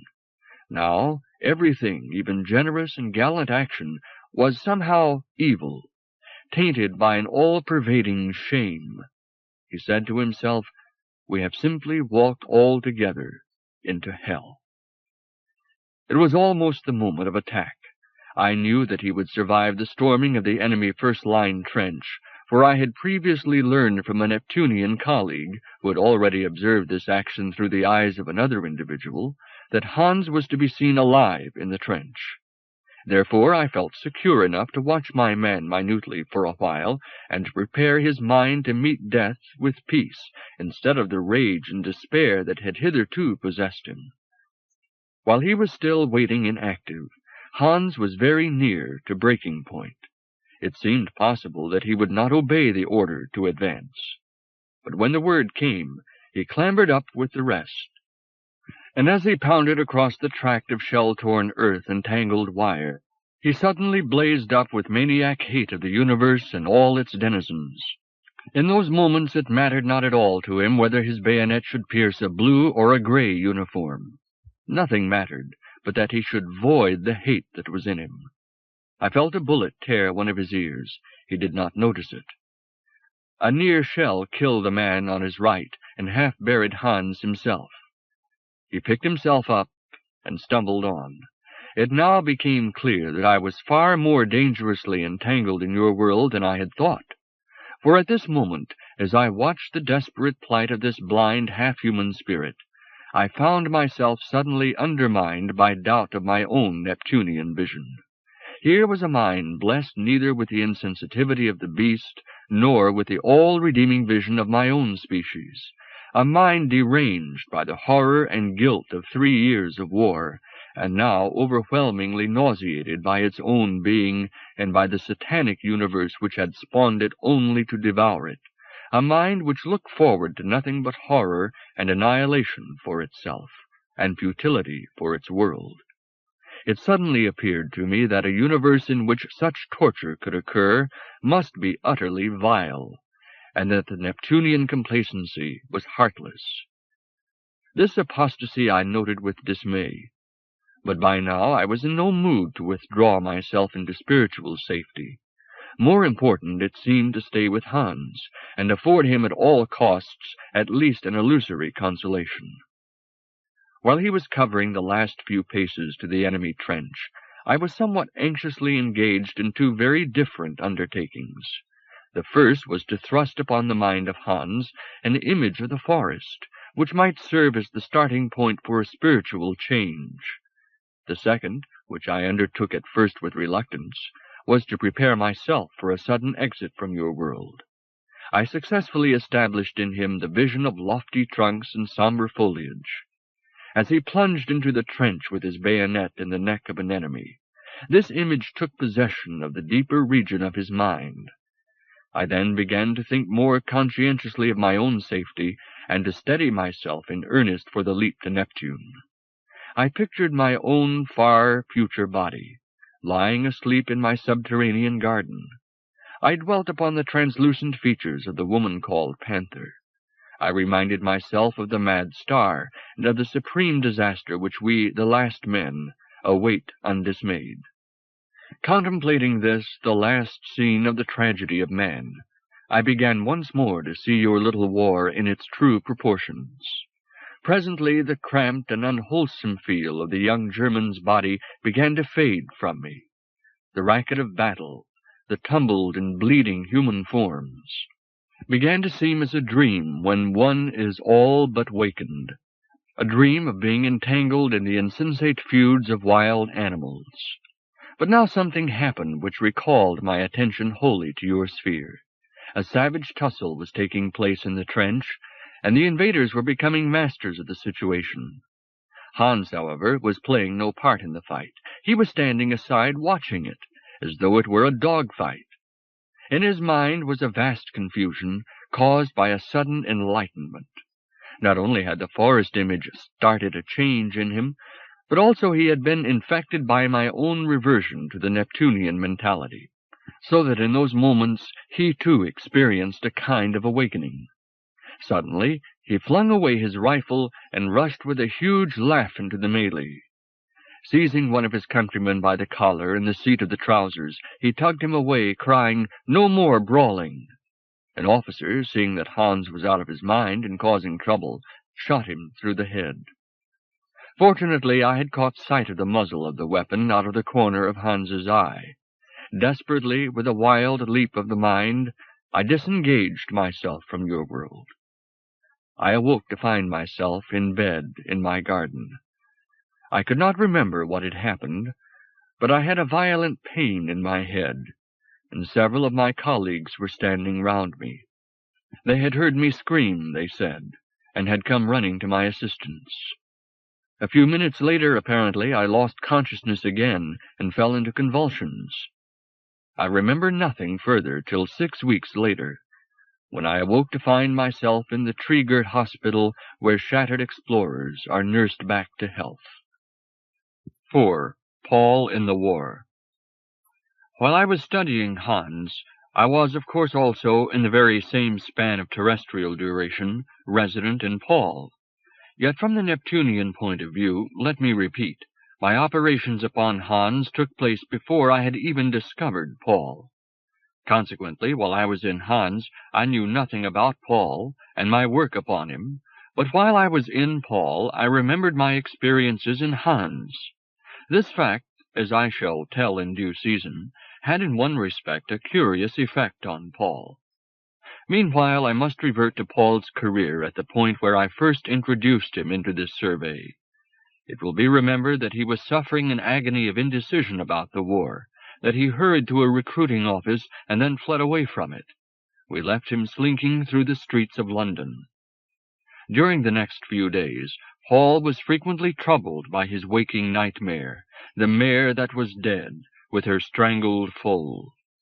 Sometimes it seemed to him that he himself was the foal, unable to free himself from the restriction of an outgrown mentality. Sometimes the whole human race was the foal. Sometimes, on the other hand, the foal was just his unborn martial self, throttled by his most unmartial past. A few days later, Paul heard of a curious semi-religious ambulance organization, which, while professing pacifism, undertook voluntary succor of the wounded at the front. It was controlled and largely manned by a certain old-established and much-respected religious sect, which adhered strictly to the commandment, "Thou shalt not kill," and to its own unique tradition of good works and quietism. Some members of this sect preached a rigorous pacifism, which very soon brought them into conflict with authority. But others, who tempered pacifism with a craving to take some part in the great public ordeal, created this anomalous organization, whose spirit was an amazing blend of the religious, the military, the pacific, the purely adventurous, and the cynical. This ambulance unit lasted throughout the war. It was formed in the first instance as an outlet for the adventurousness of the younger sectarians, who very naturally chafed at their exclusion from the tremendous adventure and agony of their contemporaries. Throughout its career it contained many such normal young men, eager for ardors and endeavors, who, though they had no very serious pacifist convictions, remained loyal to the tradition of their fathers and refused to bear arms. Others there were, both within and without the sectarian fold, who, though they profoundly felt that to make war in modern Europe under any circumstances whatever was treason against something more sacred than nationalism, had yet not the heart to wash their hands of the world's distresses. Such were the pioneers of this strange organization. But as time passed, it gathered to itself a very diverse swarm of persons who were driven from their civil occupations either by public opinion or their own consciences, or finally by legal compulsion. A few, very few, were narrow-hearted beings whose chief motive was simply to avoid what they regarded as the spiritual defilement of a soldier's work. There was also a sprinkling of artists and intellectuals, whose main concern was neither religion nor pacifism, but the adventures of the mind in novel circumstances. Among those who were admitted into the unit after conscription had been introduced into England, some were serious pacifists who had been loyal to their civilian duties as long as possible, and a few, whose pacifism was only skin-deep, chose the unit as the line of least resistance, simply because they had no stomach either for the trenches or for prison. To the military authorities, this fantastic organization was a minute and negligible excrescence on the military machine. The dignitaries of the armies, if ever they came across it at all, regarded it at first as something to be kept at arm's length until it had been brought under proper military control. It was a God-sent butt for ridicule. On the other hand, it proved to have its uses, and often it earned a kind of incredulous respect, even affection. To Neptunian observers, this uncomfortable medley of cranks and commonplace individuals appeared, surprising as it may seem, as one of the most interesting phenomena of your whole war. It was not the mere pacifism of these beings that concerned us, for at home and later in the prisons there were pacifists more logical and more heroic. What interested us was the heart-searching bewilderment of minds which could not find harmony either with the great mass of their warring fellows or with the more relentless pacifists. We are interested, too, in the reactions which these unclassified beings aroused in any ordinary persons who happened to come across them, for they were neither fish, flesh, fowl, nor good red herring. They claimed to be pacifists, but obviously they were helping to win the war by releasing others for more arduous military duties. Surely, then, they were either fools or shirkers. Surely, said the martial-minded, they ought all to be in the trenches, or put in prison, or better still, shot. But others, the majority, gave them a contemptuous toleration. To Paul it seemed that by joining this body he would be both taking part in the war and registering his protest against it. In fact, as he ruefully admitted, he would both have his cake and eat it. But what else could he do? He was convinced at last that some mysterious thing inside him would always prevent him from enlisting. But if he could not fight, neither must he shirk. That he was moved at all by the will to avoid the extremity of danger and agony he did not admit, for he pictured himself as a stretcher-bearer, rescuing the wounded under fire, or as a motor ambulance driver trundling his car where the fight was hottest. So little did he yet know of modern warfare. Paul joined the unit. With surprise and with shamefaced delight, he learned that he must dress as a British officer, though with certain distinguishing signs. On his left arm he must wear a Red Cross brassard, stamped with a kind of postage mark. His hat also bore a red cross on a huge white square. Neptunian observers have been much indebted to this uniform. Nothing could have better symbolized the mental discord of Paul and his like. Nothing could have been more nicely calculated to intensify that discord. One side of Paul clung to the delusion that since he was to be dressed as an officer, he must be, after all, in spirit, a member of that gallant fraternity. The other side of him recognized that this could not be. He became, in fact, an object of ridicule, sometimes of indignant scorn. Wherever he went, he felt people wondering what on earth he was, and how he dared to caricature his betters. Pacifists, on the other hand, raised their eyebrows at his military coloring. One day, while he was still painfully conscious of his uniform, he met Catherine in the street. Her husband was already in the trenches. She gazed at Paul for a moment in amazement, suppressed a smile, was smitten by Paul's distress, and became blunderingly tactful. In France, Paul was less conscious of his uniform. There were others of his kind, and anyhow no one seemed to mind. Moreover, he had work to do. Having had some slight acquaintance with a motor bicycle, he was set to help in the repair of broken-down cars at the headquarters of the unit. A few weeks later, he became an orderly on a motor ambulance. He made innumerable journeys between the advanced stations and the hospitals, working entirely for the French army. For the first time he dealt with the wounded, with sitting cases mostly cheerful at their release, and stretcher cases in all phases of distress and weakness. Paul was at first deeply disturbed by compassion for these much-bandaged, blue-clad figures, many of whom moaned and lamented at every jerk of the car. He was also bitterly ashamed before them, because he was whole and full of life. Yet there was another part of him which reacted in a less orthodox manner, and one which Paul himself at first regarded as disreputable, even satanic. It was almost like the glee of the scientist watching a successful experiment, or of the artist apprehending some high, intricate, inevitable form. Paul tried hard not to feel in this way, or not to know that he felt so. But he could not help it, and he was abashed at his own brutality. It was I who caused this feeling in him, I, working upon his own rudimentary impulses. He need not have been ashamed. In these days, the main concern of Paul's life, apart from the overwhelming wounded themselves, was to get to the end of each journey without a mishap, and to escape night work. There was also an increasing sense that, after all, this was not good enough, not the sort of thing he wanted for his conscience' sake. Occasionally he saw a shell burst in the sand dunes, or knock off the corner of a house. But as for stretcher-bearing in the front line, there was not to be anything of the sort. None of the armies were going to let irresponsible volunteers do work which demanded strict military discipline. One day, however, a gay young member of the party was killed by a shell. Paul found himself torn between regret for the dead boy and selfish satisfaction that, after all, this work was not entirely sheltered.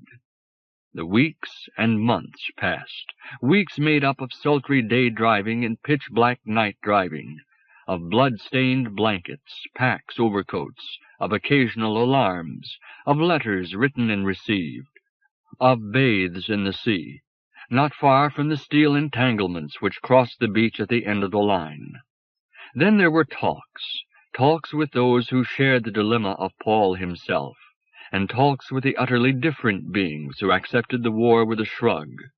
Laborious, joking conversations with innumerable poilus, and still more laborious, smutty jests, sometimes with Algerians and Moroccans. Some months after the beginning of his war career, Paul, who had learnt to drive, was put in charge of a motor ambulance on a new convoy, which was to go far away south to a part of the line beyond the British front. His companions, some 40 in all, constituted a fair sample of the unit. There were sons of rich and religious manufacturers, and there were very small traders. There were printers' apprentices, social workers, mechanics, students, clerks, teachers, shop assistants, artists. There were devout sectarians, less devout sectarians, and those who, in revulsion from piety, were at pains to shock the devout with cynicism and ribaldry. There were careless young Irishmen seeking adventure without military discipline.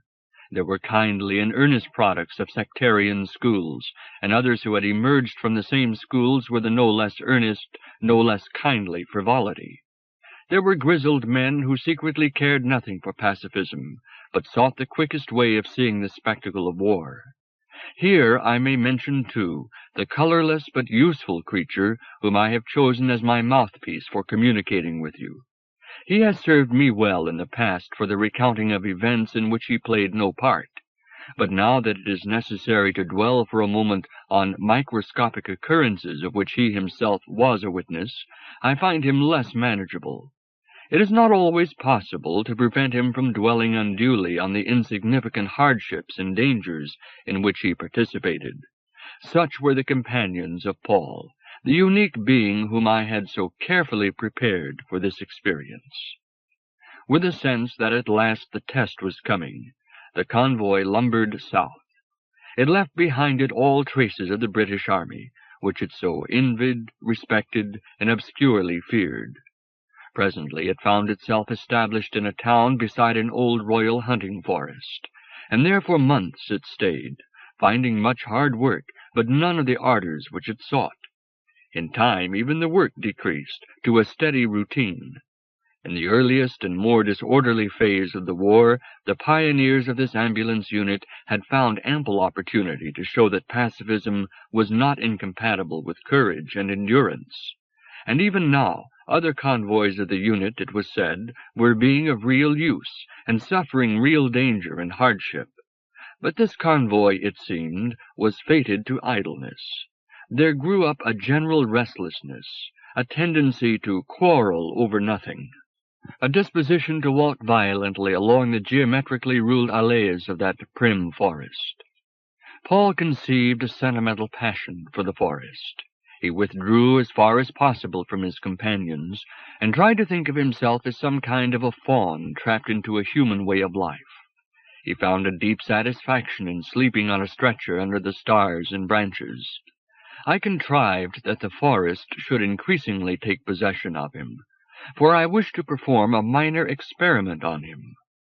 Reconstructing in my own mind the personality of Hans, who was at this time sniping Frenchmen further down the line, I brought Paul also under the young forester's influence.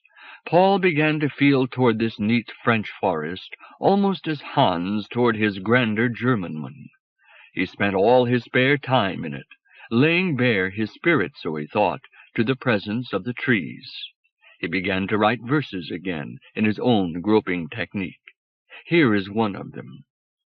Timber.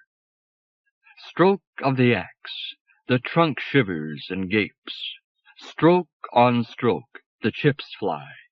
Oh, year upon year upon year I grew since I woke in the seed. Stroke of the axe, raw, wounded wood, and the heart laid bare. O sun and wind and rain, O leafing and the fall of leaves, O flower, love, and love's fruit, fierce bite of the axe, staggering, crying timber, down. The twigs and the little branches are shattered on the ground. The woodman stands measuring. After some months of futility, the convoy became so restless that its leaders persuaded the army authorities to give it a change. Henceforth it was to be attached permanently to one of the divisions of the French army. Once more the dark green vehicles, plastered with red and white emblems of mercy, lumbered through France in search of a dreaded and longed-for goal. The convoy joined its division in lousy Champagne, whose barren hills were now snow-clad. This was during the great cold. The bread crystallized. The ration wine froze. The radiators of the cars, boiling at the top, froze at the bottom. At night Paul, shivering in his sleeping bag under a pile of blankets in his canvas-sided car, thought of the trenches and was abashed. The weeks rolled by. In quiet times Paul and his friends played rugger with the division, or walked over the down-like hills which were already beginning to stipple themselves with flowers. It grew warm, hot.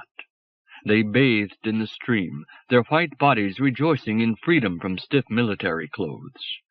On one of these occasions, Paul, dozing naked in the sun before his dip, dreamed about my seaside holiday with the woman panther. This dream had an interesting effect on him. He woke with a sense of the shadowy unreality of all terrestrial events beyond the immediate reach of his senses. But the bright meadow, the willow-shaded stream, the delicious aliveness of his own sun-kindled body, had gained from his dream a more intense reality, and added spiritual significance. He thought of Catherine, whose breasts at least he had known. His flesh stirred. In sudden exasperation at his own futility and the world's perversity, he dived. Sometimes the young Englishman went into the little town behind the lines to take wine or coffee, omelettes or gaufres, or to talk to the daughter of the patron. By the cynics it was maliciously suggested that this gray-eyed Athene had relations other than conventional with certain members of the convoy. But to the devout this horror was incredible. Paul at least confessed to himself that he would have gladly lain with her, for he was hungry for woman, and she found her way into his dreams. But however she treated others, to Paul she remained sweetly unapproachable. His failure with her intensified his discontent with the whole life of the convoy. He wanted to prove himself a man, to have a share in the world's burden, even if the world was a fool to bear it. To the Neptunian it was very interesting to observe in the convoy this growing obsession with the need to vindicate pacifism by physical courage. At this time, some who had hot blood and little care for pacifism went home to join the fighting forces.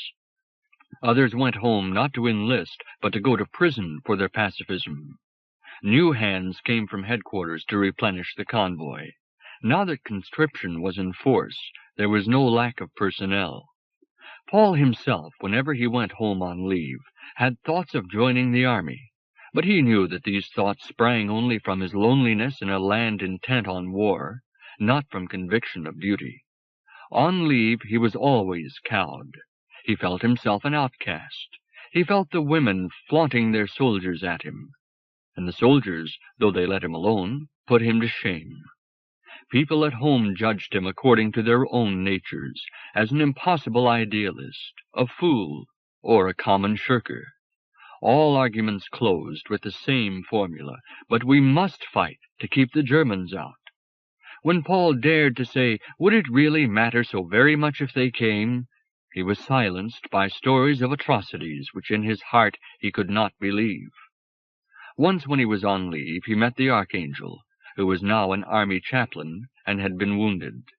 They dined together at a railway restaurant among officers and women. Paul, homeward bound, was shabby. His tunic had a torn pocket, mended clumsily by his own hands.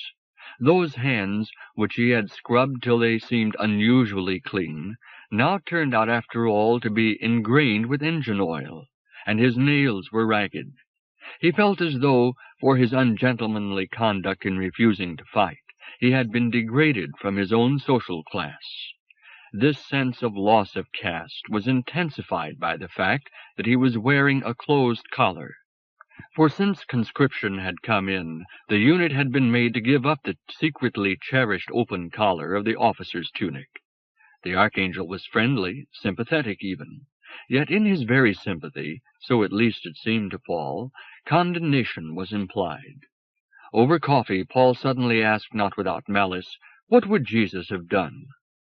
While the priest was looking at the tablecloth for an answer, Paul, to his own horror, said in a clear, loud voice, Jesus would have shot the politicians and the warlords and started a European revolution.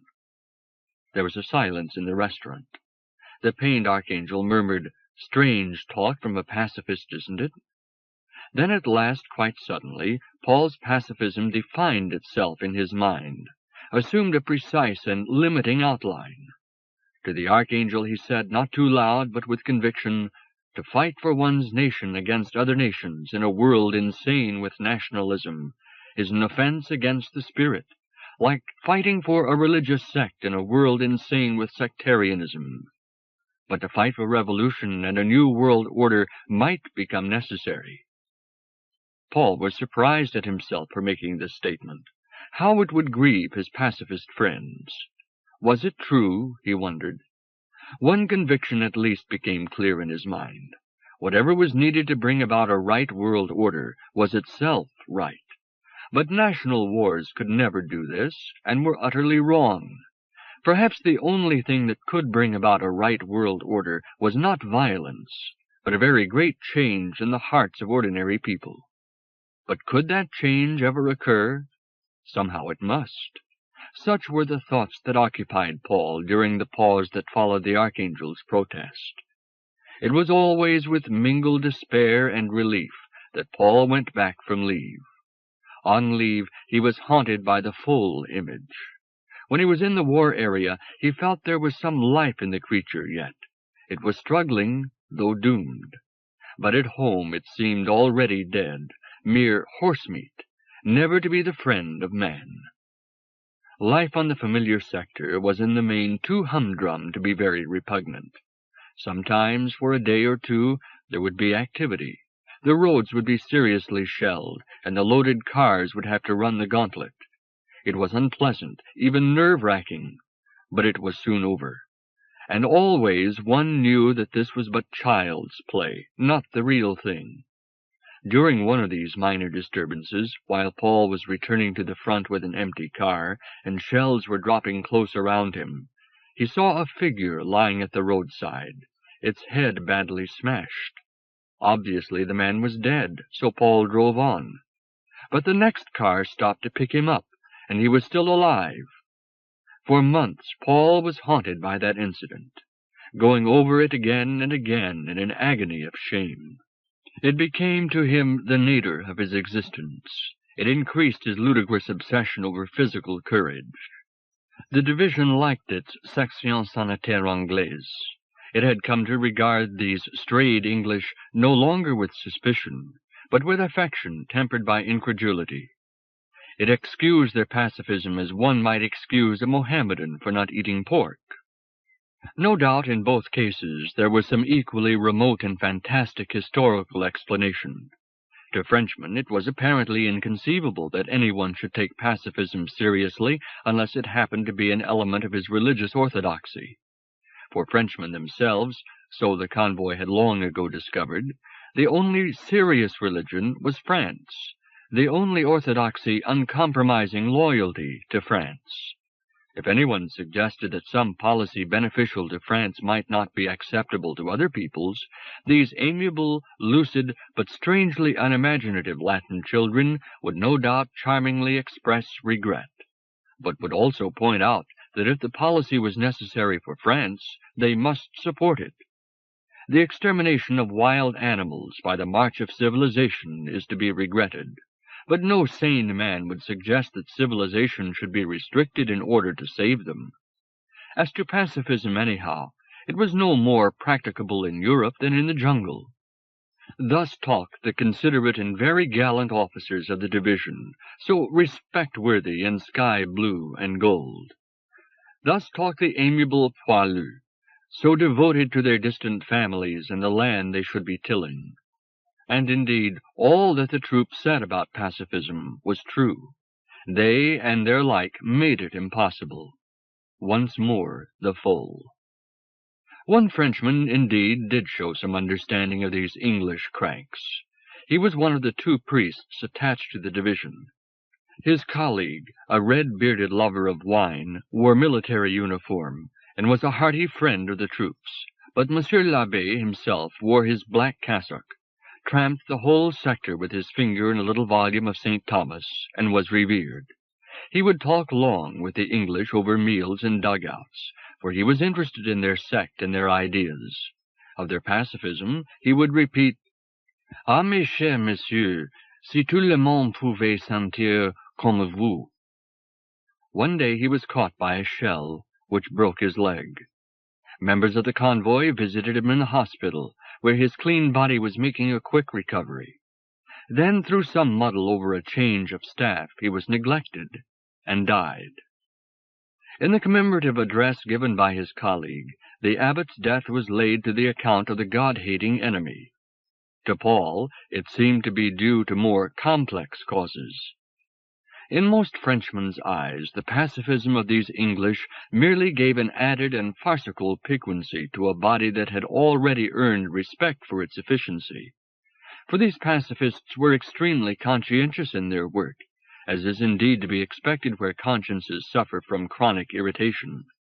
The division also admired and politely ridiculed the extravagant cleanliness of the convoy.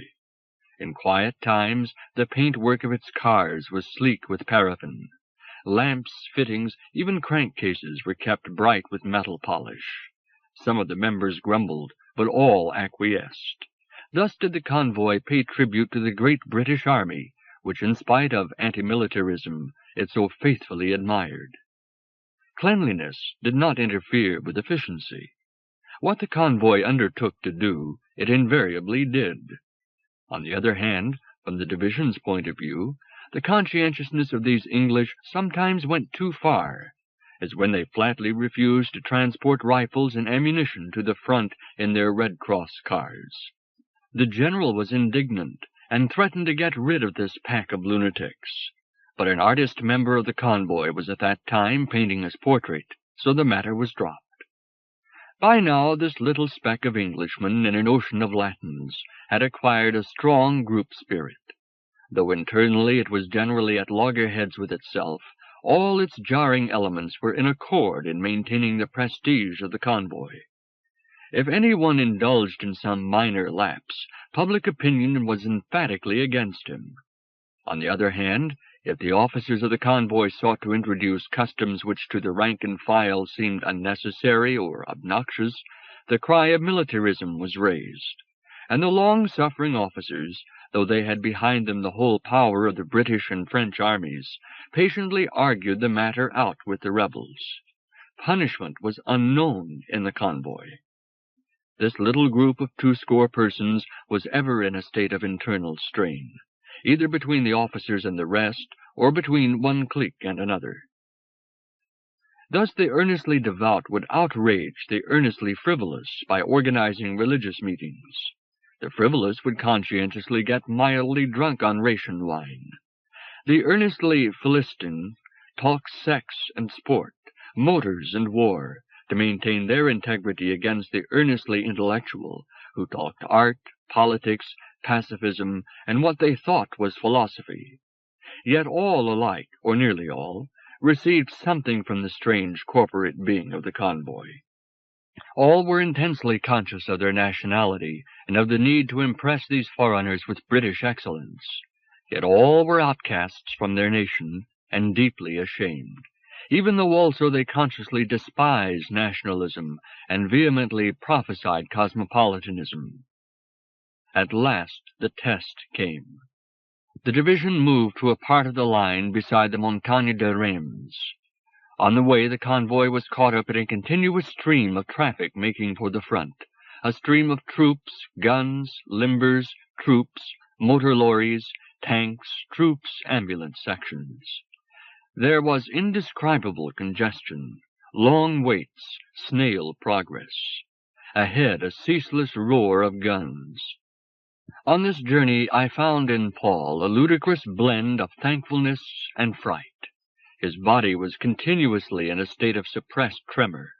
Now and then he fetched a huge sigh, which he carefully turned into a yawn, lest his companion should guess that he was not looking forward to this offensive with the enthusiasm affected by all true members of the convoy. Paul kept saying to himself, "This is the real thing. This is reality." But sometimes what he said was, "Reality? It's just a bloody farce." The convoy reached its destination and took over its duties. For a few days there was normal work, save that the roads were fairly steadily shelled. One shell Paul had reason to remember. He was in the courtyard that served the convoy as a parking ground. A score of blue figures tramped past the gateway singing, exchanging pleasantries with the English. They marched on and disappeared behind the wall. Then there was a shattering explosion, followed by dead silence. The English rushed out into the road. There lay the 20 blue figures, one of them slowly moving the stump of an arm. Blood trickled down the camber of the road, licking up the dust. It flowed along the gutters. Paul and his mates got stretchers and carried away those who were not dead, shouting instructions to one another, for the shelling continued. During this operation, Paul had one of those strange fits of heightened percipience which my influence sometimes brought upon him. Everything seemed to be stamped upon his senses with a novel and exquisite sharpness, the limpness of the unconscious bodies that he lifted. A blood-stained letter protruding from a torn pocket, a steel helmet lying in the road, with a fragment of someone's scalp in it, bloody and lousy. Paul's legs were trembling with fright and nausea, while the compassionate part of him insisted that these unhappy fellow mortals must be succored, for some might live. That letter might yet, after all, be answered. It seemed to Paul now imperative that this poilu and his marine should communicate once more. Yet at the same time, that deep, mysterious alien part of him, which he was gradually coming to accept and even value, laughed delicately, laughed as one may laugh with tenderness at the delicious gaucherie of a child. It seemed to say to the other Paul, and to the stricken men also, "You dear, stupid children, to hurt yourselves like this, and to be so upset about it. Babes will be babes, and monkeys, monkeys." When Paul was off duty, he went up into the forest-clad mountains, and looked down at the line of dense smoke which marked the front, overhung at regular intervals by the 2 rows of captive balloons, stretching indefinitely into the southeast. An enemy plane, harassed at first by white points of shrapnel, attacked a French balloon, which burst into flame. A scarcely visible parachute sank earthward from it. Paul went further into the forest. Here there was a kind of peace, in spite of the roaring guns. Under my influence, the spirit of Hans came on him again, so that he had a perplexing sense that, in the presence of his brothers, the trees, he was brought mysteriously into touch also with his brothers, the enemy. The offensive began. Henceforth there was continuous work, with rare meals and no sleep. French and German wounded came flooding in. Hundreds who could find no place in the cars had to stagger all the way down to the chateau, where the gaily clad doctors grew more and more flustered. Slowly, uncertainly, these walking wounded swarmed along the road. their blue and their gray clothes sometimes indistinguishable for dust and blood. The roads now began to be impassable with shell holes and choked with wreckage. At one time Paul, hurrying along under shell fire with a full load of sorrowing creatures shaken together in his reeling car, found himself behind a galloping artillery wagon. At the crossroads, where someone, for reasons unknown, had propped a dead sergeant against the signpost, a shell fell on the front of the wagon. The 2 men and one of the rear horses were killed. Its fellow floundered with broken legs, then died. The leaders stampeded. The road was now completely blocked. French and English dragged the dead horses in the limber to the ditch, tugging frantically at harness and splintered wood, while the wounded in the waiting cars, supposing themselves deserted under fire, cried out for help. At night things were worse. Cars slipped into ditches, plunged into shell holes. Paul, with a full load of stretcher cases, almost drove off a broken bridge into the river. All the cars were damaged by shell fire. Some were put out of action. One, going up empty to the front, suddenly found itself in a covey of bursting shells. The driver and orderly tumbled hurriedly into a ditch, and a shell burst on the driving seat. The petrol went up in a huge column of flame, and soon nothing remained of the car but scrap iron and pools of aluminum on the road. Later, a line of tanks going up met a line of ambulances coming down, where there was no room to pass. Confusion and altercations. A tank was hit. Once more a column of flame, dwarfing the other, afforded a beacon for enemy guns. 2 or 3 days and nights of this kind of thing severely strained the convoy. 1 or 2 members had already been wounded, and others had been badly shaken. Nerves developed here and there. Someone began to behave oddly, wandering about delivering meaningless messages. He was taken away.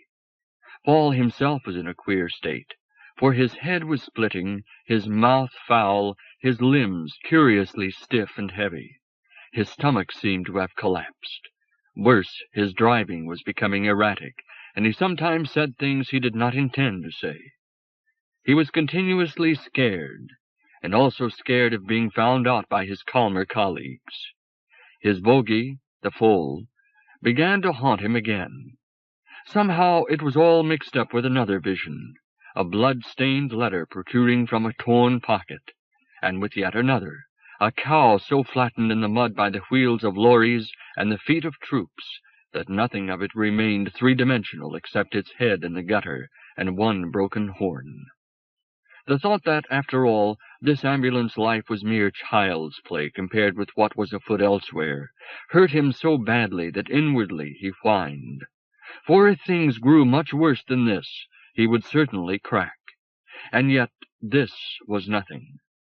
Superficially he had maintained thus far something like the appearance of calm. He even contrived an occasional stammering joke.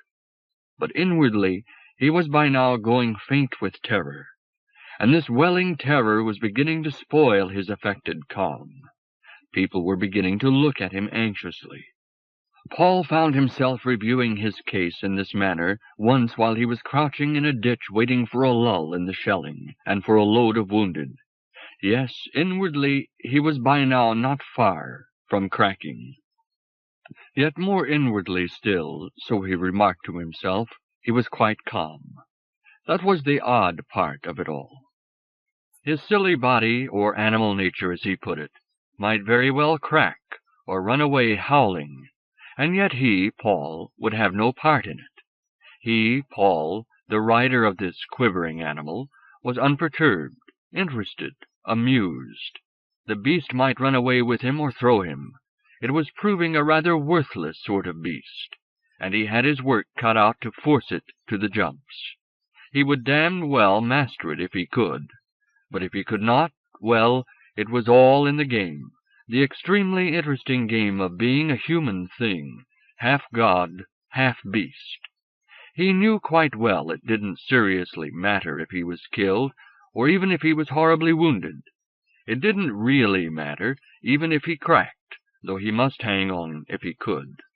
He had a strange conviction, there in the ditch, that whichever did happen would be just the right thing, that even if he cracked, it would somehow be part of the music of the spheres.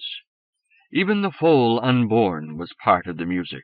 Even this war, this bloody, awful farce, was part of the music. If you couldn't be anything but a vibrating, a tortured string in the orchestra, you didn't like it. But if you had ears to listen, it was great. These wounded, if only they could somehow hear, even through their own pain, the music of the spheres. If he himself were to be caught by the next shell, would he still keep hold of the music?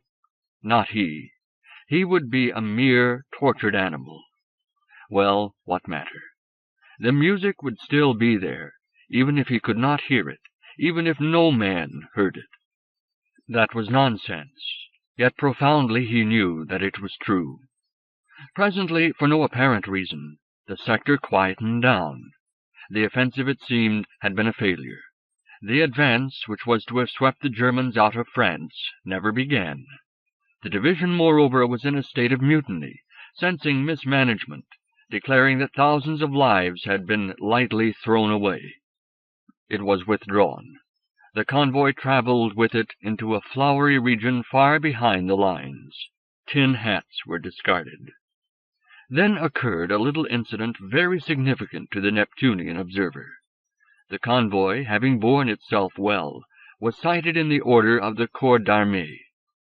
It was therefore entitled to have the Croix de Guerre painted on its cars. The artists undertook this task. The bronze cross, with its red and green ribbon, was earned also by certain individual members of the convoy. Should they accept it? Should they wear the ribbon? To refuse would be insulting to the French army, but that pacifists should display military decorations was too ridiculous. There was some debate, but the thing was done. Thus did these pacifists, hypnotized for so long by the prestige and glamour of the military, bring themselves to devour the crumbs of glory that fell from the master's table. There is no need to dwell upon the subsequent adventures of this war-scarred and war-decorated group of pacifists. The being whose brain I use in communicating with you would gladly tell of them in detail, for in his memory they have a false glamour and significance. But already I have allowed him too much rein. The life of his convoy is indeed significant to the student of your species, but the events on which he seeks to dwell are minute with an even more microscopic minuteness than the great war, which to the Neptunian observer, searching for your war through past ages, is so easily to be overlooked. The significance of the war itself lies partly in its fatal results, partly in that it reveals so clearly the limits of a half-developed mind.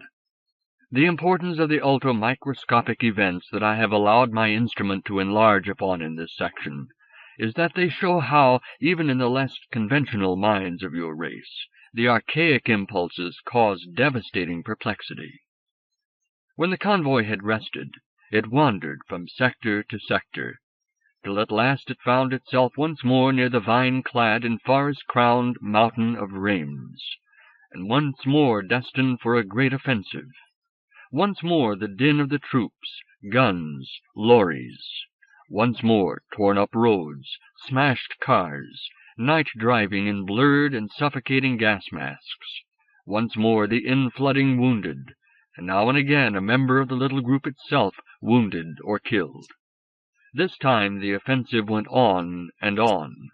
Car after car was put out of action. Half the personnel were laid low, some by gas, some seemingly by bad water. One day, as Paul was turning his car round before loading, a shell caught his companion, who was directing him from the road. This was a lad with whom Paul had often worked, and often amicably wrangled about art and life. A boy full of promise, and of the will to make his mark. Now he lay crumpled on the road. Paul and others rushed to him. The lower part of his body had been terribly smashed, but he was still conscious. His eyes turned to Paul, and his lips moved. Paul bent to listen, and seemed to hear a faint, gasping reiteration of one phrase, "Won't die yet." With difficulty they got the boy onto a stretcher, his face twisted with added pain. As they carried him away, he stirred feebly, then suddenly went limp, his head rolling loosely with the motion of the bearers. An arm slipped off the stretcher and dangled. They put him down again and bent over him. A French brancardier, who was helping, stood up with a shrug and a sigh. "C'est déjà fini," he said. Looking down at the smooth face, he added, "Oui, mon pauvre, c'est fini. Mort pour la patrie. Allez, salboche." Paul gazed at the tanned, bloodless features, the curiously changed eyes, the sagging mouth. This was the moment for me to undertake an operation which I had long contemplated. Bringing all my strength to bear on Paul, I lashed him into a degree of self-consciousness and other consciousness which I had not hitherto produced in him. With this heightened sensitivity, he was overwhelmed by vivid apprehension of the life that had been cut short, the intricacy and delicate organization of the spirit which he had known so well, and had now seen extinguished, with all its young ambitions, fears, admirations, loves, and all its little whims and lusts and laughters. The experience came on him in a flash, so that he let slip a quick, sharp scream of surprise and compassion. He stared, fascinated, at a smear of blood on the cheek, seeing, as it were, right through the present death mask into the boy's whole living past, retaining it in one imaginative grasp, as music may be retained in the mind's ear after it has been interrupted, may still be heard, gathering strength, proliferating, and suddenly broken across with the breaking of the instrument. Paul heard, indeed, what the boy himself did not hear, the terrible snap and silence of the end. This was but the first stage of my operation on Paul. I also contrived that, with his hypersensitive vision, he should seem to see beyond this one dead boy. The countless hosts of the prematurely dead, not the dead of your war only, but of all the ages, the whole massed horror of young and vital spirits snuffed out before their time. Paul's mind reeled and collapsed, but not before he had glimpsed in all this horror a brilliant and insupportable and inhuman beauty. The operation had been completed, and in due season I should observe the results. He fell, and was carried away in one of the ambulances. In a few days, however, he recovered, and was able to take part in a new phase of the war, the advance of the Allies. It was a swarming advance along unspeakable roads, over pontoon bridges, through burning villages. During this final advance, Paul one day perceived in a field by the road the mare and unborn foal whose image had so long haunted him. The unexpected but all too familiar sight shocked him deeply. Volume by volume it corresponded with his image, but there was an added stench. How came it, he wondered, that for years he had remembered this thing before ever he had seen it? One symbolical aspect of his foal was still hidden from him. When at last the armistice came, so longed for, so incredible, Paul did not yet know that the peace ensuing on the world's 4 years' travail was to be the peace not of accomplished birth, but of strangulation. The following curious poem, which Paul devised shortly before the end of the war, expresses his sense of the futility and pettiness of all human activity.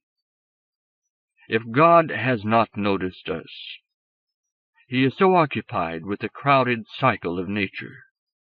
The sea's breath, by drenching the hills and descending along the meadow brooklets, whose backwaters are playgrounds of busy insect populations, returns seaward to rise again.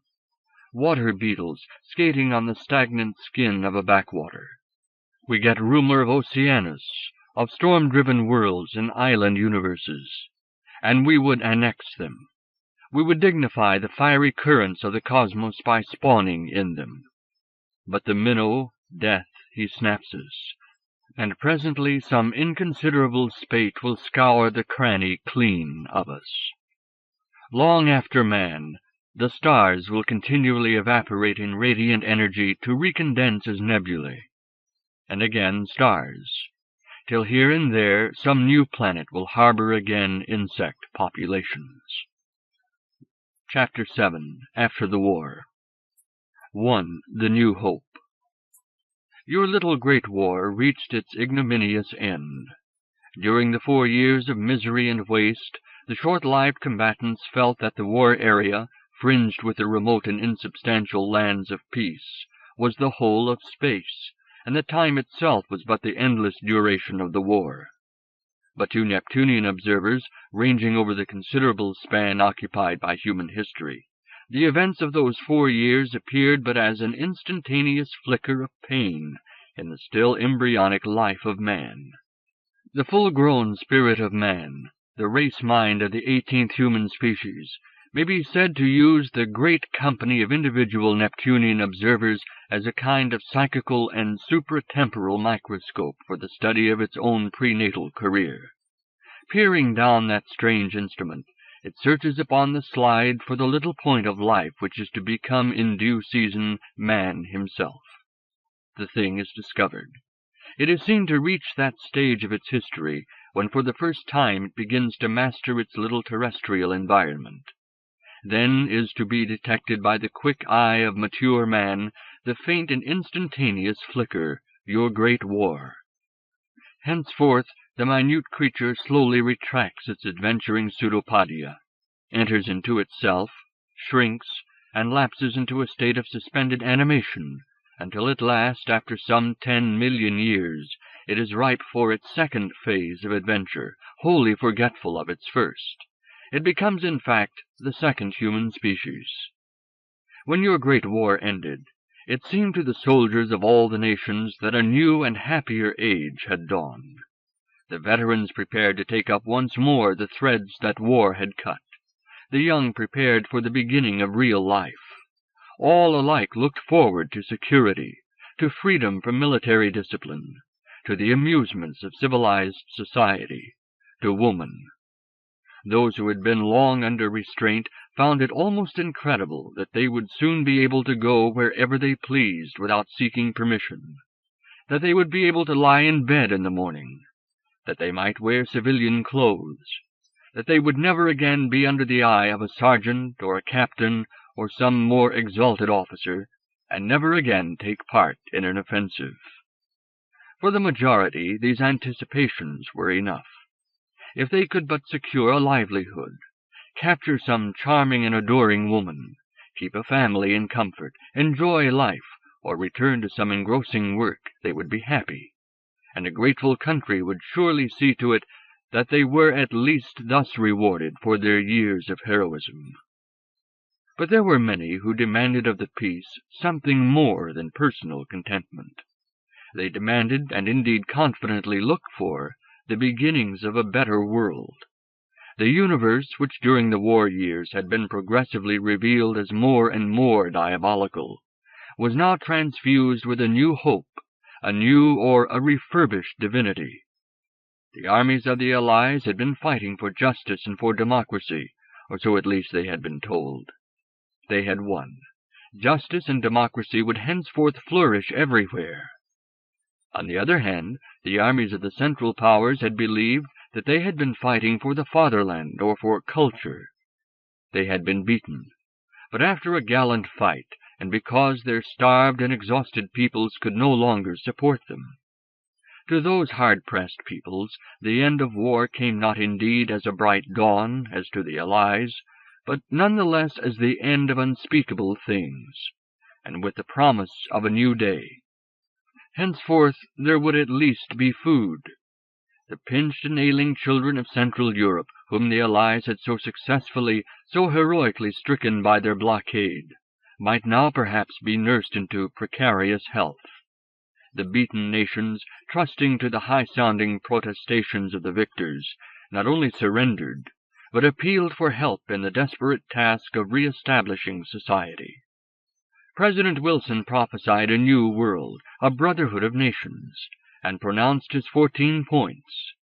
Henceforth there would be no more wars, because this last and most bitter war had expunged militarism from the hearts of all the peoples, and had made all men feel as never before the difference between the things that were essential and the things that were trivial in the life of mankind.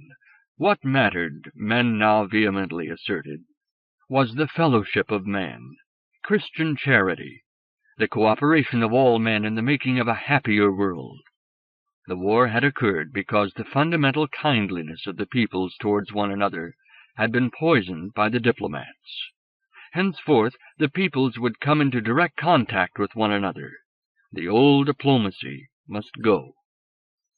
These sentiments were tactfully applauded by the diplomats of all nations, and were embalmed, suitably trimmed and tempered, in a new charter of human brotherhood, the peace treaty of Versailles. To Neptunian observers, estimating the deepest and most obscure mental reactions of thousands of demobilized soldiers and of the civilian populations that welcomed them, it was clear that the first human species had not yet begun to realize the extent of the disaster which it had brought upon itself. All the belligerent peoples were, of course, war-weary. It was natural that after the 4 years of strain they should experience a serious lassitude, that after responding so magnificently as was said to the call for sacrifice, they should be more than usually prone to take the easy course. But our observers, comparing minutely the minds of 1914 with the same minds of 1918, noted a widespread, subtle, and in the main unconscious change. Not a few minds, indeed, had been completely shattered by the experience of those 4 years, succumbing either to the conflict between personal fear and tribal loyalty, or to that rarer conflict between tribal loyalty and the groping loyalty to man. But also, even in the great mass of men who had escaped this obvious ruin, there had occurred a general coarsening and softening of the mental fibre, such that they were henceforth poor stuff for the making of a new world. The slight but gravely significant lassitude which we now observed in all the Western peoples had its roots not merely in fatigue, but in self-distrust and disillusionment. At first obscured by the new hope which peace had gendered, this profound moral disheartenment was destined to increase, not dwindle, as the years advanced. In those early months of peace, scarcely any man was aware of it, but to our observers it was evident as a faint odor of corruption in almost every mind. It was the universal, though unacknowledged, sense of war guilt, the sense that the high moral and patriotic fervors of 1914 had somehow obscured a deeper and more serious issue. Western man had blundered into a grave act of treason against the spirit that had but recently and precariously been conceived in him. Few could see that it was so, and yet in almost every mind we found an all-pervading shame, unwitting but most hurtful. Knowing not that they did so, all men blamed themselves and their fellow men for a treason which they did not know they had committed, against a spirit that was almost completely beyond their ken.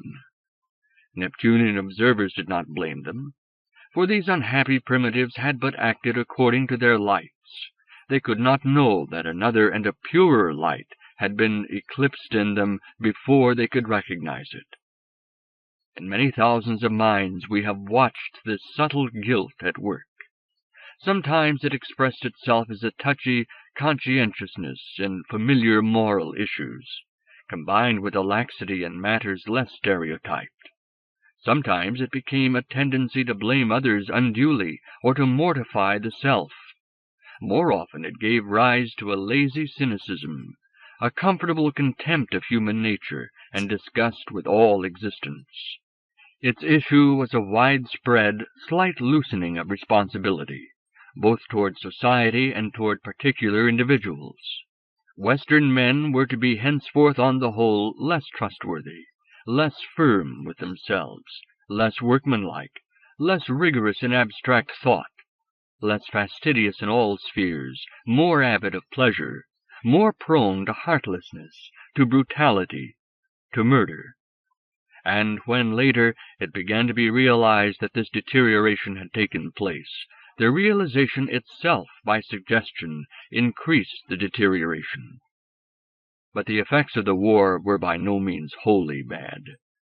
In the great majority of minds observed by Neptunians after the war, there was detected a very interesting conflict between the forces of decay and the forces of rebirth. The hope of a new world was not entirely ungrounded. The war had stripped men of many hampering illusions, and for those that had eyes to see, it had underlined in blood the things that really mattered. For the most clear-sighted, it was henceforth evident that only two things mattered: the daily happiness of individual human beings and the advancement of the human spirit in its gallant cosmical adventure. To the great majority of those who took serious interest in public affairs, the happiness of men and women throughout the world became henceforth the one goal of social action. Only a few admitted that the supreme care of all the peoples should be the adventure of the terrestrial spirit. Because so few recognized this cosmical aspect of human endeavor, even the obvious goal of world happiness became unrealizable. For if happiness alone is the goal, one man's happiness is as good as another's, and no one will feel obligation to make the supreme sacrifice. But if the true goal is of another order, those who recognize it may gladly die for it. In the Western world, during the decades that followed the war, we encountered far and wide among the hearts of men the beginnings of a true rebirth, an emphatic rejection of the outworn ideals of conduct and of world policy, and a desperate quest for something better, something to fire men's imaginations and command their allegiance even to the death, something above suspicion, above ridicule, above criticism. Far and wide, among many peoples, the new ideal began to stir for birth, but men's spirits had been subtly poisoned by the war.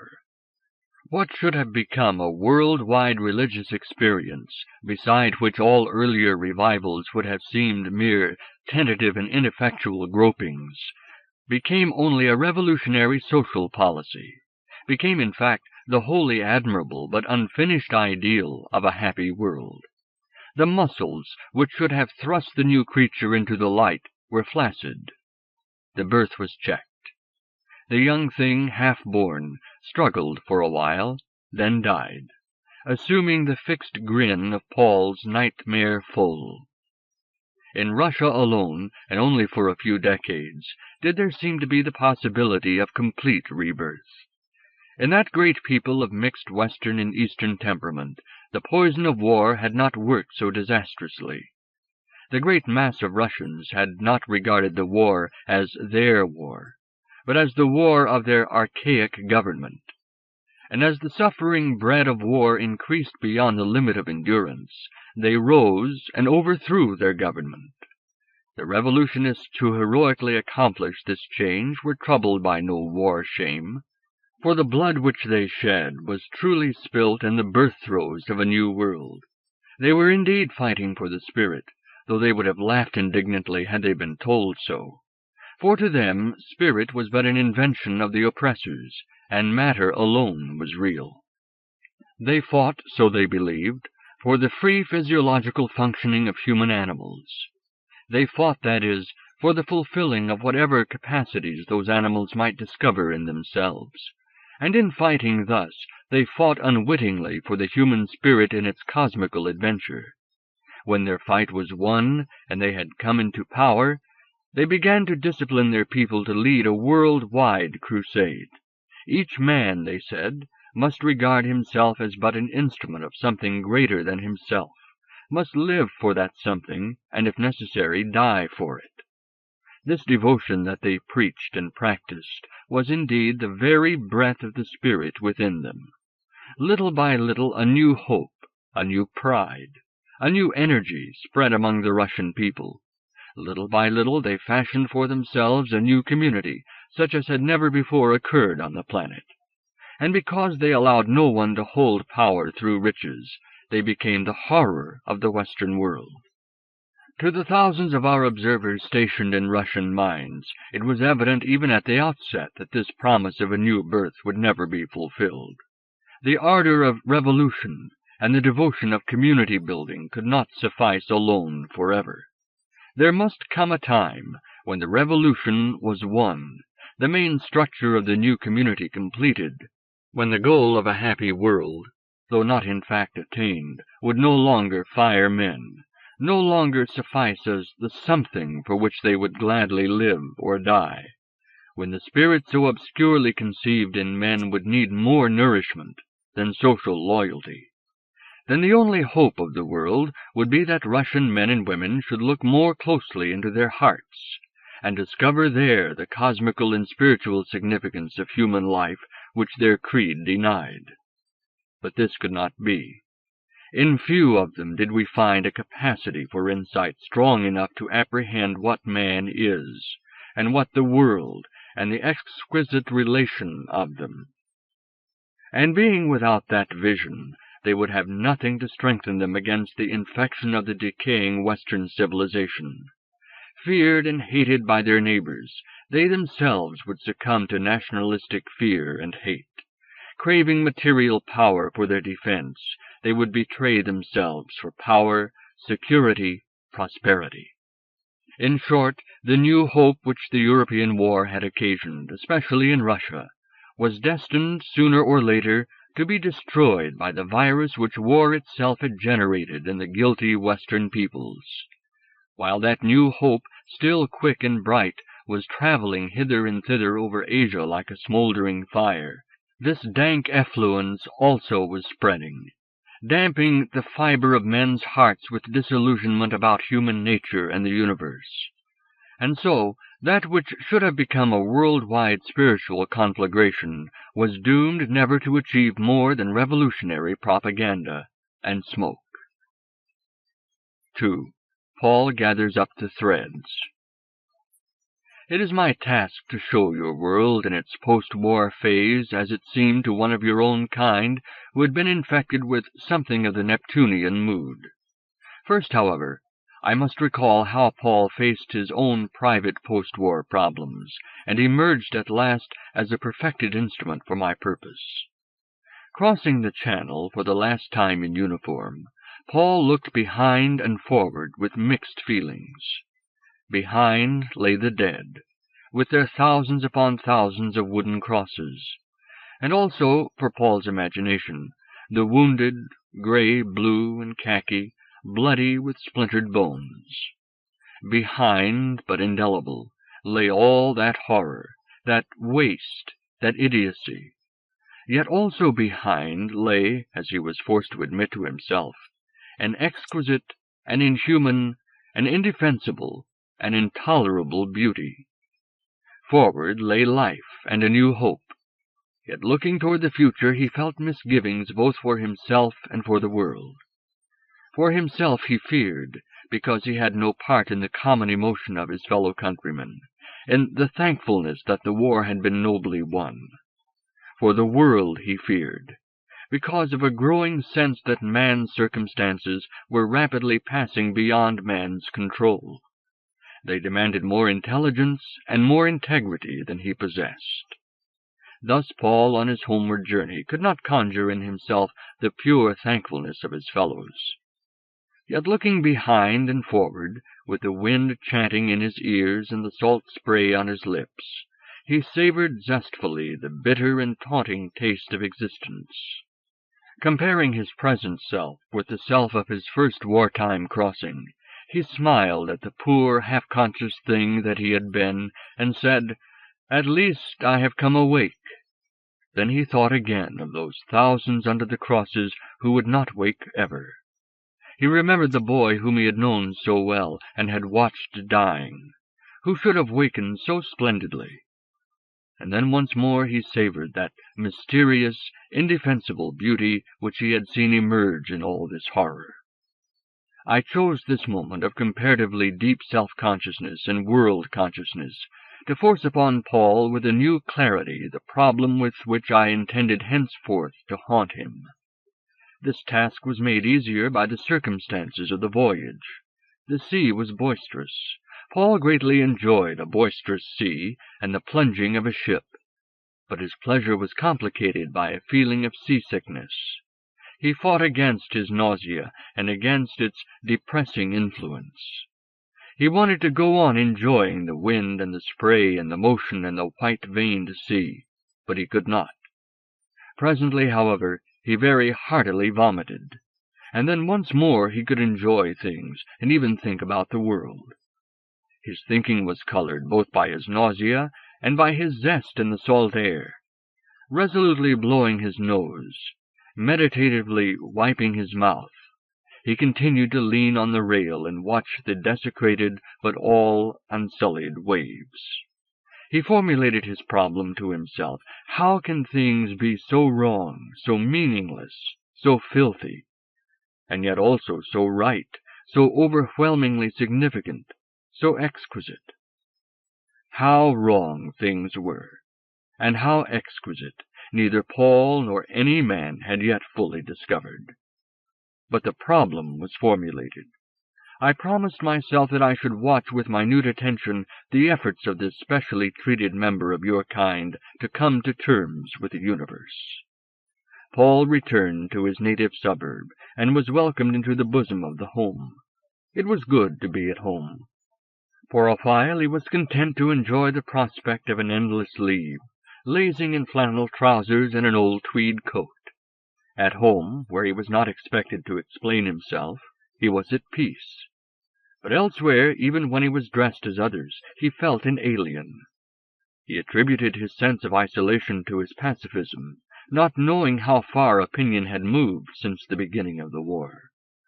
This loneliness of his was in fact due much more to my clarifying influence in him, to his having been, as it were, impregnated with seminal ideas gendered in another species and another world. He found his mind working differently from other minds, yet he could not detect where the difference lay. This distressed him. He hated to be different. He longed to become an indistinguishable member of the herd, of his own social class. He began to take great pains to dress correctly and to use the slang of the moment. He tried to play bridge, but could never keep awake. He tried to play golf, but his muscles seemed to play tricks on him at the critical moment. The truth was that he did not really want to do these things at all. He wanted to do the done thing. There was another trouble. He had not been at home more than a fortnight before he realized with distress that his relations with his parents were not what they had been. In the old days he used to say, "I have been lucky in my choice of parents. Of course they don't really know me very well, but they understand as much as is necessary. They are both endlessly kind, sympathetic, helpful, and they have the sense to leave me alone." Now he began to see that in the old days they really had understood him far more than he supposed, but that the thing that he had since become was incomprehensible to them. Even at the beginning of the war they had lost touch with him over his pacifism, accepting it thankfully as a means of saving him from the trenches, but never taking it seriously. Now they were more out of touch than ever. It seemed to him that they were living in a kind of mental flatland, without acquaintance with the third dimension. They were so sensible, so kind, so anxious to be tolerant. He could see eye to eye with them in so many things, in all those respects in which flatland was in accord with solid land. But every now and then intercourse would break down. They would argue with him patiently for a while, in vain, then fall silent, regarding him with an expression in which he seemed to see, blended together, love, pity, and horror. He would then shrug his shoulders, and wonder whether in earlier times the gulf between the generations had ever been so wide. They, for their part, sadly told one another that his war experience, or was it his pacifism, had so twisted his mind that he was not quite, not absolutely sane. After a few weeks, Paul went back to his old post in the big suburban secondary school. He was surprised that they took him, in spite of his pacifism and his incompetence. Later he discovered that his father knew the chairman of the council. Ought he to resign? Probably, but he would not. He was by now well established as one of the less brilliant but not impossible members of the staff, and though the work never came easily to him, it was no longer the torture that it had formerly been. He was older and less easily flustered, and he must have money. After all, he found he rather liked boys, so long as he could keep on the right side of them. If you got wrong with them, they were hell, but if you kept right, they were much more tolerable than most adults. The work was respectable, useful work. Indeed, it was, in a way, the most important of all work, if it was done properly. Moreover, it was the only work he could do, and he must have money. Not much, but enough to make him independent. His aim at this time was to live an easy and uneventful life. He told himself that he did want to pull his weight, but he was not prepared to overstrain himself. He must have time to enjoy himself. He proposed to enjoy himself in two ways, and both together. He wanted to win his spurs in the endless tournament of sex, for his virginity filled him with self-doubt and disturbed his judgments about life. At the same time, he promised himself a good deal of what he called intellectual sightseeing or spiritual touring. Comfortably, if not with a first-class ticket, at least with a second-class one, he would explore all the well-exploited travel routes of all the continents of the mind. Sometimes he might even venture into the untracked wild, but not dangerously. Never again, if he could help it, would he lose touch with civilization, with the comfortable mental structure of his fellows, as he had done through pacifism. Thus did this war-weary young terrestrial propose. Much of his plan suited my purpose admirably, but by no means the whole of it. So Paul settled down to teach history, geography, English, and Scripture. He taught whatever he was told to teach, and for mere pity's sake he made the stuff as palatable as he could. On the whole, the boys liked him. He seemed to regard the business much as they did themselves, as a tiresome, necessary grind, which must be done efficiently, but might be alleviated by jokes and stories. Even discipline, formerly such a trouble to Paul, now seemed to work automatically.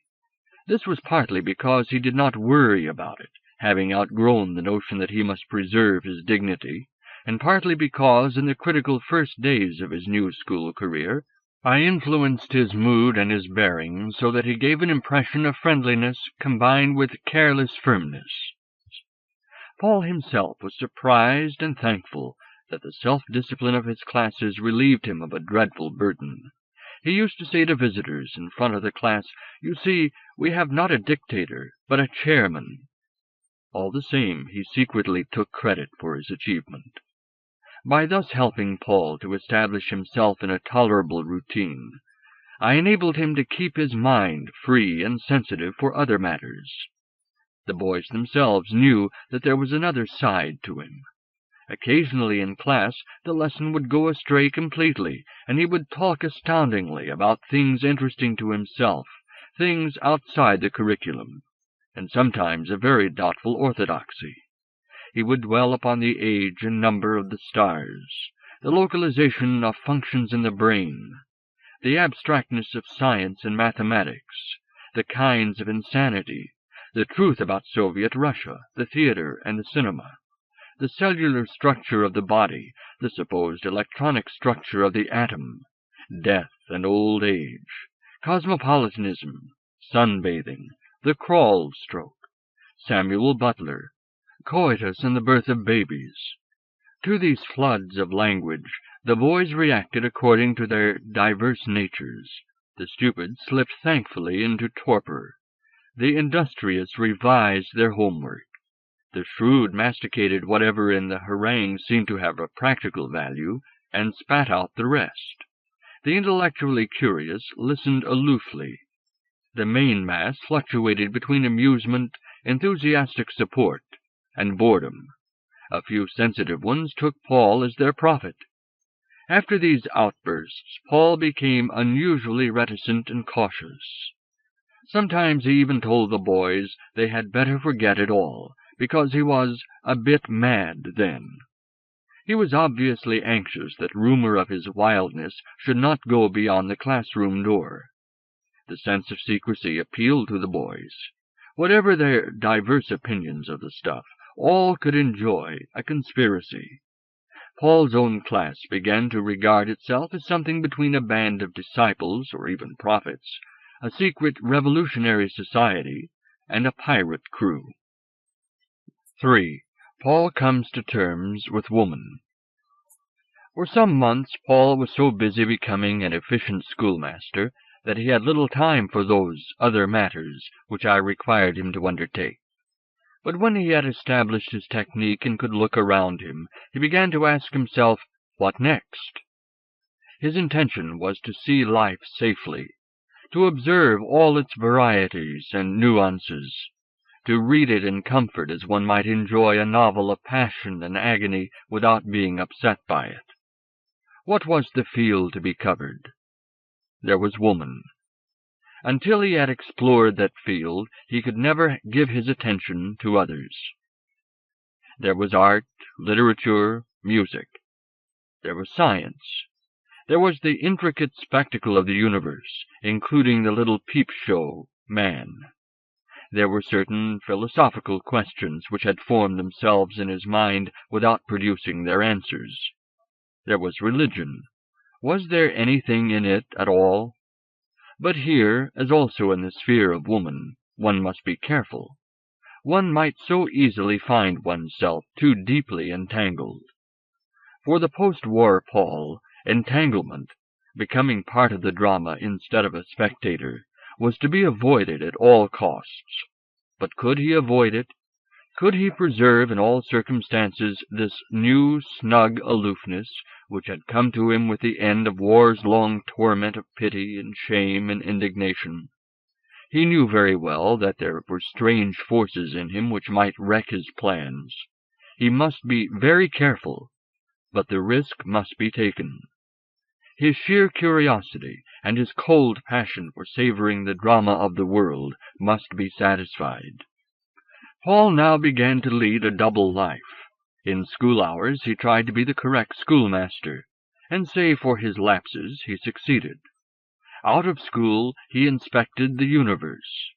With cold judgment he decided that the first aspect of the universe to be inspected was woman. But how? There was Catherine. She alone, he felt, could be for him the perfect mate.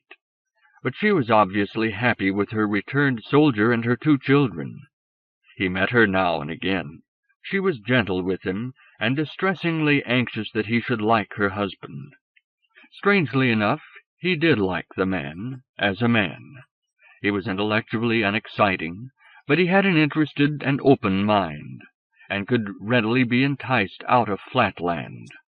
Paul, however, disliked the sense that Catherine wanted to hold the 2 of them in one embrace. No, he must look elsewhere for woman, for the woman that was to show him the deep cosmical significance of womanhood. The girls of his suburb were no good. In his thwarted virginal state, they often stirred him, but he could not get anywhere with them. He lacked the right touch. Sometimes he would take one of them on the river, or to a dance, or to the pictures, but nothing came of it. They found him queer, a little ridiculous, sometimes alarming. When he should have been audacious, he was diffident. His voice went husky and his hand trembled. When he should have been gentle, he was rough. With one of them, indeed, he got so far as to realize that to go further would be disastrous. For though she was a dear, she was dull. Moreover, she would expect to be married, and for marriage she had neither means nor inclination. Of course there were prostitutes. They would sell him something that he wanted. But he wanted much more than they could sell.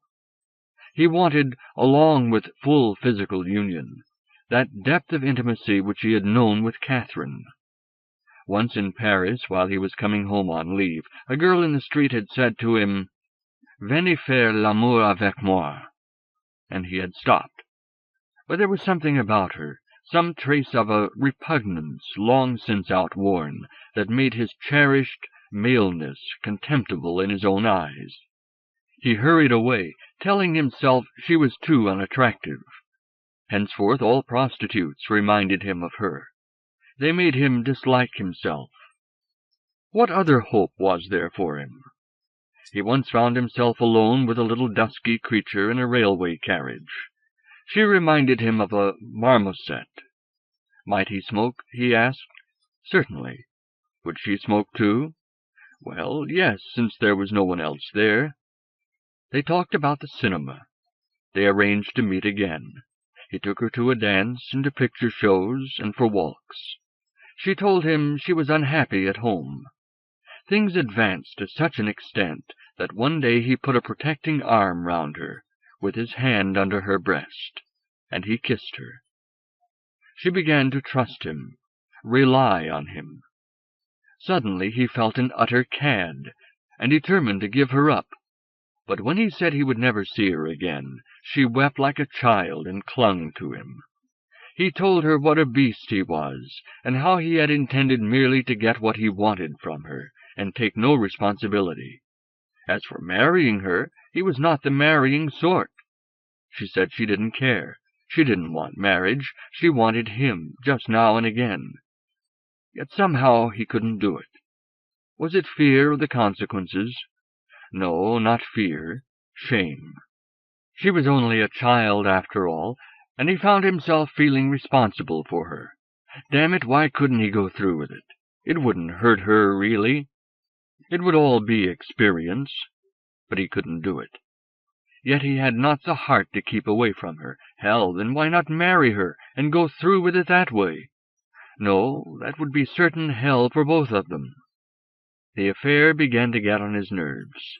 His teaching was affected, for in class he was haunted by images of the little marmoset, of her great, wide black eyes, or of the feel of her hair on his cheek.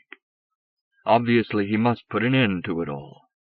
He wrote her a strange, muddled letter, saying he loved her too much to go on, or too little. That, in fact, he did not really love her at all, and she must make the best of it. That he was desperately in love with her, and would be miserable forever without her. That the upshot, anyhow, was that he could never see her again. He kept to his resolve. In spite of a number of beseeching letters, he never saw her or wrote to her again. Paul thanked his stars he had escaped from that trap. But his problem remained completely unsolved. How was he to come to terms with this huge factor in the universe, woman? For in his present state he could not but regard sex as something fundamental to the universe. He was desperate. He could not keep his mind off woman. Every train of thought brought him to the same dead end, woman, and how he was to cope with her. He spent hours wandering in the streets of the metropolis, watching all the slender figures, the silken ankles, the faces.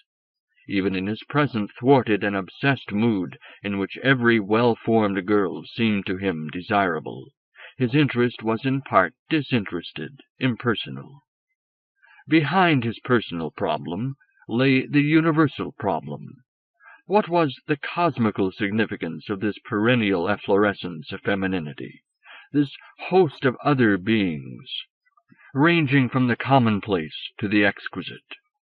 Many of them were just female animals, some so brutish as to stir him little more than a bitch baboon.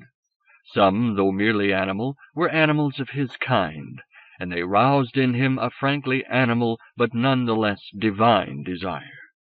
So at least he told himself. Many, on the other hand, he felt were more than animal, and the worse for it. They were the marred and vulgar products of a vulgar civilization. But many also, so it seemed to him, were divinely human and more than human. They eloquently manifested the woman spirit, the female mode of the cosmic spirit. They had but to move a hand, or turn the head, or lean ever so slightly, ever so tenderly toward a lover, and Paul was smitten with a hushed, a religious wonder. What was the meaning of it all? The man-spirit in himself, he said, demanded communion with one of these divine manifestations. The thing must be done. It was a sacred trust that he must fulfill. But how? He made the acquaintance of a young actress whom he had often admired from the auditorium. He took her out a good deal. He spent more money on her than he could afford. But this relationship, like the other, came to nothing. It developed into a kind of brother-sister affection, though spiced with a sexual piquancy. Whenever he tried to bring in a more sensual element, she was distressed, and he was torn between resentment and self-reproach. There were others, but nothing came of any of them, except a ceaseless expenditure on dance tickets, theater tickets, chocolates, suppers, gifts. There was also a more ruinous and no less barren expense of spirit, and a perennial sense of frustration. The girls that he really cared for, he was afraid of hurting. Of course, he might marry one of them if he could find one willing. But he felt sure he would be a bad husband, that he would be sick to death of the relationship within a month. And anyhow he could not afford a wife. On the other hand, the girls toward whom he felt no responsibility, he feared for his own sake, lest they should entangle him. Meanwhile, he was becoming more and more entangled in his own obsession. The intellectual touring which he had proposed for himself, and was even now in a desultory manner undertaking, was becoming a labor instead of a delight, because he could not free his mind from woman. In bed at night he would writhe and mutter self-pityingly, "God, give me a woman." At last he decided to go with a prostitute. On the way with her he was like a starved dog, ready to eat anything. But when he was alone with her, it suddenly came over him with a flood of shame and self-ridicule that here was a girl, at bottom a good sort, too, who did not want him at all, and yet had to put up with him. It must be like having to make your living by hiring out your toothbrush to strangers. How she must despise him! His hunger vanished. She tried to rouse him, using well-practiced arts. But it was no good. He saw himself through her eyes. He felt his own body as she would feel it, clinging, repugnant. Stammering that he was ill, he put down his money and fled. From the point of view of my work with Paul, the situation was very unsatisfactory. It was time to free his mind for the wider life that I required of him. I decided that the most thorough cure could be obtained only by means of Catherine, who was by now a superb young wife and mother. I therefore entered her once more, and found that by a careful use of my most delicate arts I might persuade her to serve my purpose. 5 years of exceptionally happy marriage had deepened her spirit and enlarged her outlook. The colt had grown into a noble mare, the anxious young suburban miss into a mature and zestful woman, whose mind was surprisingly untrammeled. I found her still comfortably in love with the husband that I had given her, and the constant friend of her children. But also I found, on deeper inspection, a core of peaceful aloofness, of detachment from all the joys and anxieties of her busy life, of detachment as yet unwitting, even from the moral conventions which hitherto she had had no cause to question. I found, too, a lively interest in her renewed acquaintance with Paul. She saw clearly that he was in distress, that he was sexually dead-ended. Such was the phrase she used to describe Paul's condition to her husband. She felt responsible for his trouble. Also, before I began to work on her, she had already recognized in herself a tender echo of her old love for Paul. But without my help, she would never have taken the course toward which I now began to lead her. For long she brooded over Paul and his trouble and her own new restlessness. Little by little I made her see that Paul would be forever thwarted unless she let herself be taken. I also forced her to admit to herself that she wanted him to take her. At first she saw the situation conventionally, and was terrified lest Paul should ruin all her happiness. For a while she shunned him, but Paul himself was being drawn irresistibly under her spell, and when at last she forbade him to come near her, he was so downcast and so acquiescent that she shed tears for him. He duly kept away, and she increasingly wanted him. But presently, looking into her own heart with my help, she realized a great and comforting truth about herself, and another truth about Paul. She did not want him forever, but only for some times.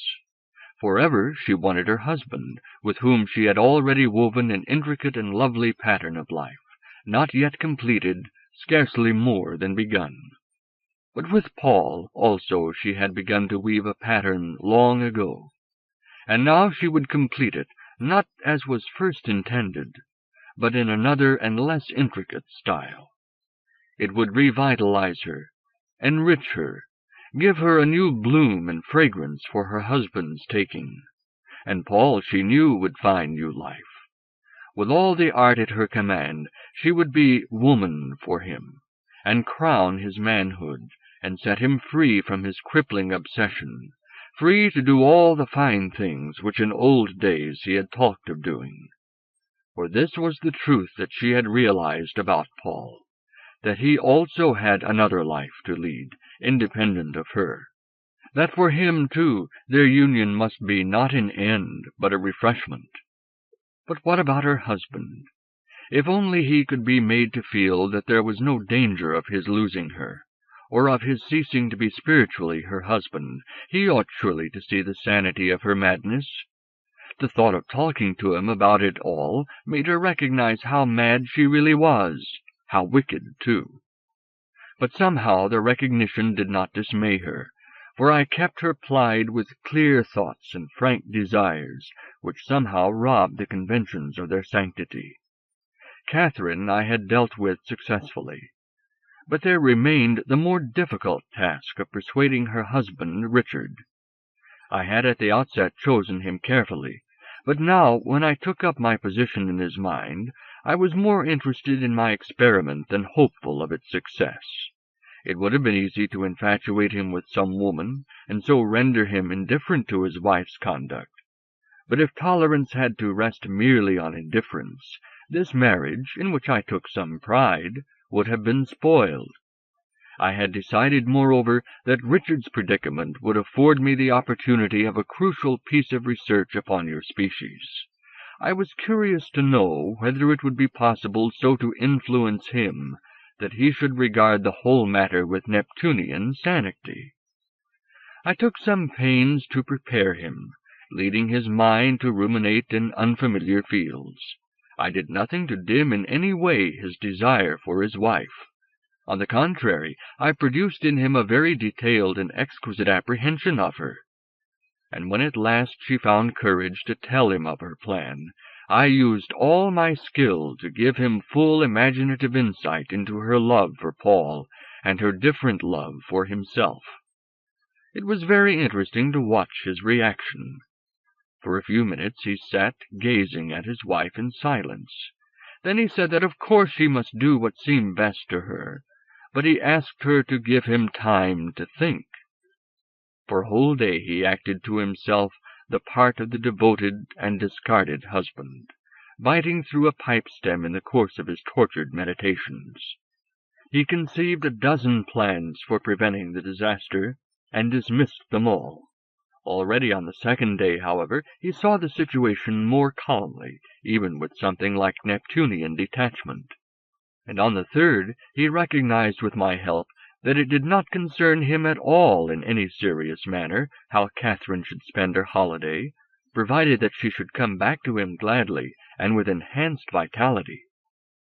Paul and Catherine took a tent and went off together for 3 weeks. They pitched beside a little bay on the rocky and seal-haunted coast of Pembroke. In this choice they had been unwittingly influenced by me. Thoughts of my recent, and remotely future, holiday on a Neptunian coast infected them with a desire for rocks and the sea. In this holiday of theirs I myself found real refreshment. Through the primitive mind of Paul, I rejoiced in the primitive body and primitive spirit of Catherine. She was already well practiced in the art of love, at least in the unsubtle terrestrial mode. Paul was a novice, but now he surprised himself, and Catherine also, by the fire, the assurance, the gentleness, the sweet banter of his wooing.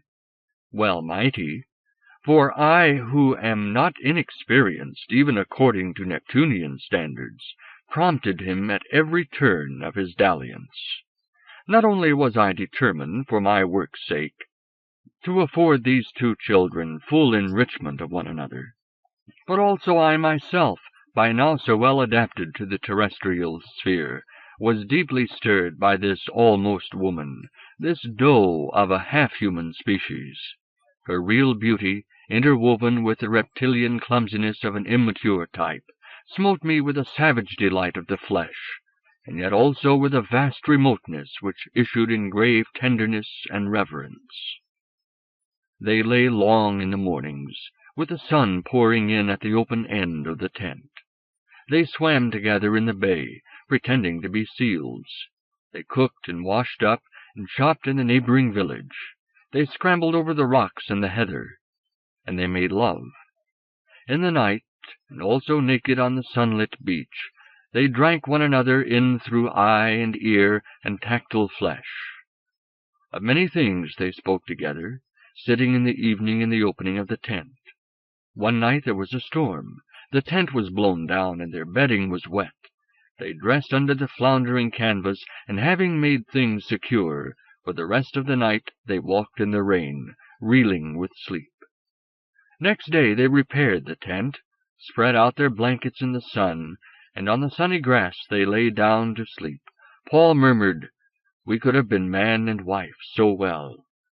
But Catherine roused herself to say, "No, no, Richard has me for keeps, and you for some times. I should hate you for a husband. You'd be too tiring, and probably no good with children. Paul, if I have a baby, it will count as Richard's."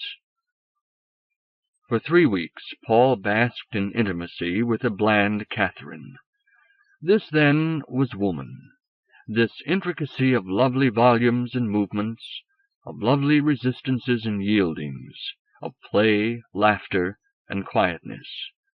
She was just animal made perfect, and as such she was unfathomable spirit, at once utterly dependable and utterly incalculable, mysterious.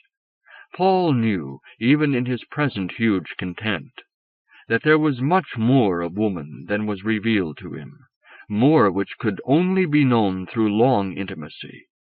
In fact, in the stress and long-suffering and intricate concrescence of marriage, this Richard had, but he himself had not, perhaps would never have. The thought saddened him, but it did not bite into him poisonously as his virginity had done. Fundamentally, he was to be henceforth, in respect of woman, at peace. Her beauties would no longer taunt him and waylay him and tether him. Henceforth he would have strength of her, not weakness. In these expectations Paul was justified. His retarded spirit, starved hitherto of women, now burgeoned. I could detect in him day by day, almost hour by hour, new buds and growing points of sensitivity, of percipience, hitherto suppressed by the long winter of his frustration. Even during the rapturous holiday itself, when his whole interest was centered on the one being and on his love-play with her, he was at the same time exfoliating into a new and vital cognizance of more remote spheres. On their last day he wrote this poem. Last night, walking on the heath, she and I, alive, condescended toward the stars. For then we knew quite surely that all the pother of the universe was but a prelude to that summer night and our uniting, and all the ages to come but a cadence after our loving. Nestled down into the heather, we laughed, and took joy of one another, justifying the cosmic enterprise forever by the moments of our caressing, while the simple stars watched unseen. Thus lovers, nations, worlds, nay galaxies, conceive themselves the crest of all that is. 4. London and the Spirit. Paul spent the last fortnight of his summer holiday at home, preparing for the next term, and feeling the influence of Catherine spread deeply into his being. When he returned to work, he found that he looked about him with fresh interest. Walking in the streets of London, He now saw something besides stray flowers of femininity adrift on the stream of mere humanity.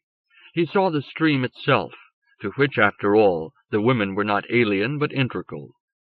And just as woman had been a challenge to him, so now the great human flood was a challenge to him, something which he must come to terms with, comprehend.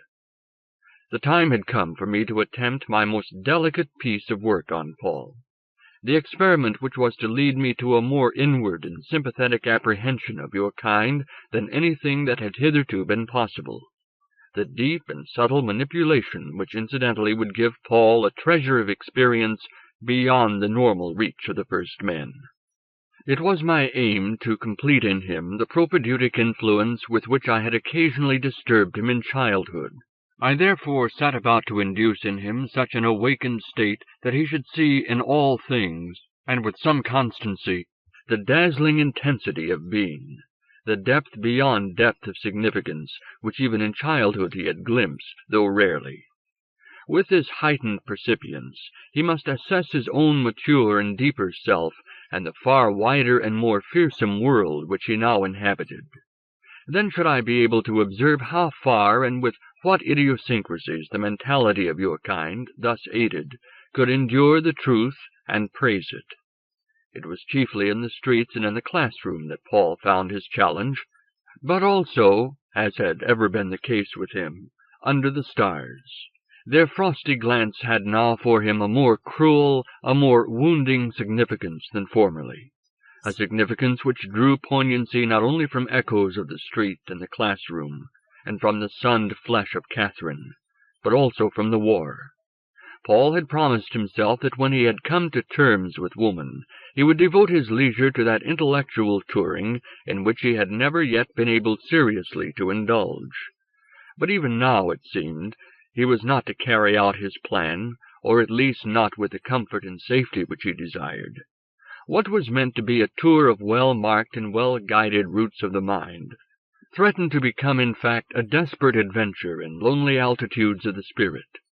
It was as though by some inner compulsion he were enticed to travel not through, but above all the mental cities and dominions, not on foot, but in the air, as though he who had no skill for flight were to find himself perilously exploring the currents and whirlpools, the invisible cliffs and chasms of an element far other than the earth, which, however, now displayed to his miraculous vision a detailed inwardness opaque to the pedestrian observer.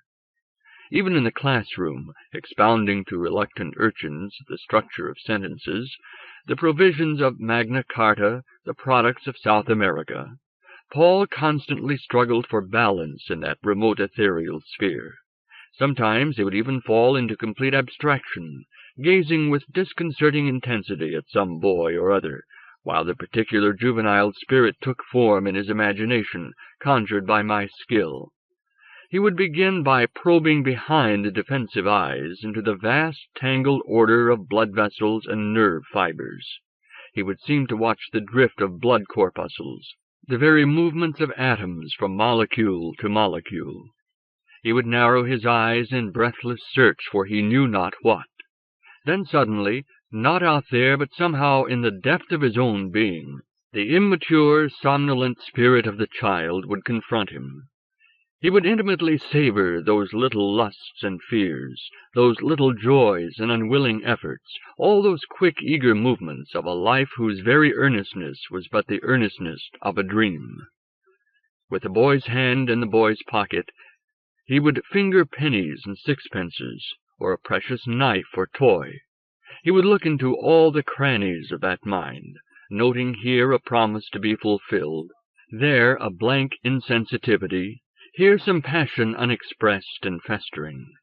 Wrapped in this contemplation, he would fall blind to everything but this unique particular being, this featured monad, or he would hold it up in contrast with himself, as one might hold for comparison in the palm of the hand 2 little crystals, or in the field of the telescope a double star. Sometimes it would seem to him that the boy and himself were indeed 2 great spheres of light, hugely present to one another, yet held eternally distinct from one another by the movement, the swing of their diverse individualities. Then, like a memory from some forgotten life, there would come to him the thought, "This is just Jackson minor, a boy whom I must teach." And then, teach what?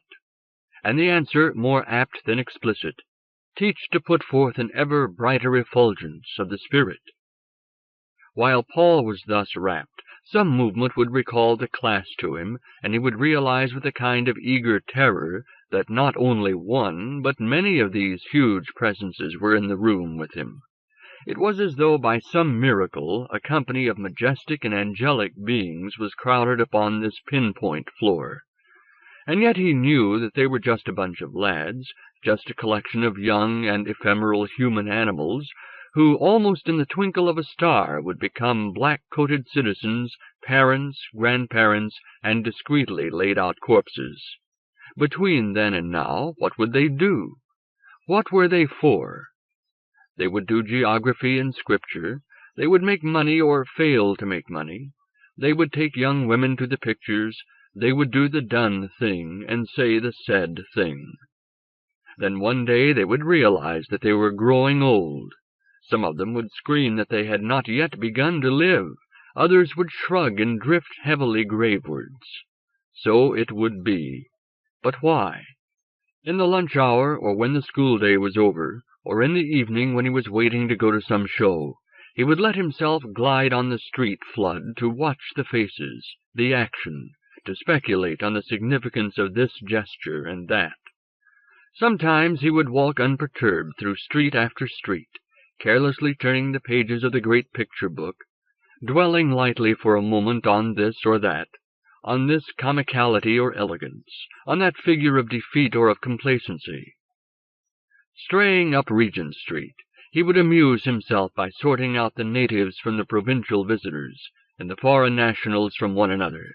He would surmise whether that painted duchess knew how desolate she looked, or that Lancashire holiday-maker how conscious that he was a stranger here, or whether the sweeper with slouch hat and broom felt, as he looked, more real than the rest. Odors would assail him, odor of dust and horse-dung, odor of exhaust fumes, rubber and tar, odor of cosmetics precariously triumphing over female sweat. Sounds would assail him, footsteps, leather hard and rubber soft, the hum and roar of motors, the expostulation of their horns, voices also of human animals, some oddly revealing, others a mere mask of sound, a carapace of standard tone, revealing nothing. Above all, forms and colors would assail him with their depths of significance. Well-tailored young women, discreet of glance, others more blousy, not so discreet. Young men, vacantly correct or betraying in some movement of the hand or restlessness of the eye an undercurrent of self-doubt. Old men, daughter-attended, tremblingly holding around their withered flesh the toga of seniority, bath-wrap-wise. Women of a past decade, backward-leaning for weight of bosom, bullock-eyed, uncomprehending, backward-straining under the impending pole-axe.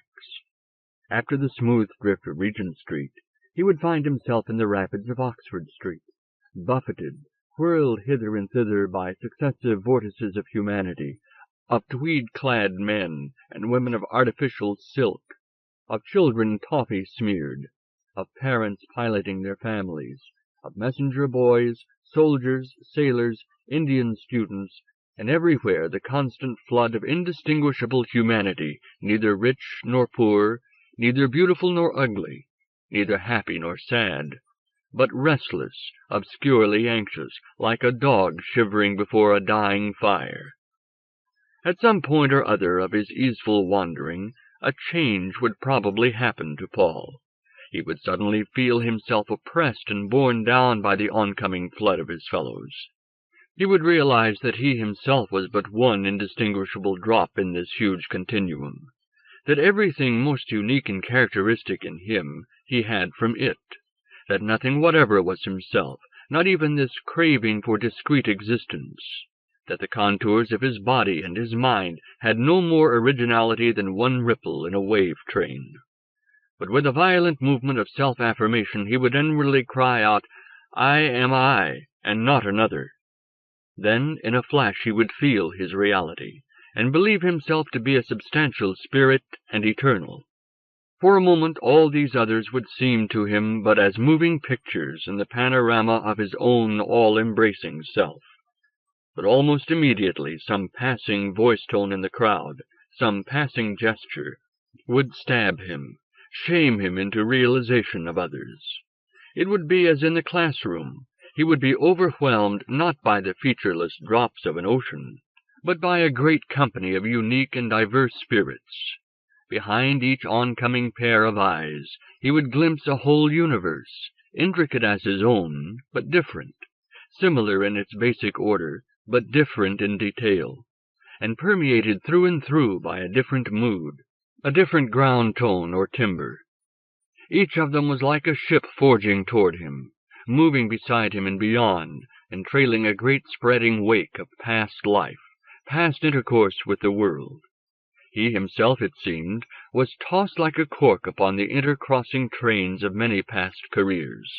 Looking at them one by one as they came upon him, he seemed to see with his miraculous vision the teeming experiences of each mind, as with a telescope one may see on the decks of a passing liner a great company of men and women, suddenly made real and intimate, though inaccessible. The ship's bow rises to the slow waves, and droops in sad reiteration as she thrusts her way forward, ox-like, obedient to some will above her, but not of her. And so, seemingly, those wayfarers blindly thrust forward on their courses, in hand-to-mouth fulfillment of their mechanism, ignorant of the helmsman's touch, the owner's instructions. Here, bearing down upon him, would appear perhaps a tall woman with nose like a liner's stem, and forecastle brows. Then perhaps an old gentleman with the white wave of his moustache curling under his prow. Then a rakish young girl. Then a bulky freighter. Thus Paul would entertain himself with fantasies, till sooner or later a bleak, familiar thought would strike him. Each of these vessels of the spirit, this was the phrase he used, had indeed a helmsman, keeping her to some course or other, had even a master who worked out the details of navigation and set the course, but of owner's instructions he was in most cases completely ignorant. And so these many ships ploughed hither and thither on the high seas vainly, not fulfilling, but forlornly seeking instructions. And because the mechanism of these vessels was not of insensitive steel, but of desires and loathings, passions and admirations, Paul was filled with a great pity for them, and for himself as one of them, a pity for their half-awakened state between awareness and unawareness. After such experiences in the heart of the city, Paul, in the train for his southern suburb, would already change his mood. Even while the train crossed the river, the alteration would come. He would note perhaps the sunset reflected in the water. Though so unfashionable, it was, after all, alluring. The barges and tugs, jeweled with port and starboard and masthead lights, the vague and cliffy rank of buildings, the trailing smoke, all these the sunset dignified. Of course it was nothing but a flutter of ether waves and shifting atoms, glorified by sentimental associations. Yet it compelled attention and an irrational worship. Sometimes Paul withdrew himself from it into his evening paper, resentful of this insidious romanticism. Sometimes he yielded to it, excusing himself in the name of Whitehead. If it was a night-time crossing, with the dim stars beyond the smoke and glow of London, Paul would experience that tremor of recognition, of unreasoning expectation, which through my influence the stars had ever given him, and now gave him again, tinctured with a new dread, a new solemnity. And when at last he was at home, and, as was his custom, walking for a few minutes on the down before going to bed, he would feel, if it were a jeweled night, the overwhelming presence of the cosmos. It was on these occasions that I could most completely master him, and even lift him precariously to the Neptunian plane. First he would have a powerful apprehension of the earth's rotundity, of the continents and oceans spreading beneath him and meeting under his feet. Then would I, using my best skill on the many keyboards of his brain, conjure in him a compelling perception of physical immensity, of the immensity first of the galactic universe, with its intermingling streams of stars, its gulfs of darkness, and then the huger immensity of the whole cosmos. With the eye of imagination he would perceive the scores, the millions of other universes, drifting outwards in all directions like the fire spray of a rocket.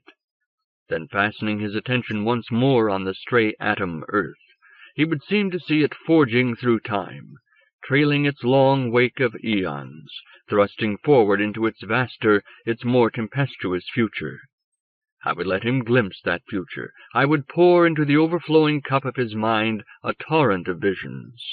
He would conceive and sensuously experience, as it were tropical rain descending on his bare head, the age-long but not everlasting downpour of human generations.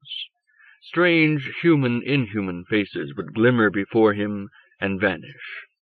By a simple device I made these glimpsed beings intimate to him, for I permitted him ever and again to see in them something of Catherine, though mysteriously transposed. And in the strange aspirations, strange fears, strange modes of the spirit that would impose themselves upon his tortured but exultant mind, I took care that he should feel the strange intimate remoteness that he knew in Catherine.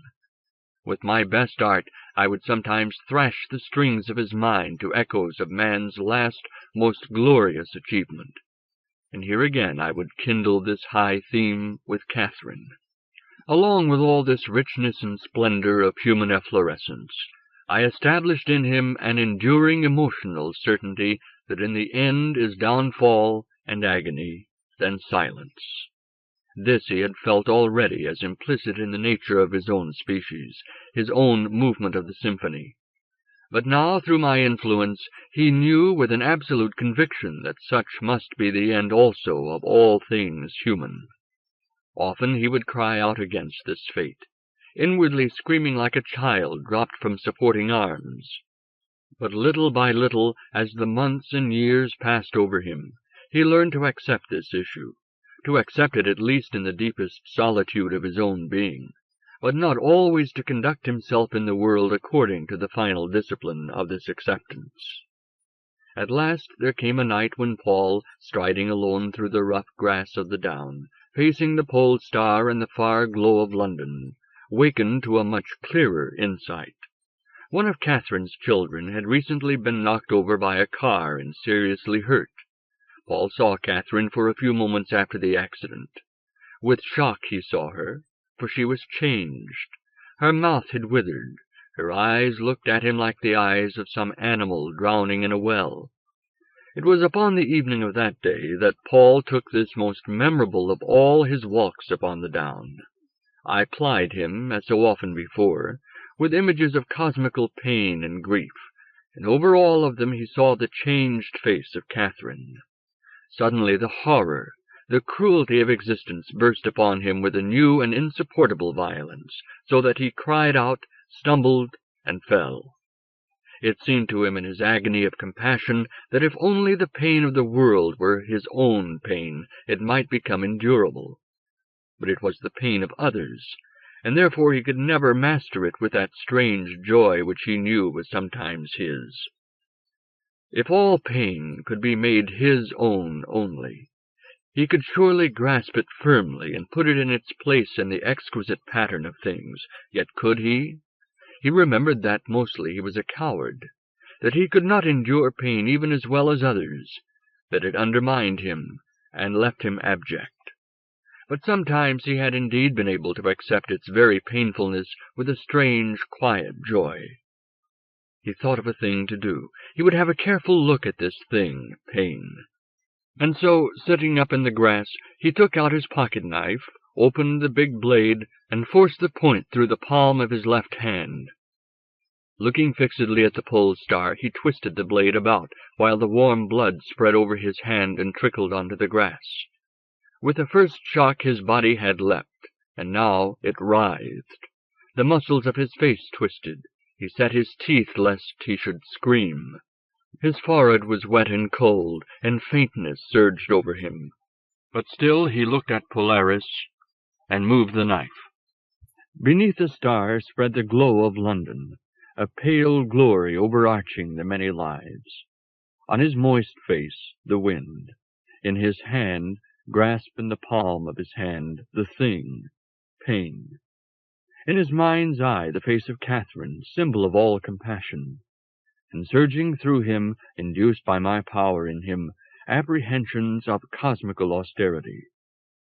Then it was that Paul experienced the illumination which was henceforth to rule his life. In a sudden blaze of insight, he saw more deeply into his own nature and the world's than had ever before been possible to him. While the vision lasted, he sat quietly on the grass, staunching his wounded hand and contemplating in turn the many facets of his new experience. Lest he should afterwards fail to recapture what was now so exquisitely clear, he put his findings into words, which however seemed incapable of expressing more than the surrounding glow of his experience, leaving the bright central truth unspoken. "This pain in my hand," he said, "is painful because of the interruption that has been caused in the harmonious living of my flesh. All pain is hateful in that it is an interruption, a discord, an infringement of some theme of living, whether lowly or exalted. This pain in my hand, which is an infringement of my body's lowly living, is not, it so happens, an infringement also of my spirit. No. Entering into my spirit, this pain is a feature of beauty. My spirit? What do I really mean by that? There is first I, the minded body, or the embodied mind. And there is also my spirit. What is it? Surely it is no substantial thing. It is the music, rather, which I, the instrument, may produce, and may also appreciate. My glory is not to preserve myself, but to create upon the strings of myself the music that is spirit, in whatever degree of excellence I may, and to appreciate the music in myself and others, and in the massed splendors of the cosmos, with whatever insight I can muster. Formerly I was dismayed by the knowledge that pain's evil was intrinsic to pain. But now I see clearly that, though this is so, though pain's evil to the pain-blinded creature is an absolute fact in the universe, yet the very evil itself may have a place in the music which spirit is. There is no music without the torture of the strings. Even the overstraining, the slow wearing out, the sudden shattering of instruments may be demanded for the full harmony of this dread music. Nay, more. In this high music of the spheres, even the heartless betrayals, the mean insufficiencies of will, common to all human instruments, unwittingly contribute by their very foulness to the intolerable, the inhuman beauty of the music. By now Paul, having bound up his hand, having wiped his knife and put it away, had risen to his feet and was walking towards home with trembling knees, pursuing his argument. To make the music that spirit is, that, I now see, is the end for which all living things exist, from the humblest to the most exalted. In two ways they make it, gloriously, purposefully in their loyal strivings, but also shamefully, unwittingly in their betrayals. Without Satan, with God only, how poor a universe, how trite a music! Purposefully to contribute to the music that spirit is, this is the great beatitude. It is permitted only to the elect. But the damned also, even they contribute, though unwittingly. Purposefully to contribute upon the strings of one's own being, and also to respond with ecstasy to the great cosmic theme in flooding from all other instruments, this is indeed the sum of duty and of beatitude. Though in my own conduct I were to betray the music which is spirit, and in my own heart dishonor it, yet seemingly it is not in reality sullied. for it dare avail itself alike of Christ and Judas. Yet must I not betray it, not dishonor it.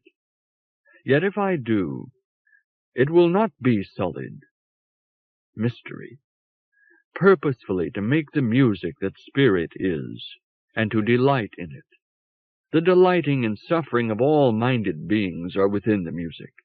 Even this very profound, very still delight, this ecstasy with which I now contemplate my hand's pain and Catherine's distress, and the long effort and agony of the worlds, this also is a contribution to the music which it contemplates. Why am I thus chosen? I do not know. But it is irrelevant that this instrument rather than that should sound this theme and not another, create this ecstasy and not that agony. What matters is the music, that it should unfold itself through the ages and be fulfilled in whatever end is fitting, and crowned with admiration, worship. But if it should never be rightly fulfilled, and never meetly crowned, I have indeed a very clear conviction that over the head of time the whole music of the cosmos is all the while a fulfilled perfection, the eternal outcome of the past, the present, and the future. But if I am mistaken, then if it is not perfected, it is at least very excellent, for this much my eyes have seen. It was now coming down the slope toward the street lamps and lighted windows. On the other side of the little valley, the water tower of the lunatic asylum rose black against the sky. He stood for a while. At that moment a faint sound came to him from across the valley. Was it a cat? Or had a dog been run over? Or was it a human sound between laughter and horror? To Paul it came as the asylum's comment on his meditation. Or was it the comment of the whole modern age? For a while he kept silent, then said aloud, "Yes, you may be right. Perhaps it is I that am mad. But if so, this madness is better than sanity, better and more sane." On the following day, Paul wrote a poem. It reveals the blend of intuitive exaltation and metaphysical perplexity in which he now found himself. When a man salutes the perfection of reality, peace invades him, as though upon the completion of some high duty, as though his life's task were achieved in this act of loyalty. Was the task illusory? Is this beatitude but the complacency of self-expansion? Or does the real perfect formally, yet claim for its justification and fulfillment admiration? As a man's love transmutes a woman, kindling her features with an inner radiance, does mine's worship transfigure the world? Chapter 8. The Modern World. 1. Paul undertakes his task. With his spiritual achievements solidly accomplished, Paul was ready to observe London and the world with new eyes. In fact, he was now well fitted to carry out the main work that I had purposed for him. He himself would have been content simply to carry on his teaching with new vitality and conscientiousness, and for the rest to pursue with deeper understanding his leisurely tour of the countries of the mind. But he was soon to discover that more was demanded of him, and that he who had so lately learned the lesson of quietness must now embark on a life more active, more resolute than anything that he had formerly attempted. His new purpose dawned on him slowly, and as it became clear to him and formidable, he both lusted in it and feared it. His final and precise apprehension of it flashed upon him as he was waiting on the top of a stationary and throbbing motor omnibus outside the great railway terminus of Cannon Street, watching the streams of bouldered or soft-hatted businessmen hurrying to their offices. There surged through him suddenly a violent hunger, or was it a sacred call, to apprehend precisely and with understanding the whole phenomenon of the modern world, to see it in relation to his recent vision, to discover its deeper significance. So insistent was this new craving that he had to restrain himself from descending there and then into the street to ask each of the crowd in turn what he was really doing with his life, and why. Paul was frightened by the violence of his own desire, and by its quality of freakishness, even of insanity. He pulled himself together and argued against it. It would interfere with his own work and with his peace of mind. He was not fitted for any such world study.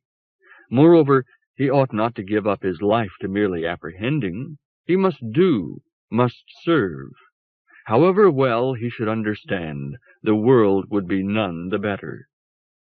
As the days passed, however, this new craving took firmer hold of him.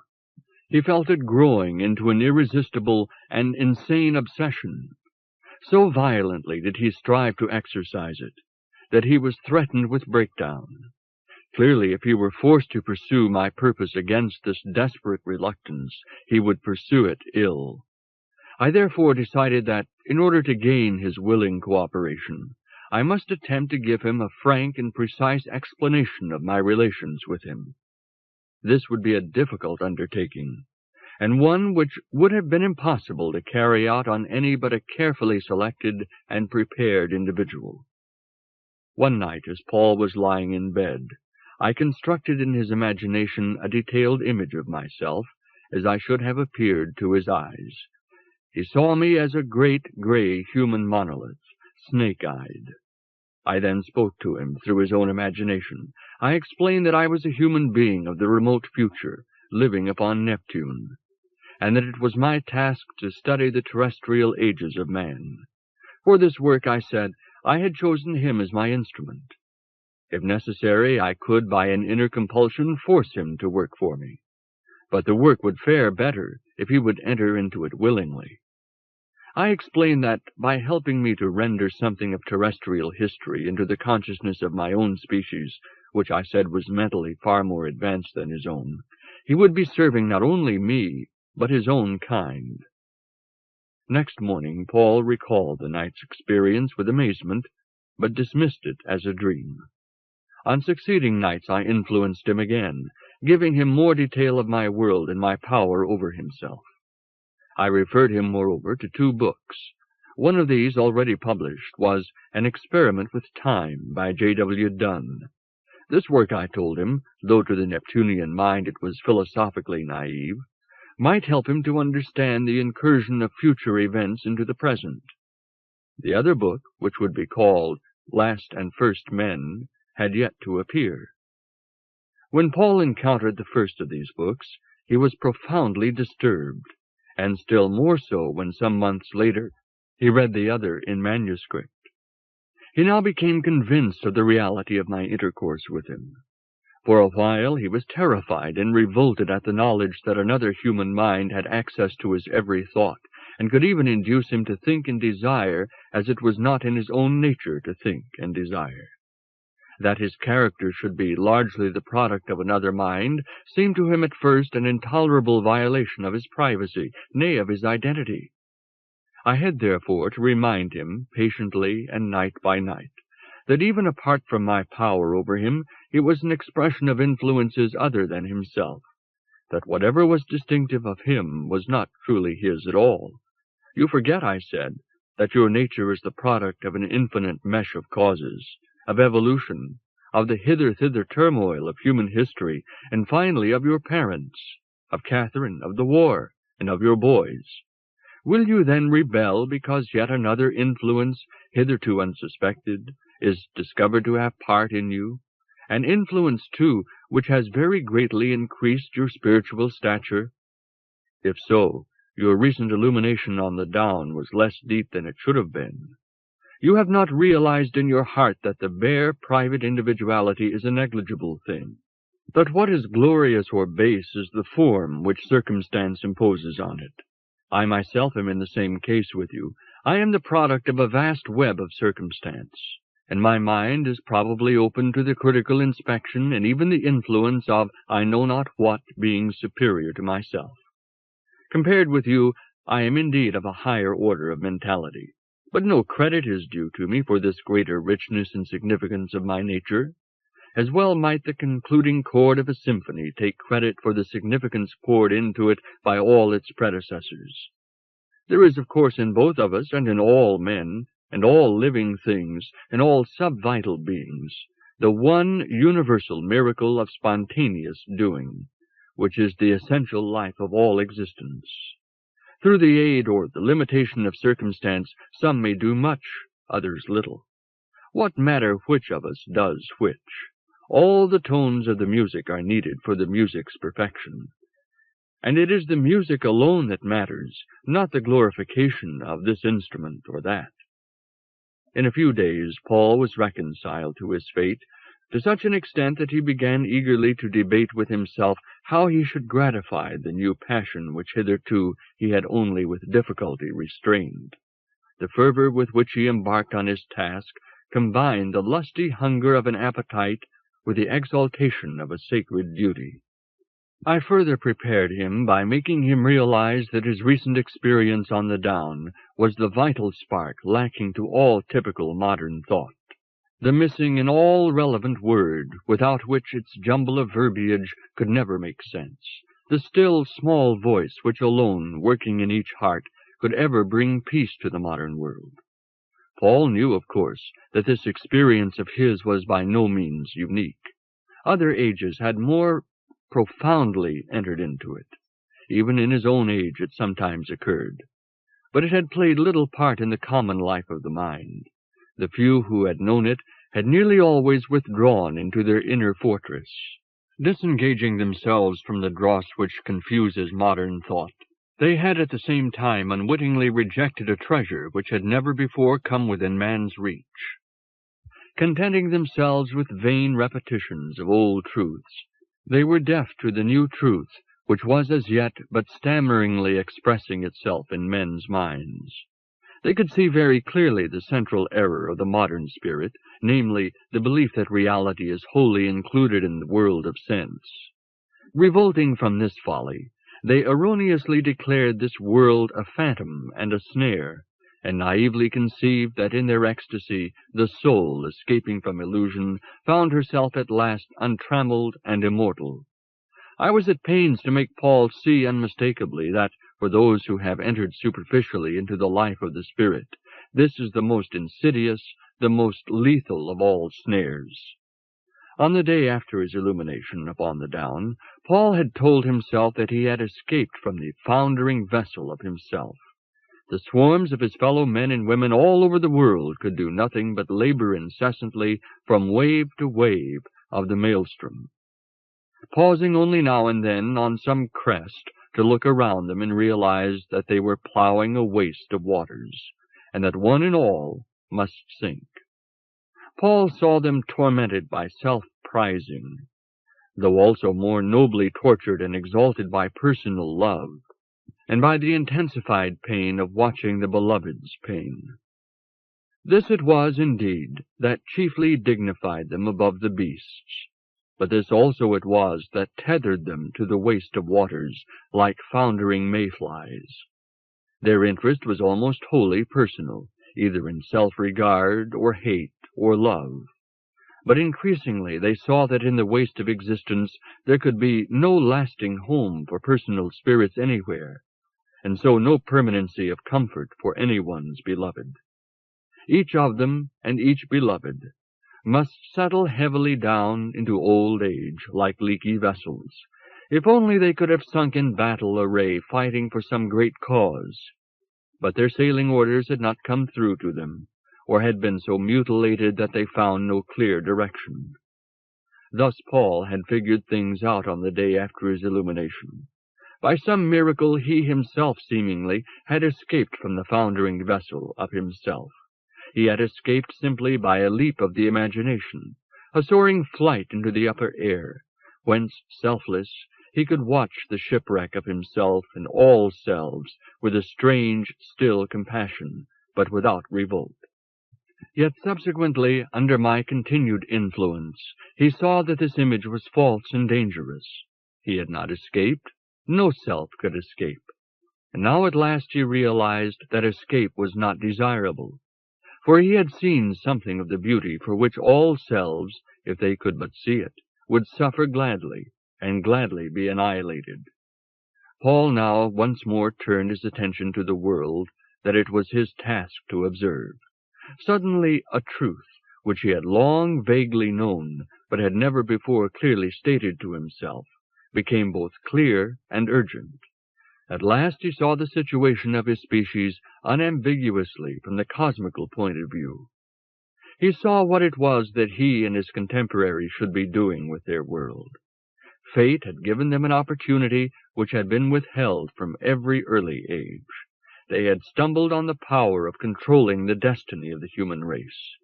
They had already gained some mastery over physical nature, and a far greater mastery was seemingly in store for them. Already their world had become one world, as it had never been before. Moreover, they must some day learn how to remake human nature itself, for good or for ill. If they could begin to outgrow their limitations of will, if they could feel beyond their self-regard, their tribal jealousies, and their constant puerile obsessions, then they could begin not only to construct a utopia of happy individuals, but to make of their planet a single and most potent instrument of the spirit, capable of music hitherto unconceived. What humanity should do with itself in the far future, no one could tell. But one conviction now stood out with certainty in Paul's mind, namely, that over all the trivial and inconsistent purposes that kept the tribes of men in conflict with one another, there was one purpose which should be the supreme and inviolate purpose of all men today, namely, to evoke in every extant human being the fullest possible aliveness, and to enable all men to work together harmoniously for the making of a nobler, a more alive human nature. Some such purpose as this was obscurely dawning in many minds throughout the Western and even the Eastern world. But though they were many, they were a minute proportion of the whole, and their vision was unclear, their will unsure. Opposed to them were many violent powers, and the dead weight of custom, not only in the world but in themselves also. What chance was there that these few groping minds would wrench the great world into a new way of living? Paul now, with eager interest, nay, with passion, with awe, with grim zest, took up his task of watching and assessing the intense little drama of your age. Lest he should lose sight of the wider bearings of that drama, Paul first meditated on the cosmical significance of human endeavor, which now, for the first time, was beginning to be tentatively apprehended by man himself. The immediate outcome of his meditation was this poem. Is man a disease that the blood of a senile star cannot resist? And when the constellations regard us, is it fear, disgust, horror, at a plague-stricken brother derelict from beauty, that stares yonder so sharply? Gas the stars are. They regard us not, they judge us not, they care for nothing. We are alone in the hollow sky. Then ours, though out of reach, those trinkets withheld, unspoiled, ours the sleeping and uncommanded genie of those old lamps, ours by right of mentality, by right of agony, by right of long heart-searching, by right of all we must do with them. When our day comes, when we have outlived our childishness, when we have outgrown the recurrent insanity of senility, then surely at last man, and not bickering monkeys, shall occupy the universe. 2. The research. Paul now devoted all his leisure to his great exploration. He began tentatively by reading much modern literature and talking politics and philosophy with his friends. Both these occupations were of course familiar to him, but whereas formerly they had been pursued in the spirit of the tourist, a rather bewildered tourist, now they were carried out with passion and an assurance which to Paul himself seemed miraculous. This beginning led him on to make a careful study of the mentality of the whole teaching profession, both in schools and universities, and this in turn developed into a wide and profound research into all manner of mental types and occupations, from road menders to cabinet ministers. With my constant help, and to his own surprise, the silent and retiring young schoolmaster, who had always been so painfully conscious of the barrier between himself and his kind, began actively to seek out whatever contacts promised to be significant for his task. With amazement he discovered in himself a talent for devising inoffensive methods of making acquaintance with all sorts of persons whom he needed for his collection. Indeed, he pursued his work very much in the spirit of a collector in love with his specimens, and eager to discover by wealth of instances the laws of their being. If one day he happened to conceive that such and such a well-known personage or humble neighbor could give him light, he would be tormented by a violent, almost sexual craving to meet the chosen one, and would leave no stone unturned until he had achieved his end. Under my influence, he also developed a captivating power of social intercourse, which, however, would only come into action in special circumstances. In the ordinary trivial social occasions, he remained, as a rule, clumsy, diffident, and tiresome. But in any situation which was relevant to his task, he seemed to come alive, to be a different person, and one that he thoroughly delighted to be. It was not merely that he discovered a gift of conversation. Sometimes he would say almost nothing, but what he did say would have a startling effect on his hearer, drawing him out, compelling him to get a clear view of his own work and aims, forcing him to unburden himself in a confession, such that at the close of it he would perhaps declare, "Yes, that is really how I face the world, though till today I hardly thought of it that way." Sometimes, however, Paul himself would be almost voluble, commenting with a strangely modest assurance on the other's function. Often he would find himself assuming for the occasion an appropriate personality, a mask peculiarly suited to appear intelligent and sympathetic to this particular man or woman. Paul was sometimes shocked at the insincerity of this histrionic behavior, though he pursued it for the sake of its extraordinary effectiveness. And indeed it was not really insincere, for it was but the natural result of his new and intense imaginative insight into other minds. Sometimes, when he was in the presence of two very different individuals whom he had previously encountered apart, he would be hard put to it to assume for each the right mask without rousing the other's indignation. Thus, to give a rather crude example of this kind of predicament, having on Monday won the confidence of a member of the Communist Party, and on Tuesday the benevolence of a British patriot, he happened on Wednesday to come upon them both together in violent altercation. Both at first greeted him as an ally, but before he fled he had been reviled by each in turn. One curious limitation of Paul's talent he found very distressing. Brilliant as he was at evoking in others a clearer consciousness of their own deeper thoughts and desires, he was incapable of impressing them with his own ideas. Strong in his own recent spiritual experiences, and in his increasing grasp of the contemporary world, he yet failed completely to express himself on these subjects. This was but natural, for he was no genius, still less a prophet, and save in the office in which I needed him and inspired him, he remained inarticulate. This incapacity disturbed him increasingly as the months and years passed, for increasingly he became convinced that the modern world was heading toward a huge disaster, and that nothing could save it but the awakening of the mass of men into a new mood and greater insight.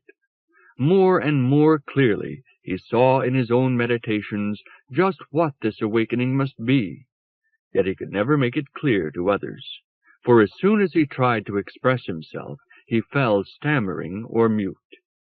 The trouble lay partly in his incompetence, but partly also in the fact that through my help he had seen both sides of a truth which to his fellows was almost never revealed thus in the solid.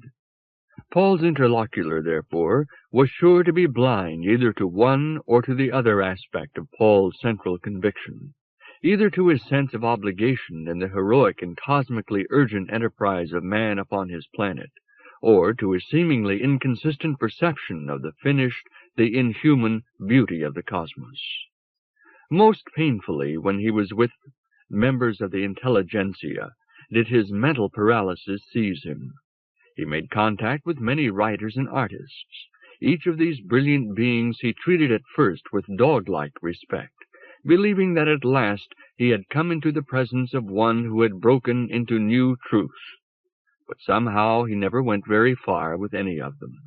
For a while he delighted them, because he stimulated them to apprehend their own vision with a new clarity. But since their visions were not as a rule very profound, they and he soon saw all there was to see in them. At this point Paul's talent invariably disappeared, and henceforth they thought him dull, bourgeois, not worth knowing. He could no longer hold their attention. He had not the necessary flow of personal tittle-tattle to carry him through when deeper interests flagged. On the other hand, if ever he dared to tell them his own views, he merely made a fool of himself, and was treated either with kindly ridicule or with inattention. Thus, though he came to know his way about the intellectual life of London, he was never taken into any circle or school. Most circles had at one time or other tolerated him on their fringes, yet he remained unknown, for no one ever bothered to mention him to anyone else. Thus it happened that he was always apart, always able to look on without pledging his faith to any creed, his intellect to any theory. Every creed, every theory, he secretly tested, and sooner or later rejected in the light of his own recent illumination.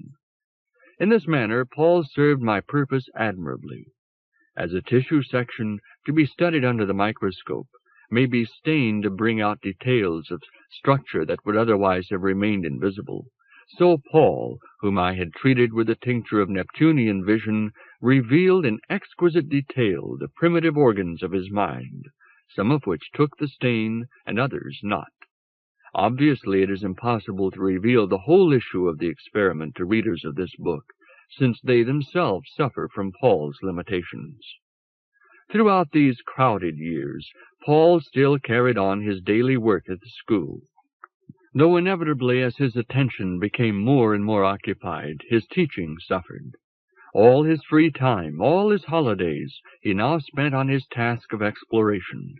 It was a strange life, so rich in human intercourse, and yet so lonely, for he dared not tell anyone of the real purpose of his activities, of their Neptunian aspect, lest he should be thought insane.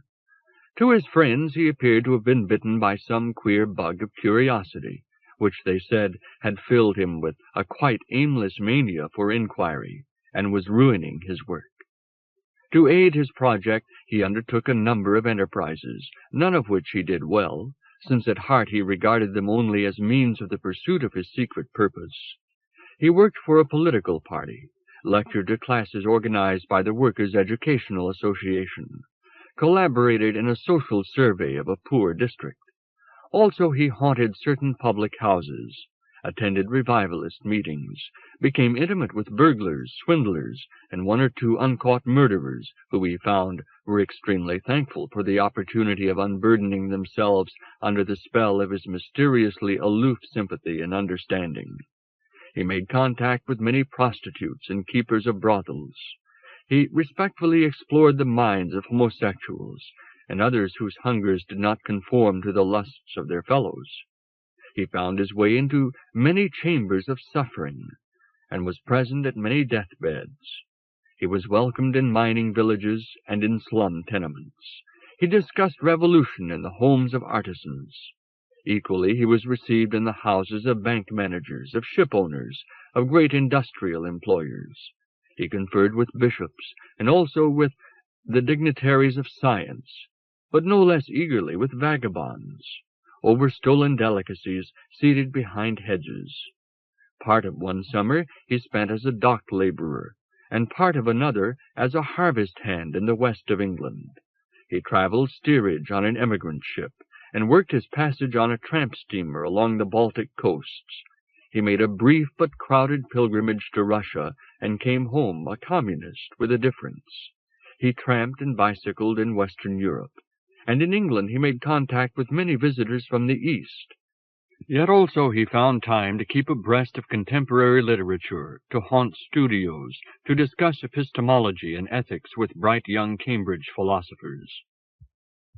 In all this work he found that he was constantly and sometimes sternly guided by an inner power, which, though I never again openly communicated with him, he knew to spring from me. Thus he was endowed with an infallible gift of selection and of detective inquiry. Through my help he covered in a few years the whole field of modern life, yet he never wasted his strength on vain explorations. With the precision of a hawk he descended upon the significant individual, the significant movement, and with a hawk's assurance he neglected the irrelevant. Sometimes his own impulses would run counter to my guidance. Then he would find himself directed by a mysterious and inner and hypnotic impulsion, either to give up what he had planned to do, or to embark on some adventure for which his own nature had no inclination. Month by month, year by year, there took shape in Paul's mind a new and lucid image of his world, an image at once terrible and exquisite, tragic and farcical. It is difficult to give an idea of this new vision of Paul's, for its power depended largely on the immense intricacy and diversity of his recent experience, on his sense of the hosts of individuals swarming upon the planet, here sparsely scattered, there congested into great clusters and lumps of humanity, here machine-ridden, there ground into the earth from which they suck their scanty livelihood.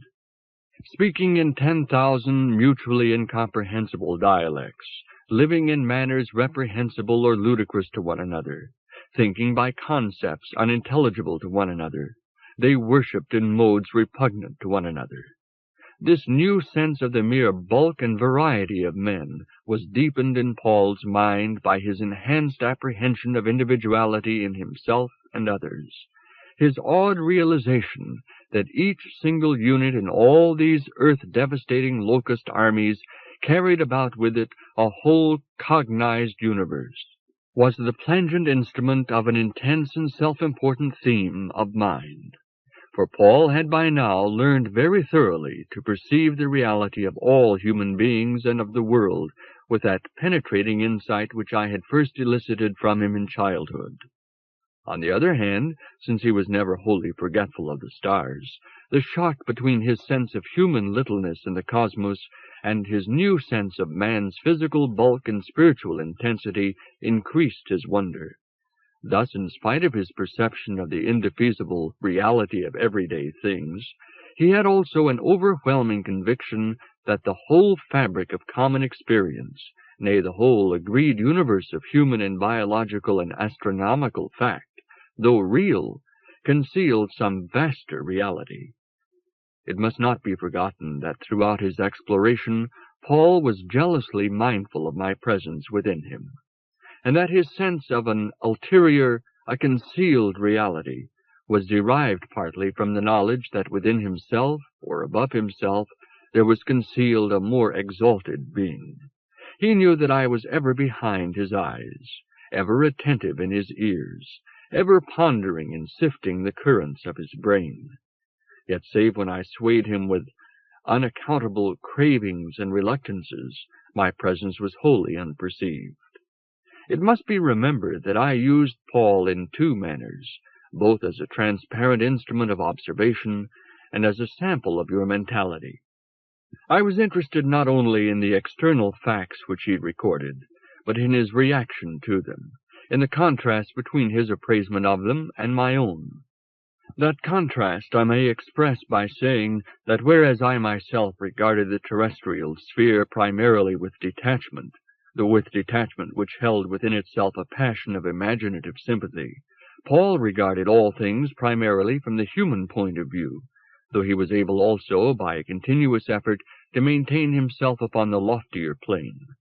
For me it was a triumph of imagination that I could enter so fully into your remote and fantastic world. For Paul it was a triumph that, in spite of his fervent humanity, his compassion and indignation, he could now regard his world with celestial aloofness. Thus the two of us together were like two different musical instruments playing against one another in two different tempos to produce a single intricacy of rhythm. To the Neptunian intelligence, however, there was a slightly nauseating pathos even in Paul's most chastened enthusiasm. Only through the secret and ironical influence of my presence within him could he avoid taking the fate of his world too much to heart. The mind that has but lately received a commanding revelation which exalts it above the pettiness of daily life is very prone to a certain extravagance, a certain farcical pomp in its devotion. The Neptunian mind, on the other hand, born into the faith and needing no sententious conversion, was sometimes impelled by Paul's solemnity to wonder whether even the final tragedy of man on Neptune called most for grief or for laughter. 3. Fruits of the research. Paul had already made it clear in his own mind what the human aim should be. Man should be striving into ever-increasing richness of personality. He should be preparing his planet and his many races of persons to embody the great theme of spirit, which was as yet so dimly, so reluctantly conceived. In fact, man should be preparing to fulfill his office as a center in which the cosmos might rejoice in itself, and whence it might exfoliate into ever more brilliant being.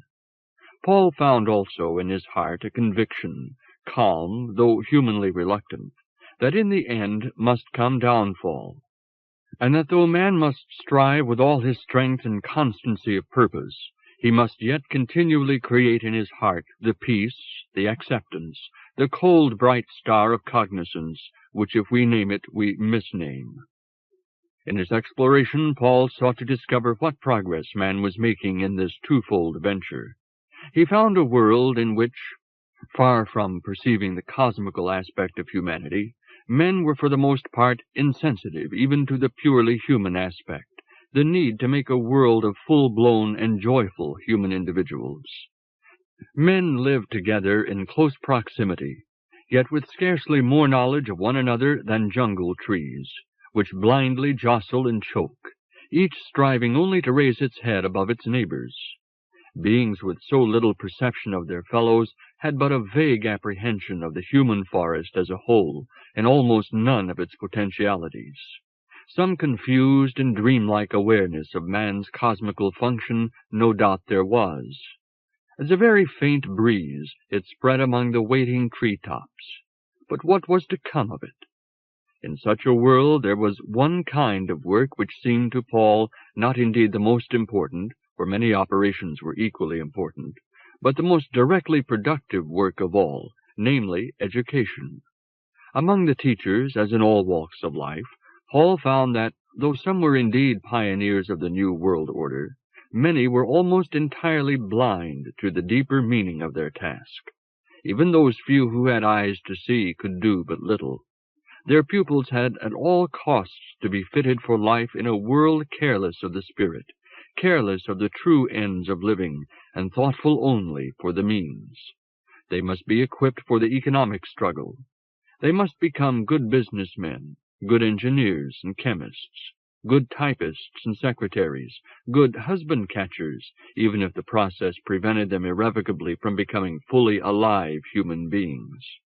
And so the population of the Western world was made up for the most part of strange, thwarted creatures, skilled in this or that economic activity, but blind to the hope and the plight of the human race.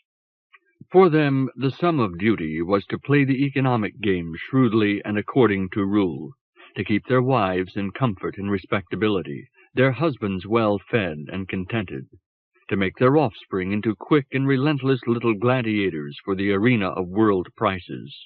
One and all they ignored that the arena was not merely the market or the stock exchange, but the sand multitudinous waste of stars. Of the innumerable constructors, the engineers, architects, chemists, many were using their powers merely for gladiatorial victory. Even those who were sincere workers had but the vaguest notion of their function in the world. For them it was enough to serve faithfully some imposing individual, some firm, or at best some national state. They conceived the goal of corporate human endeavor in terms of comfort, efficiency, and power, in terms of manufactures, oil, electricity, sewage disposal, town planning, aeroplanes, and big guns. When they were not at work, they killed time by motor touring, the cinema, games, domesticity, or sexual adventures. Now and then they registered a political vote, without having any serious knowledge of the matters at stake. Yet within the limits of their own work they truly lived. Their creative minds were zestfully obedient to the laws of the materials in which they worked, to the strength and elasticity of metals, the forms of cantilevers, the affinities of atoms. Of much the same mentality, though dealing with a different material, were the doctors and surgeons, for whom men and women were precariously adjusted machines, walking bags of intestines, boxes of telephone nerves, chemical factories liable to go wrong at any minute, fields for exploration and fee-making, possible seats of pain, the great evil, and of death, which, though often preferable, was never to be encouraged. They were familiar equally with death and birth, conception and contraception, and all the basic agonies and pities. They protected themselves against the intolerable dead weight of human suffering, sometimes by callousness of imagination, sometimes by drink or sport or private felicity, sometimes by myths of compensation in eternity. A few faced the bleak truth unflinchingly, yet also with unquenched compassion. But nearly all, though loyal to the militant life in human bodies, were too hard-pressed to be familiar with the uncouth exploratory ventures of human minds, and so, through very loyalty to life, they were for the most part blind to the other, the supernal beauty. Even more insulated, those very different servants of human vitality, the agriculturists, whose minds were fashioned to the soil they worked on, lived richly within the limits of their work, yet were but obscurely, delusively conscious of the world beyond their acres. In the straightness of their furrows and the fullness of their crops, in their sleek bulls and stallions, they knew the joy of the Maker, and they knew beauty. But what else had they? They had to thrust and heave from morning till night. They had to feed their beasts. Brooding over their crops, dreading floods and droughts, they had not time for the world. Yet they enviously despised the town-dwellers. They censured all new-fangled ways. They condescended to teach their sons the lore of their grandfathers, and they guarded their daughters as prize heifers. They put on black clothes for chapel to pray for good weather. They believed themselves the essential roots of the state. They measured national greatness in terms of wheat and yeoman muscle. The younger ones, town-infected with their motor bicycles, their wireless, their artificial silks, their political views, their newfangled morals, revolted against enslavement to the soil. Both young and old alike were vaguely unquiet, disorientated, sensing even in their fields the futility of existence. Most typical of your isolation from one another were the seamen, who, imprisoned 9 parts of their lives in a heaving box of steel, looked out complainingly upon a world of oceans and coasts. They despised the landsmen. But they were ever in search of a shore job. Monastic, by turns celibate and polygamous, they were childlike in their unworldly innocence, brute-like in their mental blindness, godlike, to Paul's estimation, in their patience and courage. They loved the flag as no landsman could love it. They were exclusively British, or German, or what not, but loyal also to the universal brotherhood of the sea, or disloyal, and faithful to the owners, or unfaithful. Day after day they toiled, shirked, slandered, threatened one another with knives. But in the face of the typhoon they could discover amongst themselves a deep and inviolable communion. They measured all persons by seamanship, crew discipline, and all things by seaworthiness and ship-shapeliness. They took the stars for signposts and timepieces, and on Sundays for the lamps of angels. Contemptuous of democracy, innocent of communism, careless of evolution, they ignored that the liquid beneath their keels was but a film between the solid earth and the void, but a passing phenomenon between the volcanic confusion of yesterday and the all-gripping ice fields of tomorrow. Seemingly very different, yet at bottom the same, was the case of the industrial workers of all occupations and ranks, whose dreams echoed with the roar of machinery. For the mass of them, work was but a slavery, and the height of bliss was to be well paid in idleness. They loudly despised the wealthy, yet in their hearts they desired only to mimic them, to display expensive pleasures, to have powers of swift locomotion. What else could they look for with their stunted minds? Many were unemployed and spiritually dying of mere futility. Some, dole-shamed, fought for self-esteem, cursing the world that had no use for them. Others, dole-contented, were eager to plunder the society that had outlawed them. But many there were among the industrial workers who waited only to be wrought and disciplined to become the storm troops of a new order. Many there were who earnestly willed to make a new world, and not merely to destroy an old one. But what world? Who could seize this half-fashioned instrument, temper it, and use it? Who had both the courage and the cunning to do so? Seemingly only those who had been themselves so tempered and hardened by persecution that they could not conceive any final beatitude for man beyond regimentation in a proletarian or a fascist state. Certainly the politicians could never seize that weapon. They climbed by their tongues, and when they reached the tree-top, they could do nothing but chatter like squirrels, while the storm cracked the branches and the roots parted. The journalists, was it they who could fertilize the waiting seed of the new world? Little seekers after copy, they made their living by the sale of habit-forming drugs. They had their loyalties like the rest of men, but they trusted that in preserving the tradition of the press, or in serving some great journal, they served well enough. They ignored that in the main their journals spread poison, lies, the mentality of society's baser parts. They made sex obscene, war noble, and patriotism the height of virtue.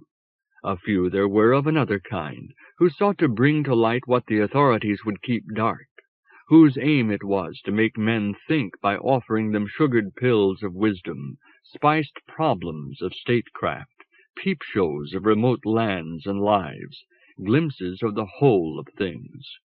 They were indeed possible trumpeters of a new order, though not world-builders. But they were few and hobbled, for at every turn they must please or go under. And the thought which they so devotedly spread was of necessity oversimplified and vulgarized to suit the spirit of the times. The civil servants, could they remake the world? Wrought and tempered to a great tradition of loyalty, they were devoted only to the smooth running and just functioning and minor improvement of the social machine. The social workers, so formidable with eye-witnessed facts, so indignant with the machine, so kindly firm with cases, so loyal to the social gospel and to the fulfilling of personality, so contemptuous of cosmical irrelevances, and morally outraged by those who, even in a foundering world, have an eye for beauty. They had their part to play, but they were repairers, physicians, not procreators of a new world. The religious folk, who should have been society's red blood corpuscles, transfusing their spiritual treasure into all its tissues, had settled down to become a huge proliferating parasite. Mostly of the middle class, they projected their business interests into another world by regular payments of premiums on an eternal life assurance policy. Or they compensated for this world's unkindness by conceiving themselves each as the sole beloved in the arms of Jesus, or at least as a life member in the very select celestial club. But some, teased by a half-seen vision, by a conviction of majesty, of beauty they knew not whereabouts nor of what kind, were persuaded to explain their bewildered ecstasy by ancient myths and fantasies. For the sake of their bright, featureless, guiding star, they believed what was no longer credible and desired what it was now base to desire. The scientists, so pious toward physical facts, so arch-priestly to their fellow men, were indeed a noble army of miners after truths. But they were imprisoned in deep galleries, isolated even from each other in their thousand saps. Daily they opened up new veins of the precious metal, and sent the bright ingots aloft to be mortised into the golden temple of knowledge, with its great thronged halls of physics, astronomy, and chemistry, biology, and psychology, or to be put to commercial use, whether for the increase of happiness, or for killing, or for spiritual debasement, or to be instrumental in one way or another to the achievement of pure cognizance. Two kinds of scientists Paul found. Some were but eyeless cave reptiles, or moles who came reluctantly into the upper world, nosing across men's path, concealing their bewilderment under dust clouds of pronouncements. Some, though innocent of philosophy, ventured to set up metaphysical edifices, in which they repeated all the structural defects of the old systems, or were sent toppling by the dizzying of their own unschooled desires, whether for the supremacy of mind or for the immortality of the individual. The public, tricked by the same unschooled desires, applauded their acrobatic feats, and was blind to their disaster. Others, more cautious, knew that all scientific knowledge was of numbers only, yet that with the incantation of numbers new worlds might be made. They were preparing to take charge of mankind, to make the planet into a single well-planned estate, and to reorientate human nature. But what kind of world would they desire to make, whose knowledge was only of numbers? But the philosophers themselves were scarcely more helpful. Some still hoped to reach up to reality, which the scientists had missed, by tiptoeing on a precarious scaffold of words. Others, preening their intellectual consciences, abjured all such adventures. They were content merely to melt down and remodel the truth ingots of the scientists, and to build them together upon the high, the ever unfinished tower of the Golden Temple. Some were so in love with particularity that they ignored the universal, others so impressed by the unity of all things that they overlooked discreteness. Yet doubtless by exchange of findings and by mutual devastation, they were year by year approaching corporately, irresistibly, but asymptotically toward a central truth, which lay ever at hand, yet infinitely remote, because eternally beyond the comprehension of half-human minds. For like their fellows, the philosophers of the species had a blind spot in the center of the mind's vision, so that what they looked at directly they could never see. Like archaeologists who lovingly study and classify the script of a forgotten language but have found no key to its meaning, the philosophers were wise chiefly in knowing that whoever claims to interpret the rigmarole of half-human experience is either a fool or a charlatan. There were the artists, despisers of the mere analytical intelligence. What hope lay with them? Microcosmic creators, for whom love and hate and life itself were but the matter of art. In their view, the whole meaning of human existence seemed to lie solely in the apprehension of forms intrinsically significant, and in the embodiment of visions without irrelevance. Athletes of the spirit, by the very intensity of their single aesthetic achievement, they were prone to cut themselves off from the still living, though desperately imperiled world. There were others, artists and half-artists, who were leaders of thought in Paul's day, publicists, novelists, playwrights, even poets. Some still preached the utopia of individuals, the private man's heaven on earth, ignorant that this ideal had lost its spell, that it must be sought not as an end but as a means, that it must borrow fervor from some deeper fire. Some affirmed, pontifically or with the license of a jester, that all human endeavor expresses unwittingly the urge of some cryptic, evolving deity, which tries out this and that organic form, this and that human purpose, in pursuit of an end hidden even from itself. Some, ridiculing all superstition, declared existence to be nothing but electrons, protons, ethereal undulations, and superstitiously asserted that cognizance, passion, and will are identical with certain electrical disturbances in nerve fibers or muscles. Some, zestfully proclaiming the futility of the cosmos and the impotence of man, cherished their own calm or heroic emotions, and deployed their cloak of fortitude and flowing rhetoric, mannequins even on the steps of the scaffold. Some whose sole care was to avoid the taunt of credulity and the taunt of emotionalism, fastidiously, elegantly, shook off from their fingers the dust of belief, the uncleanness of enthusiasm. Some, because reason, jockeyed and overpressed by so many riders, had failed to take her fences, condemned her as a jade fit only for the knackers, and let out in her stead a dark horse, a gift horse whose mouth must not be inspected, a wooden horse, bellyful of trouble. Some, gleefully discovering that the hated righteousness of their fathers drew its fervor from disreputable and unacknowledged cravings, preached therefore that primeval lusts alone directed all human activities. Some, because their Puritan mothers dared not receive the revelation of the senses, themselves wallowed in the sacred wine till their minds drowned.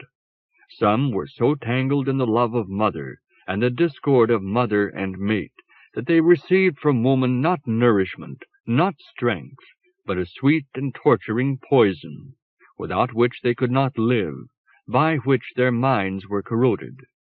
Some, exquisitely discriminating the myriad flavors and perfumes of experience, cared only to refine the palate to the precision of a wine-taster, but registered all their subtle apprehensions with a desolate or with a defiant conviction of futility, a sense of some huge omission in the nature of things or in man's percipience. Some cognized their modern world but as flotsam, gyrating on the cosmical flux, a film or ordure in which men and women swam spluttering among disintegrated cigarette ends, clattering cans, banana skins, toffee papers, and other disused sheathings. For them, filth was the more excruciating by reason of their intuitions of purity violated, of austerity desecrated. Others there were, no less excruciated, who nevertheless, by natatory prowess, reached the mud-flats of old doctrine, where at last they thankfully reclined, wrapped in the old miasmal mist and surrounded by the rising tide. What was the upshot of Paul's whole exploration? For me there issued in my own mind the pure, the delighted cognizance, both of Paul's world and of Paul himself, the appraising organ that I had chosen. For Paul the upshot was a sense of horror and of exaltation, a sense that he was participating in a torrent of momentous happenings whose final issue he could but vaguely guess, but whose immediate direction was toward ruin. He saw clearly that man, the most successful of all terrestrial animals, who had mastered all rivals and taken the whole planet as his hunting ground, could not master himself, could not even decide what to do with himself. All over the West, man was visibly in decline.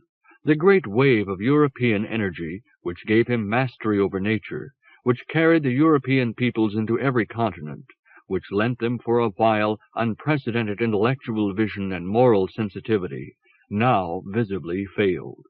And what had come of it? The black country and its counterpart in all Western lands, mechanized life, rival imperialisms, aerial bombardment, poison gas.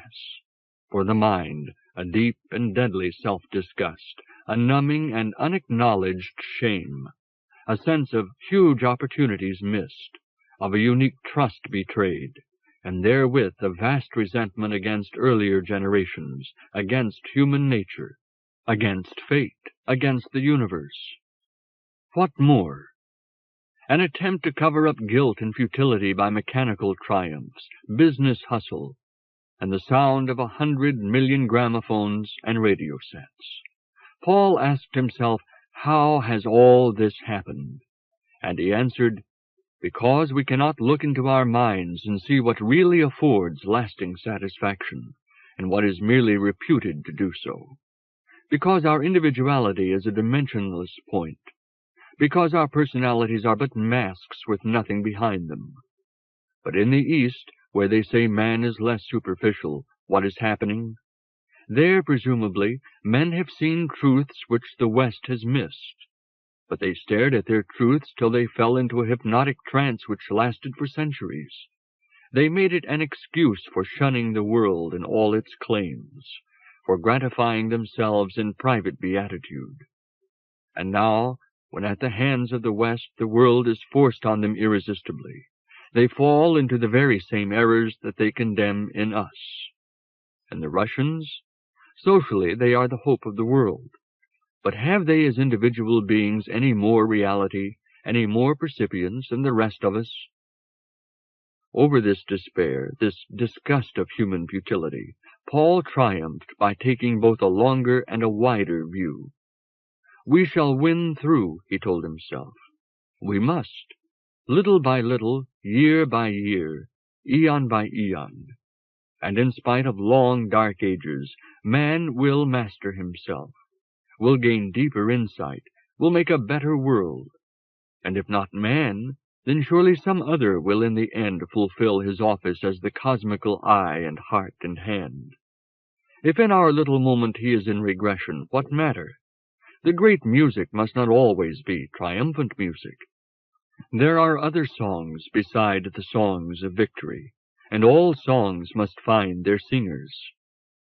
Shortly after the final meditation in which he summed up the whole issue of his inquiry, Paul wrote a poem in which he made it clear to himself, though with a certain bitterness, that he cared more for the music, which is spirit, than for the human or any other instrument. In the final couplet there appears the self-conscious disillusionment which is characteristic of your age. If man encounter on his proud adventure other intelligence, if mind more able, ranging among the galaxies, noose this colt and break him to be a beast of draught and burden for ends beyond him, if man's aim and his passion be ludicrous, and the flight of Pegasus but a mulish caper, Dobbin, pull your weight. Better be the donkey of the Lord, whacked on beauty's errand, than the wild ass of the desert without destination. Vision, from star to star, the human donkey transports God's old street organ and his monkey. 4. Paul settles down. Paul had by now almost fulfilled the task that I had demanded of him. Not only had he collected for me an immense store of facts about the crisis of his species, facts the significance of which he himself often entirely failed to see, but also in his own experience he had already afforded me a very precise insight into the capacity of his kind. He had shown me, through years of inner turmoil, the aspirations and reluctances of a primitive being haunted by visions from a higher sphere. In particular, he had shown me the limits of your intelligence and of your will. There were innumerable problems which Paul, even with my patient help, could never understand. There were austerities of beauty which even with my most earnest illumination he could not admire. But one test at least Paul had triumphantly passed. He had shown that it was possible for the average mentality of the first men, under careful tuition, to apprehend without any doubt whatever the two supreme and seemingly discordant offices of the individual mind, namely, loyalty to man and worship of fate. To the last men these offices are displayed as organic to one another, but to the first men they are forever discrepant. Paul's intellect at least saw this discrepancy, and refused to be put off with false solutions of the problem. For the rest, though he so clearly recognized that all human purposes should be subordinated to these two supreme ends, he himself, like the rest of his kind, was but a frail vessel. Since I had no further use for Paul as a visual and auditory instrument through which to examine your world, I now ceased to trouble him with the insatiable lust of inquiry which had mastered him since the conclusion of the war. Hitherto he had pursued his task indefatigably, but now his energy began to flag. This was due partly to the withdrawal of my stimulation, partly to the fact that his uncapacious brain was already charged to the full and could bear no more, partly also to the long physical strain of the double life which he had led. For Paul had indeed been wearing himself out. Catherine, with whom he still spent an occasional week, had declared that he was withering before his time, that his arms and legs were sticks and his ribs an old rat-trap. Privately she had noted also that his embraces had lost their vigor. She had urged him to take things easy for a while. Now at last he discovered that he had in fact neither the energy nor the inclination to pursue the old racketing way of life. I made it clear to him that I required no more work of him, but that I should continue to be with him to observe the movements of his mind during his normal career. For though I had no further use for him as an exploratory instrument, it was my intention to watch the way in which his Neptunian tincture would influence him in middle age and senility. At this juncture, Paul displayed rather interestingly the weakness of his kind by futile rebellion, and an attempt to pursue a heroic career for which he was unsuited.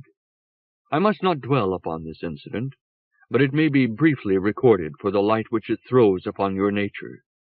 He had already, it will be remembered, become convinced that his race was heading for a huge disaster, from which nothing could save it but an impossible change of heart, of native capacity. In spite of the current world economic crisis, he had no serious expectation of a sudden catastrophe. But he had come to believe in a long drawn-out spiritual decline, masked by a revival of material prosperity. He looked forward to centuries, perhaps millennia, of stagnation, in which the half-awakened mind of man would have sunk back once more into stupor. But he saw this phase as but a momentary episode in the life of the planet, and he saw the little huge tragedy of the modern world as, after all, acceptable, a feature of cosmical beauty. He knew, moreover, not clearly but yet with conviction, that he himself had played some small part in apprehending the drama of his age for the cognizance of the mature and final human mind. He knew also that without my continuous support he had no outstanding ability. Yet though fundamentally he had accepted all this, and was indeed profoundly at peace, he could not express this acceptance and this peace in conduct. He could not bring himself to participate in the tragedy without making efforts to avert it, efforts which he knew must be futile, because in the first place he himself was not made of the stuff of prophets, and because, in the second place, the nature of his species was inadequate. Though he knew it was so, an irrational fury of partisanship now seized him. Instead of continuing the work which he could do tolerably well, instead of striving by his school teaching to elicit in certain young minds an enhanced percipience and delight, he must needs take it upon himself to become the prophet of a new social and spiritual order. It is no part of my purpose to tell in detail how Paul, after earnestly seeking excuses for a project which he knew to be ridiculous, gave up his post in the school, how he devoted himself to writing and speaking, in fact to preaching the new truth that he supposed himself to possess, how he tried to gather round him a group of collaborators whom secretly he regarded as disciples, how he made contact once more with his old acquaintance, the author of Last and First Men, hailed that timid and comfort-loving creature as a fellow prophet, and was hastily dismissed for a lunatic, how subsequently his literary products proved even to himself their inability to find their way into print, and his efforts at vocal prophecy earned him the reputation of a crank and a bore, how he tried to persuade the communists that he knew their mind better than they did themselves, how he was expelled from the Communist Party as an incorrigible bourgeois, how the communistically inclined editor of a well-known literary journal, who at first hoped to bring Paul within his own circle, was soon very thankful to get rid of him, how after several disorderly scenes in Hyde Park, Paul was eventually marched off by the police, from whose care he finally escaped, only to take up his abode in the lunatic asylum near his suburban home, how after some months of enforced meditation he was at last released, thoroughly cured of his disease, how finally, but not until many far-reaching wires had been pulled in his interest, he was re-established in his old school. These facts I record chiefly so that I may also record another. Throughout this fantastic phase of his life, Paul remained inwardly the calm, the compassionately amused spectator of his own madness. Of his subsequent career I need only say that within a year he had settled himself firmly into harness once more, with the determination never again to see the inside of a lunatic asylum. He became indeed an admirable schoolmaster of the more advanced and sympathetic type, bent upon reform, but cautious.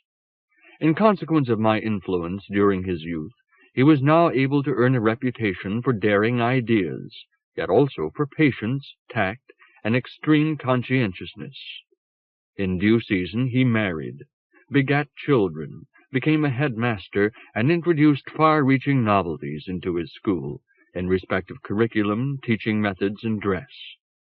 From the point of view of readers of this book, the tense of this last sentence should have been future, for up to the date of publication Paul remains a bachelor. Nevertheless, I have already observed his future career, and can report that, when the time comes for him to retire, he will look back on his work with thankfulness and modest pride, that having earlier determined to commit suicide soon after his retirement, he will change his mind and allow himself a year or two to reassess his life and his world in the mellow light of a peaceful old age, that during this period he will afford me much further knowledge of the senescent phase of your individuality, with its strange blend of wisdom and puerility, its increased potentiality of insight, progressively thwarted by neural decay, that when there is no further reason for him to remain alive, Paul will no longer have the resolution to kill himself, and will be trapped in the quagmire of senility. Chapter 9. On Earth and on Neptune. 1. Submerged Supermen. I have been describing a situation in which, had the intelligence and the integrity of average men and women been slightly more robust, your world might have passed almost at a leap from chaos to organization, from incipient dissolution to a new order of vitality. Many minds were clearly aware that they were puppets in a huge and tragic farce, though none were able to put an end to it. I have now to tell of a different and much less imposing pattern of events, which was enacted in your midst without revealing its significance to any man. In this case, disaster was brought about, not by any lack of native intelligence or of native integrity, but by the action of a savage environment on minds too gifted for your world. While our observers were watching the forlorn efforts of your species to cope with problems beyond its powers, they detected also in many regions of your planet the promise of a new and more human species. The tragic fate of these more brilliant beings is amongst the most remarkable incidents in the whole history of man. Here it is impossible to do more than outline this amazing story. Throughout the career of your species, biological forces have now and then thrown up individuals in whom there was some promise of a higher type. Nearly always this promise was frustrated simply by the physiological instability of the new mutation. The new brain forms were associated either with actual distortions of body, or at best with normal structures which were inadequate to bear the novel strain. During the great ferment of industrial revolution in Europe and America, these biological mutations became much more numerous. Thus was afforded a serious possibility of the emergence somewhere or other of a type which should combine superior mentality with a physique capable of supporting the new cerebral organs. When the earliest phase of industrialism was past and conditions had improved somewhat, it became less difficult for abnormal beings to preserve themselves. The growth of humanitarianism, moreover, tended to foster these crippled supernormals along with the subnormals for whom they were invariably mistaken. Toward the end of the 19th and the beginning of the 20th centuries, we found here and there in the cities and industrial areas of the Western world, and later in industrial Asia, many hundreds of these individuals. They were of diverse biological constitution, but similar in respect of the factors which, with good fortune, should produce supernormal intelligence and supernormal integrity. Many of them, however, were tormented by gross bodily malformation. Some, though more or less like their fellows in general anatomy, were no less hampered by biochemical maladjustments. Some, though otherwise normal, were crippled by excessive weight of brain. But a few, sprung from stock of exceptionally tough fiber and ample proportions, were able to support and nourish their not excessively large heads without undue strain, at least in favorable conditions. Now it might have been expected that these individuals, potentially far more brilliant than the most gifted of the normal kind, would have risen very rapidly to positions of power, and that at the same time they would have successfully established their type by propagation.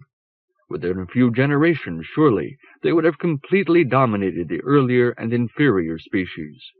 But this was not to be. Even among the very small minority who combined mental superiority with bodily health, circumstance was fatally and ironically hostile. With regard to propagation, to take the simpler matter first, most of these superior beings, even those who were healthy and sexually potent, were strongly repellent to normal members of the opposite sex. They did not conform to any recognized pattern of sexual beauty. They were neither of the classical, nor of the Negroid, nor of the Mongolian styles, which alone were favored by the cinema. Indeed, they were definitely grotesque. Their heads, in most cases, looked too big for their bodies, and they were apt to have bull necks. In many of them, moreover, there was a disturbing uncouthness of facial expression, which to the normal eye seemed sometimes insane, sometimes infantile, sometimes diabolic. Consequently, it was almost impossible for them to find mates. More interesting to our observers was the failure of these potentially superior beings to assert themselves in a world of inferiors. Though they were biologically very diverse, springing in fact from entirely independent mutations, these beings were alike in one respect, namely their very prolonged childhood and adolescence. The new and more complex brain organization could not develop successfully unless it was associated with an abnormally slow rate of growth. Therefore, such of these beings as were able to survive were always backward, not only in appearance, but in some respects mentally also. Thus a boy of 10 years would look like a child of 6, and mentally, though in some respects already more developed than his parents, he would seem to them to be hopelessly incompetent. Judged by similar standards, the normal human child would appear hopelessly backward in comparison with the baby ape, although in reality he would be far more intelligent and promising. Similarly, these superior children were invariably considered by their parents and guardians as distressingly inferior. This backwardness of the new individual was due not solely to the slowness of physiological growth, but also to the fact that with more delicate percipience he found in the experiences of childhood far more to delight and intrigue him than the normal child could gather. These beings remained so long in the phase of perceptual and motor experimentation, and later so long in the phase of play, partly because for them these fields were so crowded with interest. Similarly, when at length they had attained adolescence, the dawn of self-consciousness and other consciousness was for them so brilliant and overwhelming that they had inevitably to take many years to adjust themselves to it. So great was this seeming backwardness that they were often regarded by their elders, and by their own generation also, not merely as inferior, but as seriously deficient. Often they were actually treated as insane. Thus, in spite of their superiority, they grew up with a devastating sense of their own incapacity, which increased as they became increasingly aware of the difference between themselves and others. This illusion of inferiority was aggravated by their slow sexual development, for at 20 they were sexually equivalent to a normal child of 13. But, it may be asked, if these beings were really so brilliant, how could they be so deceived about themselves? The answer is given partly by their serious physiological backwardness, but partly also by the overwhelming prestige of the inferior culture into which they were born. At 30, they had still the immaturity of the normal youth of 18, and finding a fundamental discrepancy between their own way of thinking and the thought of the whole world, they were forced to conclude that the world was right. It must be remembered, moreover, that they were isolated individuals, that no one of them would be likely ever to come across another of his kind. Further, owing to the precarious balance of their vital economy, they were all short-lived. Hardly any survived beyond 45, the age at which they should have been upon the brink of mental maturity. One characteristic of their childhood was, as I said, a seeming backwardness of interest, which was taken to be a symptom of mental limitation. Now with the passage of years, this limitation seemed to become more pronounced. At an age when the normal young man would be dominated by the will to make his mark in the world by eclipsing his fellows, these strange beings seemed quite incapable of taking themselves seriously. At school and college, they could never be induced to apply themselves resolutely to matters which concerned only private advancement. While admitting that for the community's sake it was necessary that individuals should look after themselves so as not to be a burden, they could never be made to see the importance of personal triumph over others in the great game of life, the great gladiatorial display of personal prowess, which was ever the main preoccupation of the first men. Consequently, they could never conjure up the necessary forcefulness, the relentlessness, the single-minded pushfulness which alone can advance a man. Their minds, it seemed, were so limited that they could not form a really effective sentiment of self-regard. There were other respects in which the interest of these beings seemed to be pitiably limited. Even those few who enjoyed physical health and delighted in bodily activity could never be persuaded to concentrate their attention earnestly upon athletics, still less to give up all their leisure to the pursuit of the ball. To the football-playing and football-watching population, these lonely beings seemed almost criminally lax. Further, while enjoying occasionally the spectacle of a horse race, they could raise no interest whatever in betting. Blood sports they heartily loathed, yet without hate of those who practiced them, for they had no blood-lust secretly at work within themselves. They seemed also to be incapable of appreciating military glory and national prestige. Though in some ways extremely social, they could not pin their loyalty to one particular group rather than another. Moral sensitivity, too, seemed either absent or so distorted as to be unrecognizable. Not only did they break the Sabbath without shame, even in districts where Sabbatarianism was unquestioned, but also in respect of sex they were a source of grave offense, for they seemed wholly incapable of feeling that sex was unclean. Both in word and act they were shameless. Nothing but their sexual unattractiveness restricted their licentious tendencies. Persuasion was entirely ineffective, calling from them only a spate of arguments which, though of course fantastic, were very difficult to refute. Compulsion alone could restrain them. But unfortunately, though these beings were so lacking in self-pride and personal rivalry, any attempt to prevent them from behaving as seemed good to them was apt to call forth a fanatical resistance, in pursuance of which they would readily suffer even the extremes of agony without flinching. This capacity for diabolic heroism was almost the only character that earned them any respect from their fellows. But since it was generally used in service of ends which their neighbors could not appreciate, respect was outweighed by ridicule or indignation. Only when this heroism was exercised to succor some suffering fellow mortal could the normal mind fully appreciate it. Sometimes they would perform acts of superb gallantry to rescue people from fire, from drowning, from maltreatment. But on another occasion, the very individual who had formerly gone to almost certain death to rescue a fellow citizen or a child might refuse even a slight risk when some popular or important personage was in danger. The former hero would scoff at all appeals, merely remarking that he was worth more than the other, and must not risk his life for an inferior being. Though capable of earnest devotion, these God-forsaken creatures were thought to be too deficient to appreciate religion. In church they showed no more percipience than a cat or dog. Attempts by parents and guardians to make them feel the fundamental religious truths merely puzzled or bored them. Yet Neptunian observers, stationed in these sorely perplexed but sensitive young minds, found them often violently disturbed and exalted by the two fundamental religious experiences, namely by militant love of all living things and by the calm fervor of resignation.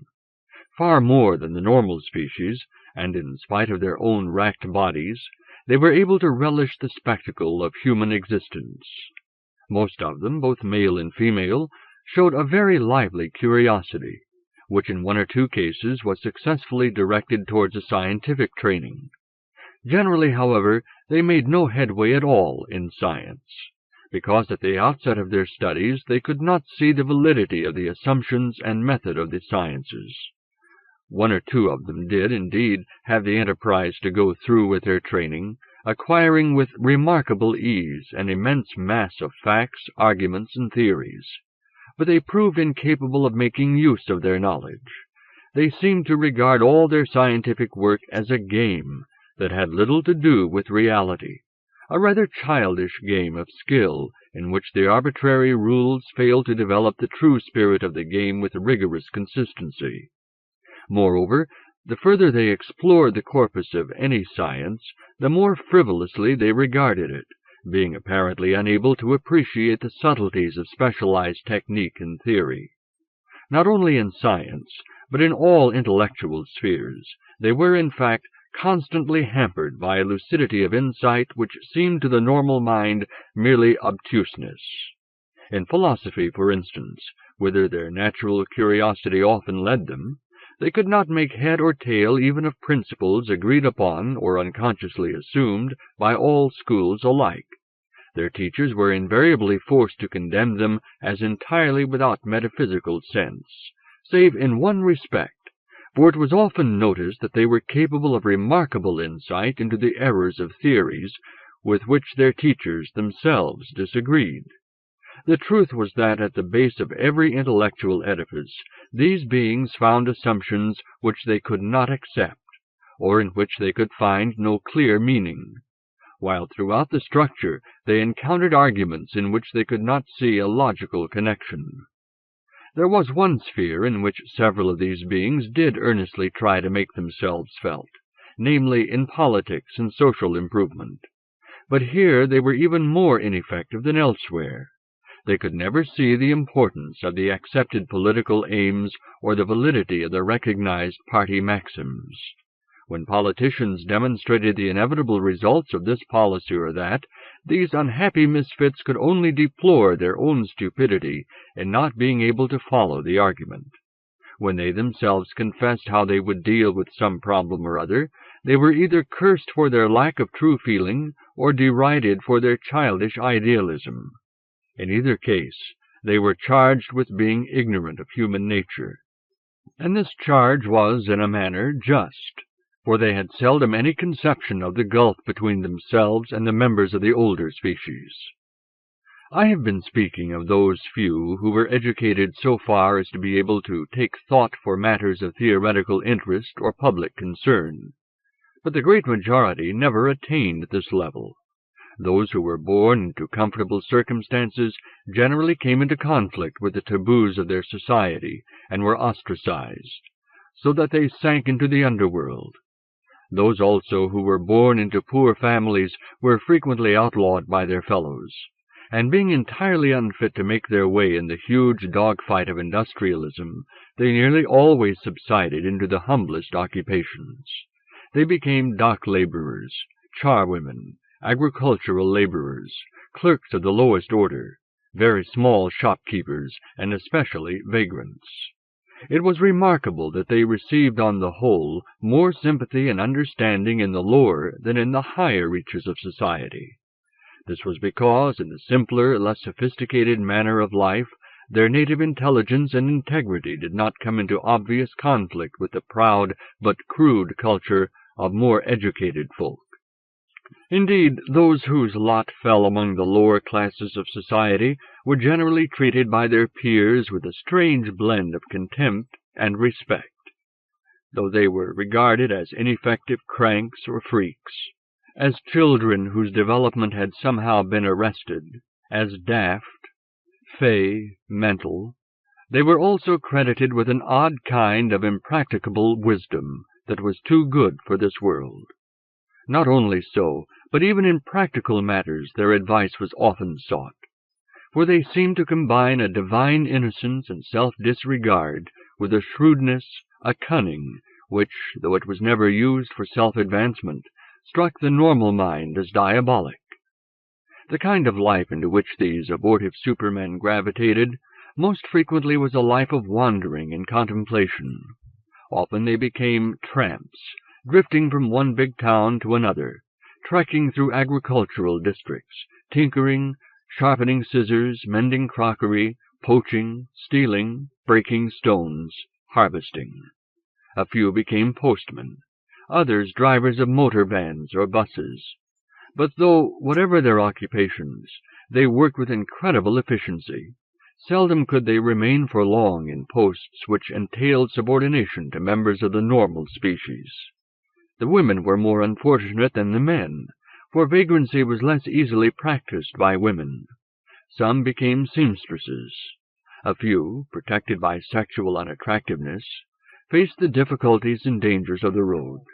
Others, blessed with more or less normal looks, chose prostitution as the least repugnant way of earning a livelihood.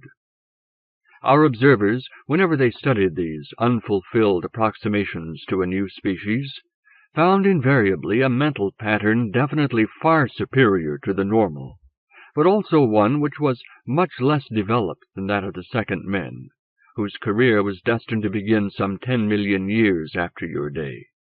These superior contemporaries of yours had indeed, for beings whose heads were not much larger than your own, remarkable intelligence. They were remarkable also in respect of the organization and unity of their minds.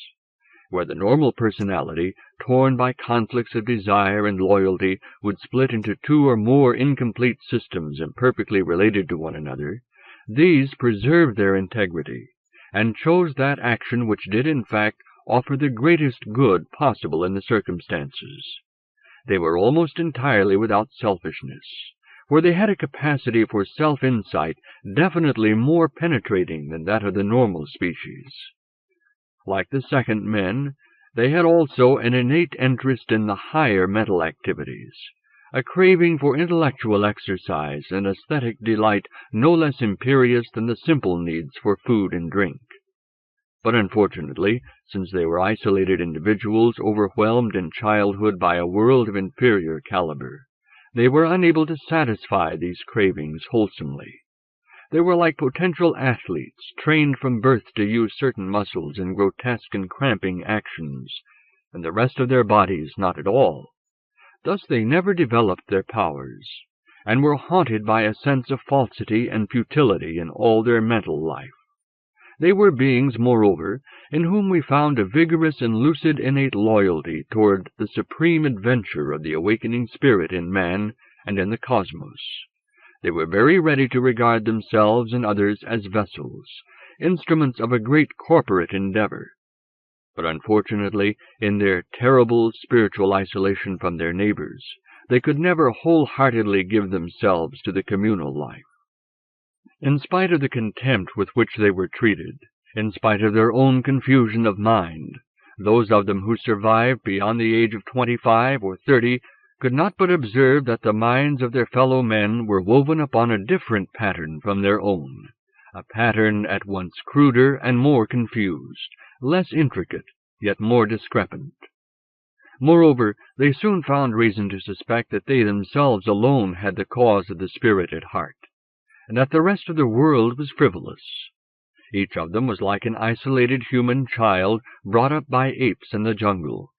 When at last he had begun to realize the gulf between himself and others, he realized also that he had been damaged past repair by his simian upbringing. In these circumstances he would, as a rule, content himself with a life of personal kindliness and humor, which was ever rooted in the strength of his own unshakable ecstasy of contemplation. 2. Paul and Humpty. It so happened that one of these rare beings was sent by his parents to the school where Paul was headmaster. In appearance he was a great lout, rather like a grotesque child of 8 seen through a magnifying glass. His thick neck and immense, almost bald head was very repulsive to the normal eye.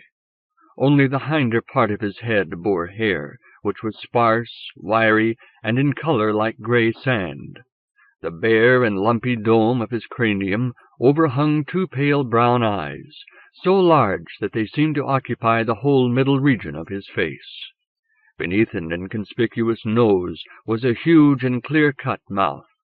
So small was the lower jaw that the chin, though well molded, seemed but another nose under the great lips. The head was held erect in the attitude of one supporting a pitcher on his crown. This carriage gave to the face a farcical dignity which the alert and cautious eyes rendered at times malignant. The thick-set body and great restless hands made women shudder. No wonder that this unfortunate child, who received the nickname Humpty, was persecuted by his schoolfellows. In class his laziness was relieved now and then by fits of activity, and by uncouth remarks which roused derision among the boys, but which to Paul were sometimes very disturbing. The form master at first reported that Humpty was stupid and incorrigibly indolent, but later it appeared that he was perpetually active either in remote meditations or in observing and criticizing everything save the work in hand. Puzzled by the lad's seeming alternation between stupidity and brilliance, Paul contrived to give the whole class a series of intelligence tests. Humpty's performance defeated analysis. Some of the simplest tests floored him, yet some of those intended for superior adults he solved without hesitation. Inquiring into the failures in the low-grade tests, Paul found that they were always due to some subtle ambiguity in the problem. The psychologists were not intelligent enough to test this unique boy. Paul tried to win Humpty's confidence. He took him out to tea, and walked with him occasionally at week-ends. Paul had long been in the habit of taking parties of boys into the country and on the river, and in the summer he organized camping holidays and trips on the continent. At first he had hoped to fit Humpty into this communal activity, but very soon he realized that nothing could be done with the strange creature in the presence of his contemporaries. He therefore devoted some time to treating the boy separately. Humpty was at first hostile, then politely reticent. When he found that Paul, with my aid, realized the gulf that lay between him and his fellows, he became cautiously well-disposed. Conversation was at first extremely difficult. Paul's old gift of adopting a persona suited to his companions was now invaluable, but failed to produce the sudden and easy intimacy which he desired. The trouble was that Humpty did not belong to any known type. It was impossible to get in touch with him on the assumption that he was a normal adolescent. Yet in spite of his infantile traits, he could not be successfully treated as a child, for in some ways his interests were already those of an adult. On the other hand, Paul's well-tried policy of speaking to his boys as man to man was in this case unsuccessful, because Humpty seemed to be without the normal craving to be a member of the adult fraternity. With patience, however, and with a sense that he was exploring a mentality more remote than anything he had discovered in earlier adventures, Paul plotted out some of the main landmarks of Humpty's nature. Gradually, an important principle emerged in this study. Insofar as Humpty was infantile, his attention was arrested by aspects of infantile experience which the normal child would miss. Sometimes, for instance, before a swim he would lie naked on the bank twiddling his toes for a solid quarter of an hour, like a baby in its cot, untouched by Paul's bright talk or his suggestions that it was time to take the plunge. This conduct filled Paul with despair, till he discovered that what fascinated the boy was the difference between his control of his toes and his control of his fingers. Moreover, Paul had reason to suspect that there was some other more recondite aspect of the situation, which either could not be expressed in the English language or was too subtle for Paul's apprehension. When Paul first made the acquaintance of Humpty, he found the boy in a state of morbid diffidence, punctuated now and then by flashes of contempt for his fellows. But under the influence of Paul's sympathy and insight, Humpty began to realize that he was not, after all, merely an inferior being. As his mind developed, and as he came to understand that he was made on a different pattern from his fellows, it was borne in on him that in many ways he was superior, that he was basically more intelligent, more capable of coherent behavior, less beset by atavistic impulses, and above all, that there were certain aspects of his experience, in some cases the most delectable, to which none but the most sensitive of his fellow human beings had any access whatever.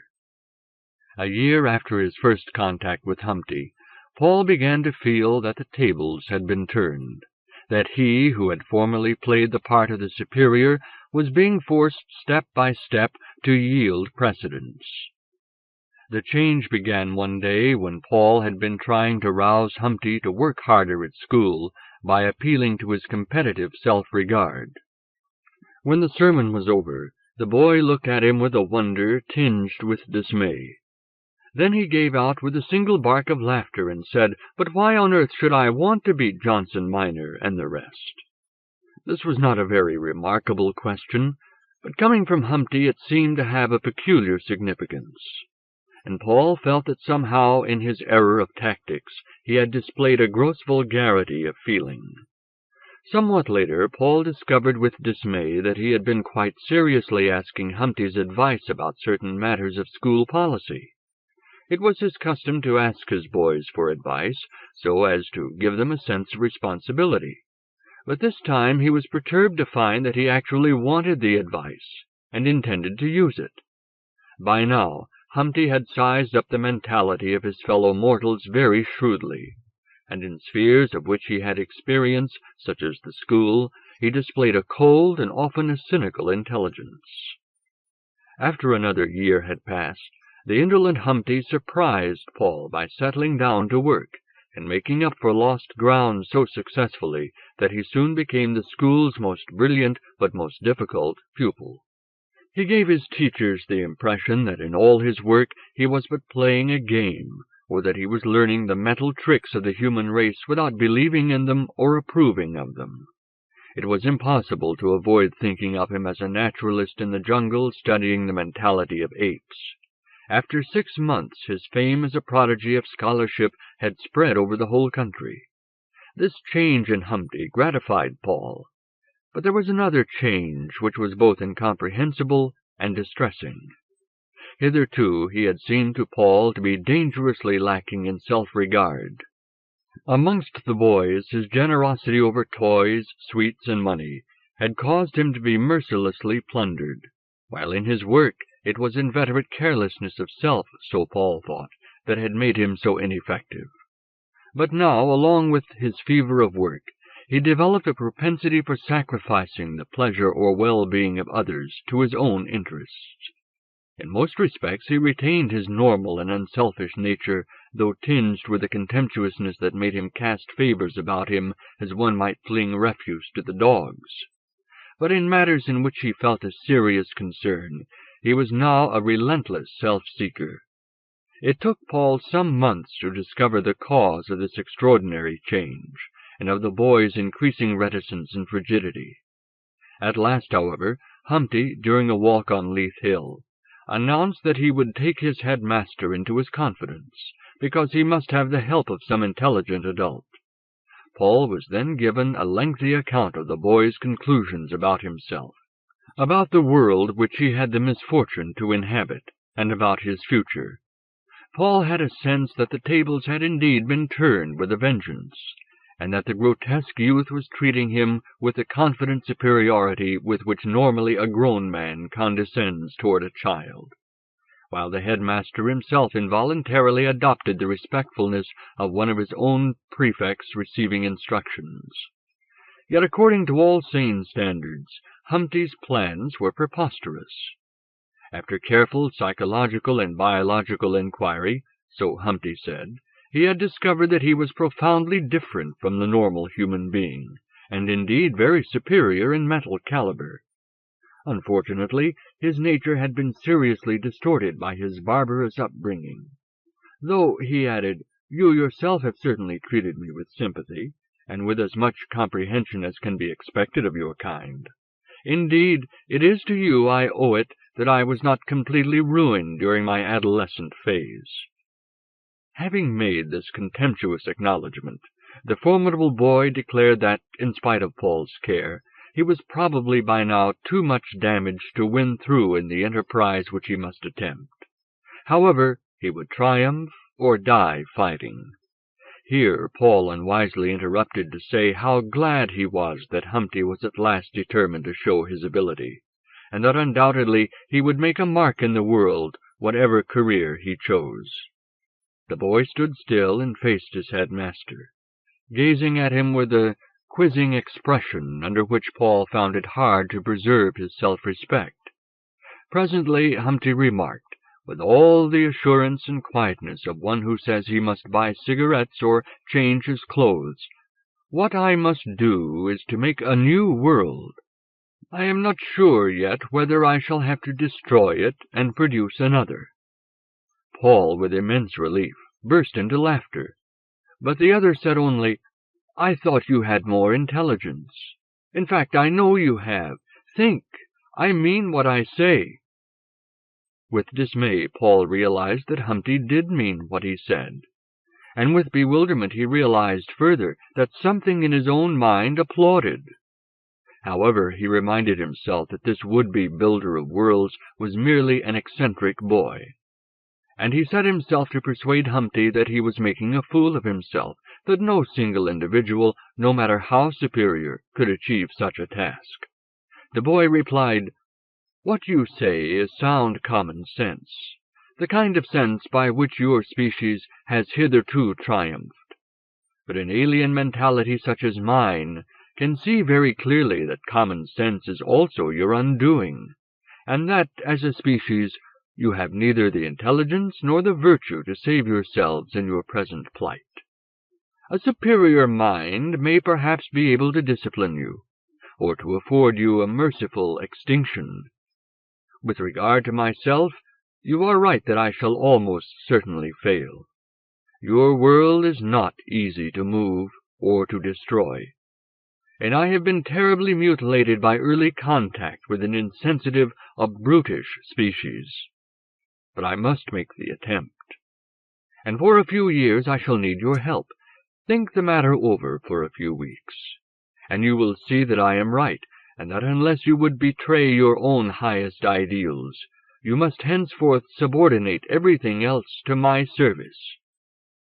Once more Paul earnestly protested against this folly, but to humor the lad he listened during the rest of the walk to his amazing plans.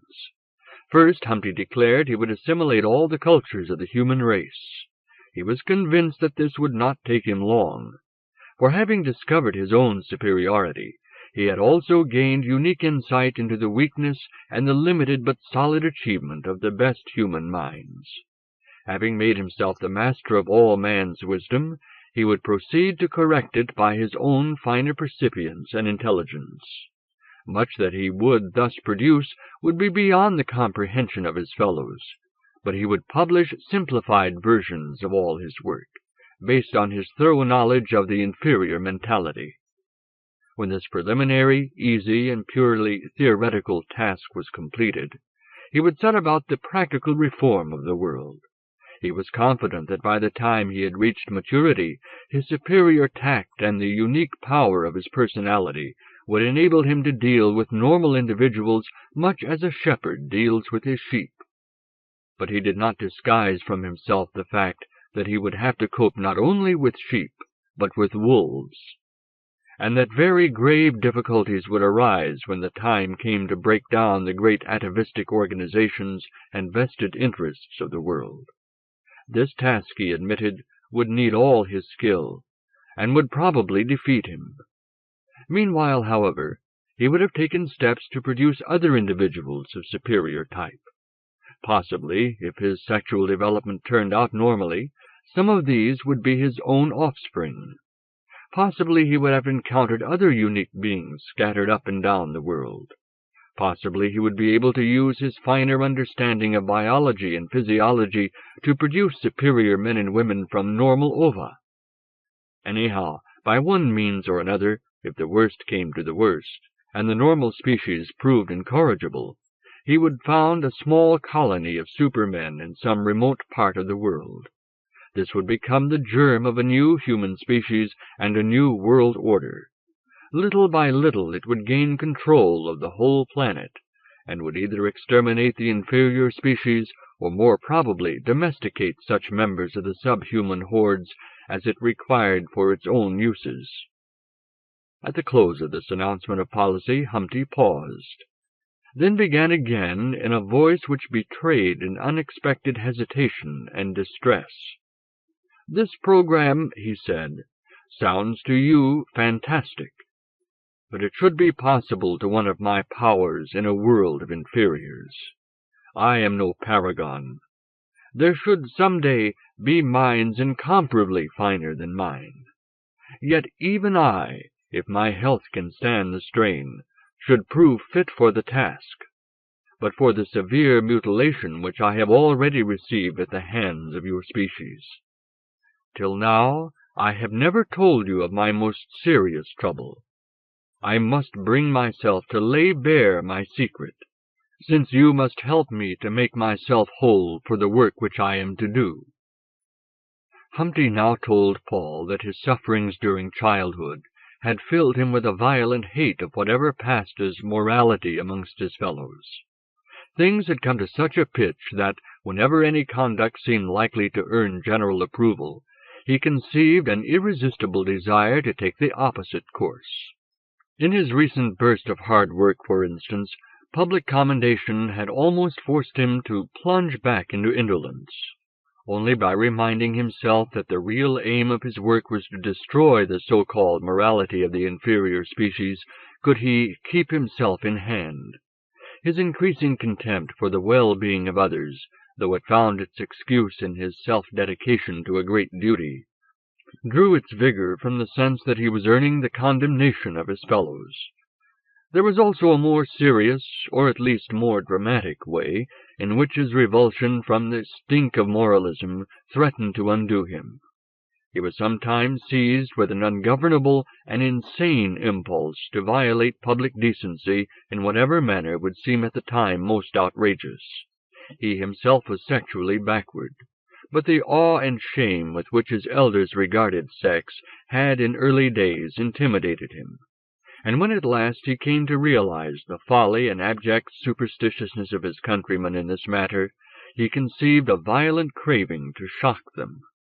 Having forced himself to broach the subject, Humpty was carried away by his passion. He poured out on the bewildered head-master a torrent of grotesque and mostly obscene fantasies, ranging from schoolboy smut to acts of brutal sexual aggression. Of the most horrible of these gruesome titbits he said, after a hushed, almost it seemed a reverent laugh, "That ought to be done on the island in Piccadilly Circus, if you could catch the right woman there, one of those who look like princesses. But could I do it before they got at me?"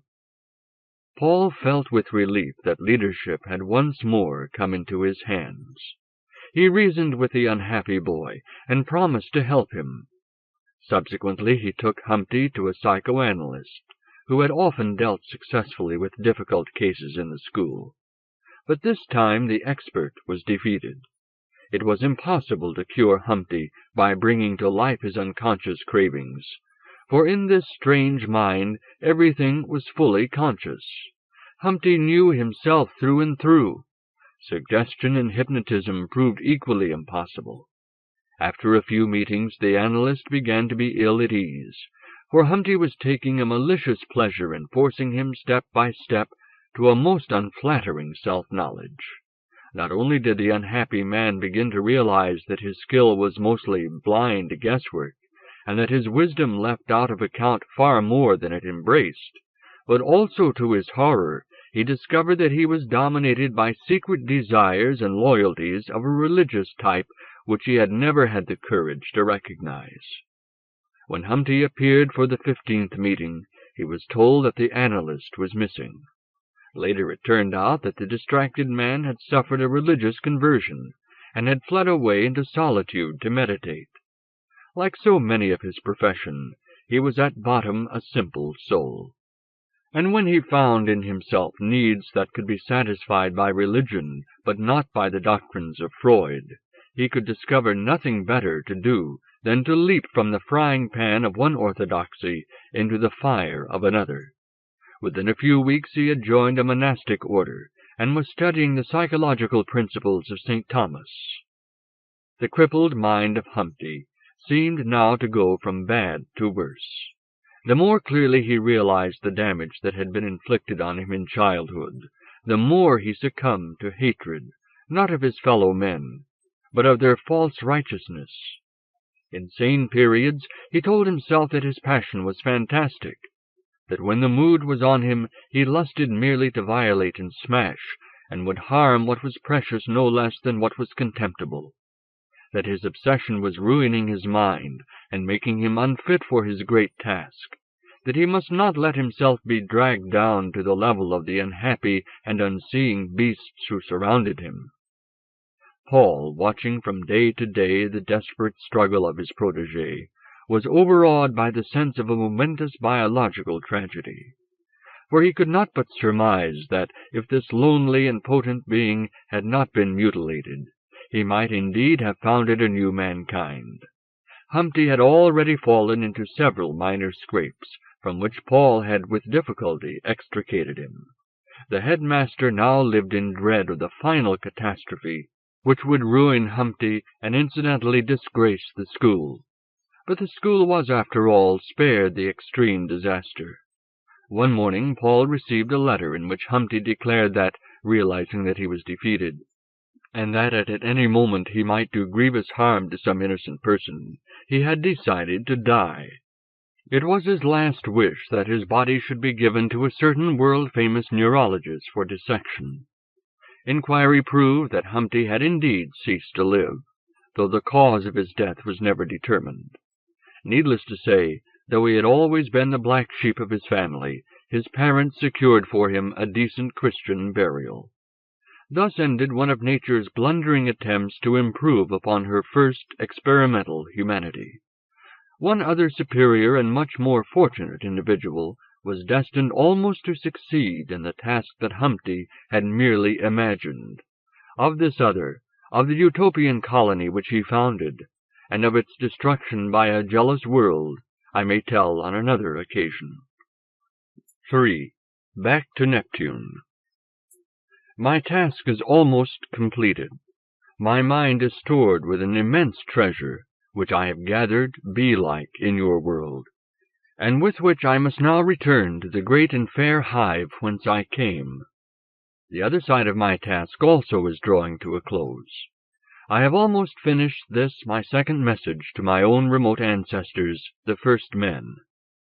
Very soon I shall be free to leave your world of sorrow and vain hope, of horror and of promise unfulfilled. Presently I shall return to an age long after the destruction of your planet, and not long before the more tragic destruction of my own, more delectable world. Only with difficulty and danger can the explorer, after close work in the past, revert once more to his own world. With difficulty and reluctance, also, I shall now begin to put off your mental pattern from my mind, as one may put off a mask.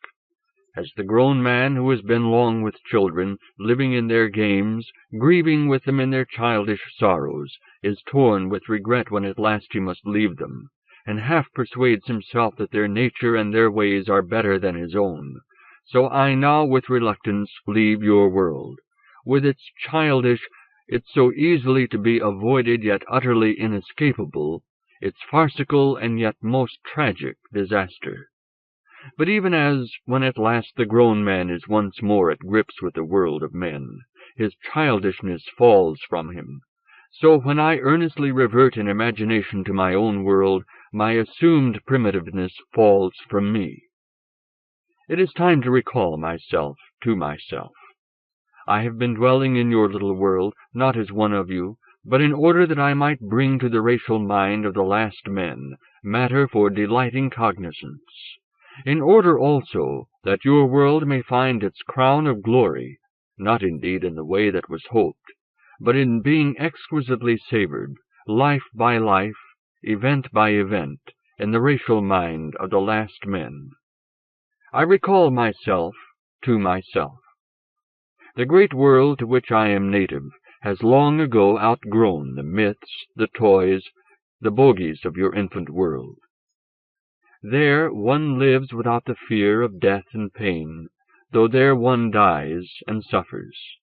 There one knows no lust to triumph over other men, no fear of being enslaved. There one loves without craving to possess, worships without thought of salvation, contemplates without pride of spirit. There one is free as none in your world is free, yet obedient as none of you is obedient. I recall myself to myself. The most lovely community of which I am a member, the most excellently fulfilled spirit of man, within which my mind is organic, must very soon be destroyed. The madness of the sun is already hideously at work upon my world. There lies before my contemporaries an age of incalculable horror and disintegration. From that horror we must not escape by means of the racial suicide which alone could save us, for our two supreme acts of piety are not yet accomplished. We have not yet succeeded in impregnating the remote regions of this galaxy with the seed of a new mankind. We have not yet completed our devoted survey of the past. Therefore, we may not yet put an end to ourselves. We must be loyal to the past and to the future. I recall myself to myself. Presently I shall wake in my Arctic and subterranean garden. Once more I shall see with precision and with full color through my own eyes, not through the obscuring organs of the first men. I shall recognize the familiar forms of Neptunian leaves and flowers, swaying in the subterranean breeze. I shall feel the large easefulness of my own body. I shall yawn and stretch and rise. I shall swim luxuriously in my pool. I shall enter my apartment and ring for food. Then before I see any of my colleagues, I shall begin to review my exploration. I shall record it and critically edit it. For now at last I shall have recovered full Neptunian mentality. I shall see with new insight not only your world, but my own self, as I was during my long immersion in your world. Probably I shall smile at my recent earth-infected thoughts and feelings. I shall smile when I remember this book, this strange hybrid sprung from the intercourse of a purely terrestrial mind and a Neptunian mind, earth-infected. I shall know that, even when I most strained the understanding of my poor collaborator, I was not really giving him the full wisdom of the last men, but something far less profound, something that was already earth-dimmed, already 3 parts terrestrial, even at its source in my own mind. With a great thankfulness I shall recognize my own complete reversion to lucidity. With a new awe and zest I shall lay myself open once more to the inflooding richness and subtlety of my well-loved world. After many weeks of labor, I shall have completed my report, and then I shall leave my apartment and meet many of my colleagues to exchange findings with them. But since in the catacombs telepathic intercourse may not occur, we shall soon travel south to live together for a while in a great crystal pylon, where we may pursue our collaboration telepathically. And when we have made of our combined findings a single living apprehension of your species, we shall broadcast our great treasure telepathically over the whole world, so that all the million minds of our fellows may be enriched by it, so that when the time comes for the next awakening of the single mind of the race, that great spirit also, which is not other than each of us fully awakened, may avail itself of our findings for its meditation in ecstasy. When all this is done, I shall call up telepathically the ever-dear companion of my holidays, with whom, before my last exploration, I played and slept, where the broken mountain lies spread out into the sea. There once more we shall meet and play, watching the populations of the rock pools, and the risings and settings of the mad star. There once more we shall wander over the turfy hillocks and swim, seal-like, in the bay, and make for ourselves nests in the long grass, where we may lie together in the night. There perhaps I shall tell her how, in another world, seemingly in another universe, I myself, striving in the numb, the half-human flesh of Paul, lay with the half-human Catherine. There we shall contemplate the strange beauties of the past and of the dread future. There we shall savor lingeringly the present. When our holiday is over, I shall return with her to her place of work, where they prepare for the spreading of the seed. And when she has shown me how the task is progressing, I shall go wandering about the world for a very long time, absorbing its intricate beauty, watching its many and diverse operations, having intercourse with the great population of my intimate friends, playing my part in the life of my marriage group, visiting the land of the young, voyaging in ether ships among the planets, wandering alone in the wild places of the home planet, idling or meditating in my garden, or working among my fruit trees, or watching the most distant universes from some great observatory, or studying with the help of astronomers the slow but fatal progress of the sun's disease.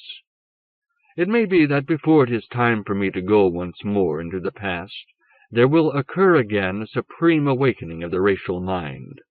It may be that after the unique day of the awakening, I shall for a long time move about the world entranced like my fellows, wrapped in the ineffable experiences of the single spirit of man, contemplating perhaps at last the supernal entities which it is man's chief glory to strive to worship.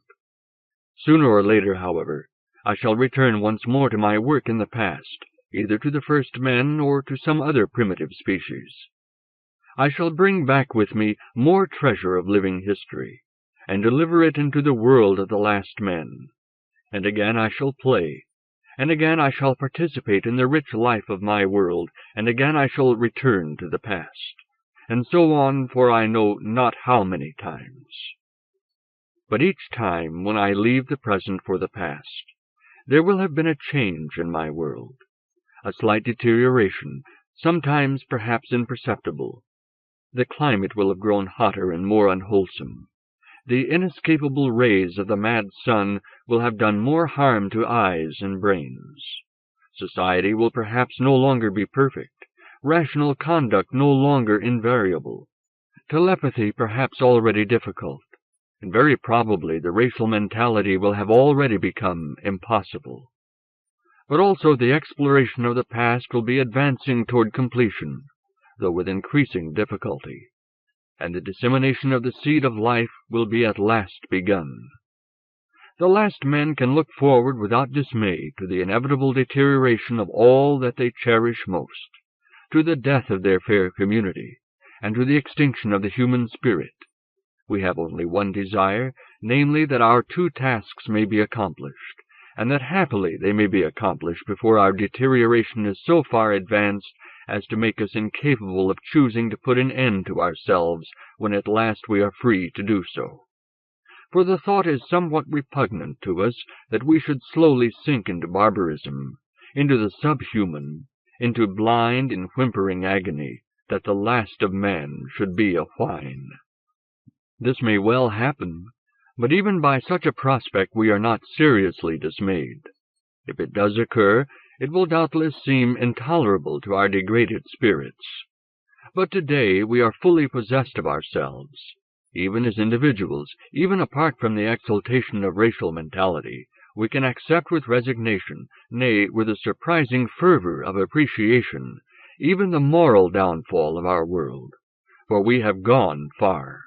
We have drunk deeply of beauty, and to the spirit that has drunk deeply of the grave beauty of the cosmos, even the ultimate horror is acceptable. 4. Epilogue by the terrestrial author of this book. Readers of my earlier book, Last and First Men, may remember that it closed with an epilogue which my Neptunian controller claimed to have transmitted to me from a date in Neptunian history many thousands of years after the communication of the body of the book. The present book was obviously originated at a Neptunian date shortly after the transmission of the main part of the earlier book, but very long before its epilogue. Now I have reason to believe that at some date long after the communication of that former epilogue itself, my controller attempted to give me an epilogue to the present volume, but that owing to the serious disintegration of the most delicate brain tracts of the last men, and the gradual break-up of their world society, the result has been extremely confused and fragmentary. I shall now attempt to piece together the random thoughts and passions, and occasional definite statements, which have come into my mind seemingly from my Neptunian controller. By supplementing them with a careful use of my own imagination, I shall try to construct a picture of the state of affairs on Neptune when the disaster was already far advanced. From the vague flood of intimations that has come through to me, I gather that the hope of disseminating a seed of life abroad among the stars, before the disaster should have extinguished man's powers, was not fulfilled. The dissemination had indeed actually been begun, when it was discovered that the vital seed was all the while being destroyed in the process of scattering. This trouble and other unexpected difficulties, which occurred seemingly at some date after the communicating of the earlier epilogue, not merely delayed the enterprise, but even led to its abandonment for some thousands of years. Then some new discovery in psychophysics raised a hope of achieving the dissemination by an entirely new method. A vast new enterprise was therefore set on foot, but it was seriously hampered by the increasingly cruel climate, the steady deterioration of mental caliber, the ceaseless national wars and civil confusion. It would seem, though the inference is by no means certain, that at the date of this final and intermittent communication, the dissemination had already ceased forever, whether because it had been successfully accomplished, or because it was no longer physically possible, or because the will to pursue it had already been broken, I cannot ascertain. Probably the work was now beyond the powers of a degenerate and disorganized world community. The other great task which the doomed population had undertaken to complete before its final downfall, the exploration of the human past, seems to have been in a manner finished, though in less detail than was originally planned. Several communications suggest that such workers as remained able and willing to enter into the past were trying to concentrate their failing powers on certain critical points of man's career, so as to reconstruct at least these moments in full minuteness. But as the racial mode of mentality had already become impossible, and as the individual explorers had evidently very seriously deteriorated, it seems clear that such data as were still being collected would never be incorporated in the single racial consciousness, in the aesthetic apprehension of the cosmos by the fully awakened spirit of man. In fact, the continuation of the work of exploring the past seems to have become as automatic and irrational as the aimless researches of some of our terrestrial historians. In the epilogue to the earlier book, it was reported that, as the higher and more recent brain tracts were corroded by the fury of ultraviolet solar radiation, the surviving members of the community suffered a harrowing struggle between their nobler and their baser natures, a struggle which issued inevitably in the defeat of all that was most excellent in them. At the date of the epilogue to the present book, the race seems to have been reduced to a remnant of distraught and almost subhuman beings, clustering round the South Pole, which, one may suppose, was the only region of the planet still capable of supporting human existence at all. The life of this remnant must have been completely aimless and abject. It apparently consisted of half-hearted agriculture, occasional hunting expeditions against the wild creatures that had been driven south by the heat, and frequent predatory raids of neighboring groups to capture one another's food and women. The population was evidently obsessed by the terror of death, of starvation, and above all, of insanity. The death rate must have been very high, but there was also a huge birth rate. Conception was no longer controlled. Invalid children seem to have composed a large proportion of the population. Parenthood and sex evidently bulked very large in the popular mind. There were wild sexual orgies, which apparently had acquired some religious significance, and there was a vast ritual of superstitious taboos, most of which seemed to have been intended to purify the soul and prepare it for eternal life. Apparently some divinity, referred to as the God of man, was expected to destroy the world by fire, but to snatch into eternal bliss those who had kept all the taboos. His younger brother, it seems, had already appeared on Neptune, but had been killed by his enemies. This legend should perhaps be connected in some way or other with a superior being who, in the epilogue to the previous book, is referred to as this younger brother of ours. Not every one succumbed to these superstitions. My controller himself rejected them, and retained a pathetic loyalty to the ancient wisdom, some shreds of which he now and then remembered. But I have reason to believe that very often his memory of them was but a verbal formula, without insight. Clearly, for those who, like my controller, had kept alive in themselves something of the former purpose of the race, there was now no longer any reason to refrain from racial suicide. The two enterprises for which euthanasia had been postponed could no longer be usefully continued, but the unhappy members of what had once been the noblest of all human communities had no longer the courage or the common sense to destroy themselves. Those who accepted the popular superstitions declared that the god had forbidden men to seek death before their time. Those who rejected the doctrine of salvation persuaded themselves that they refrained from suicide because to flee was cowardly. At this point I will report a verbal fragment of communication which is typical of most that I have received, and seems to bear out many of the foregoing inferences. Vain to live, yet life insists. Work insists. Too many thousands of men, of women, of crawling children with eyes festering. Too little food. Blue sun piercing the deep cloud zone, parching the fields. Child meat in the flesh pots. Eat the mad who come to grief. The many mad. Mad men with knives. Mad women with smiles, with skull faces, and I remember beauty. Too many labors and fears. Too hot. Hateful proximity of men hot. Love one another, with sweat between. Love best in the water, the cooling water that makes the body lighter.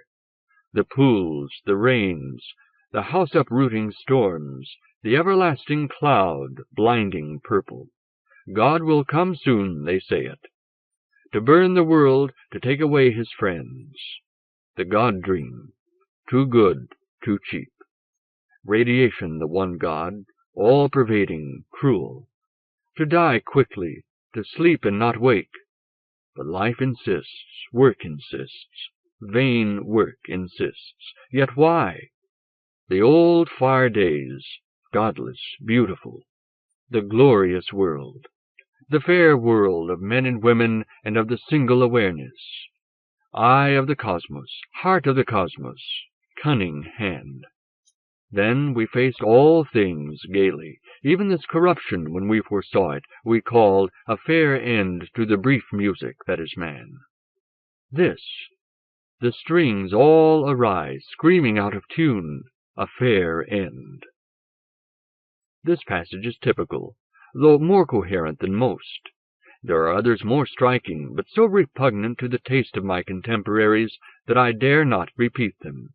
Passages describing the prevailing brutishness of sexual relations in a population that had already so far degenerated that neither sex could interest the other save in the crudest manner.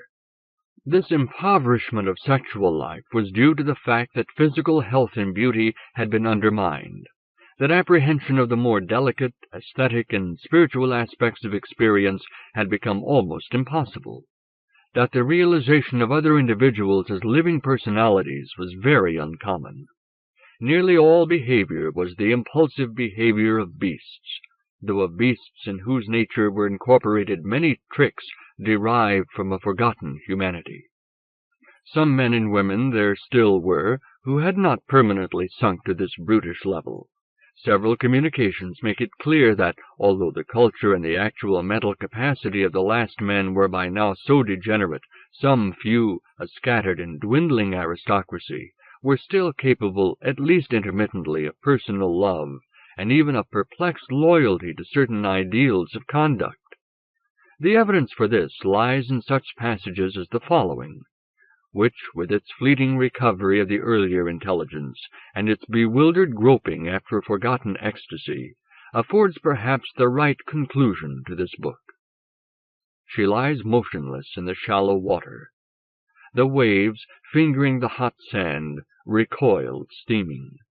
Her flesh, translucent formerly, now is filmed and gray, blind like her filmed eyes. We have taken of each other very deeply. The heat tricks us sometimes into intolerance each of the other's unyouthful body, unpliant mind. Yet each is the other's needed air for breathing. We have ranged in our work very far apart, she into the astronomical spaces, I into the prehistorical times. But now we will remain together until the end. There is nothing more for us to do but to remember, to tolerate, to find strength together, to keep the spirit clear so long as may be. The many eons of man, the many million selves, a pyramide, each to itself, the universe's one quick point, the crux of all cosmical endeavor. And all defeated, the single, the very seldom achieved spirit. We two, now so confused, participated once in man's clearest elucidation. It is forgotten. It leaves only a darkness, deepened by a blind recollection of past light. Soon a greater darkness, man, a moth sucked into a furnace, vanishes, and then the furnace also, since it is but a spark islanded in the wide, the everlasting darkness. If there is a meaning, it is no human meaning. Yet one thing in all this welter stands apart, unassailable, fair, the blind recollection of past light. End of the books. Last and First Men, and Last Men in London, by Olaf Stapledon. Narrated by Ray Landers, monitored by Sue Postal, reviewed by Zell Letts. Recorded in the studios of Taping for the Blind, Houston, Texas. End of book.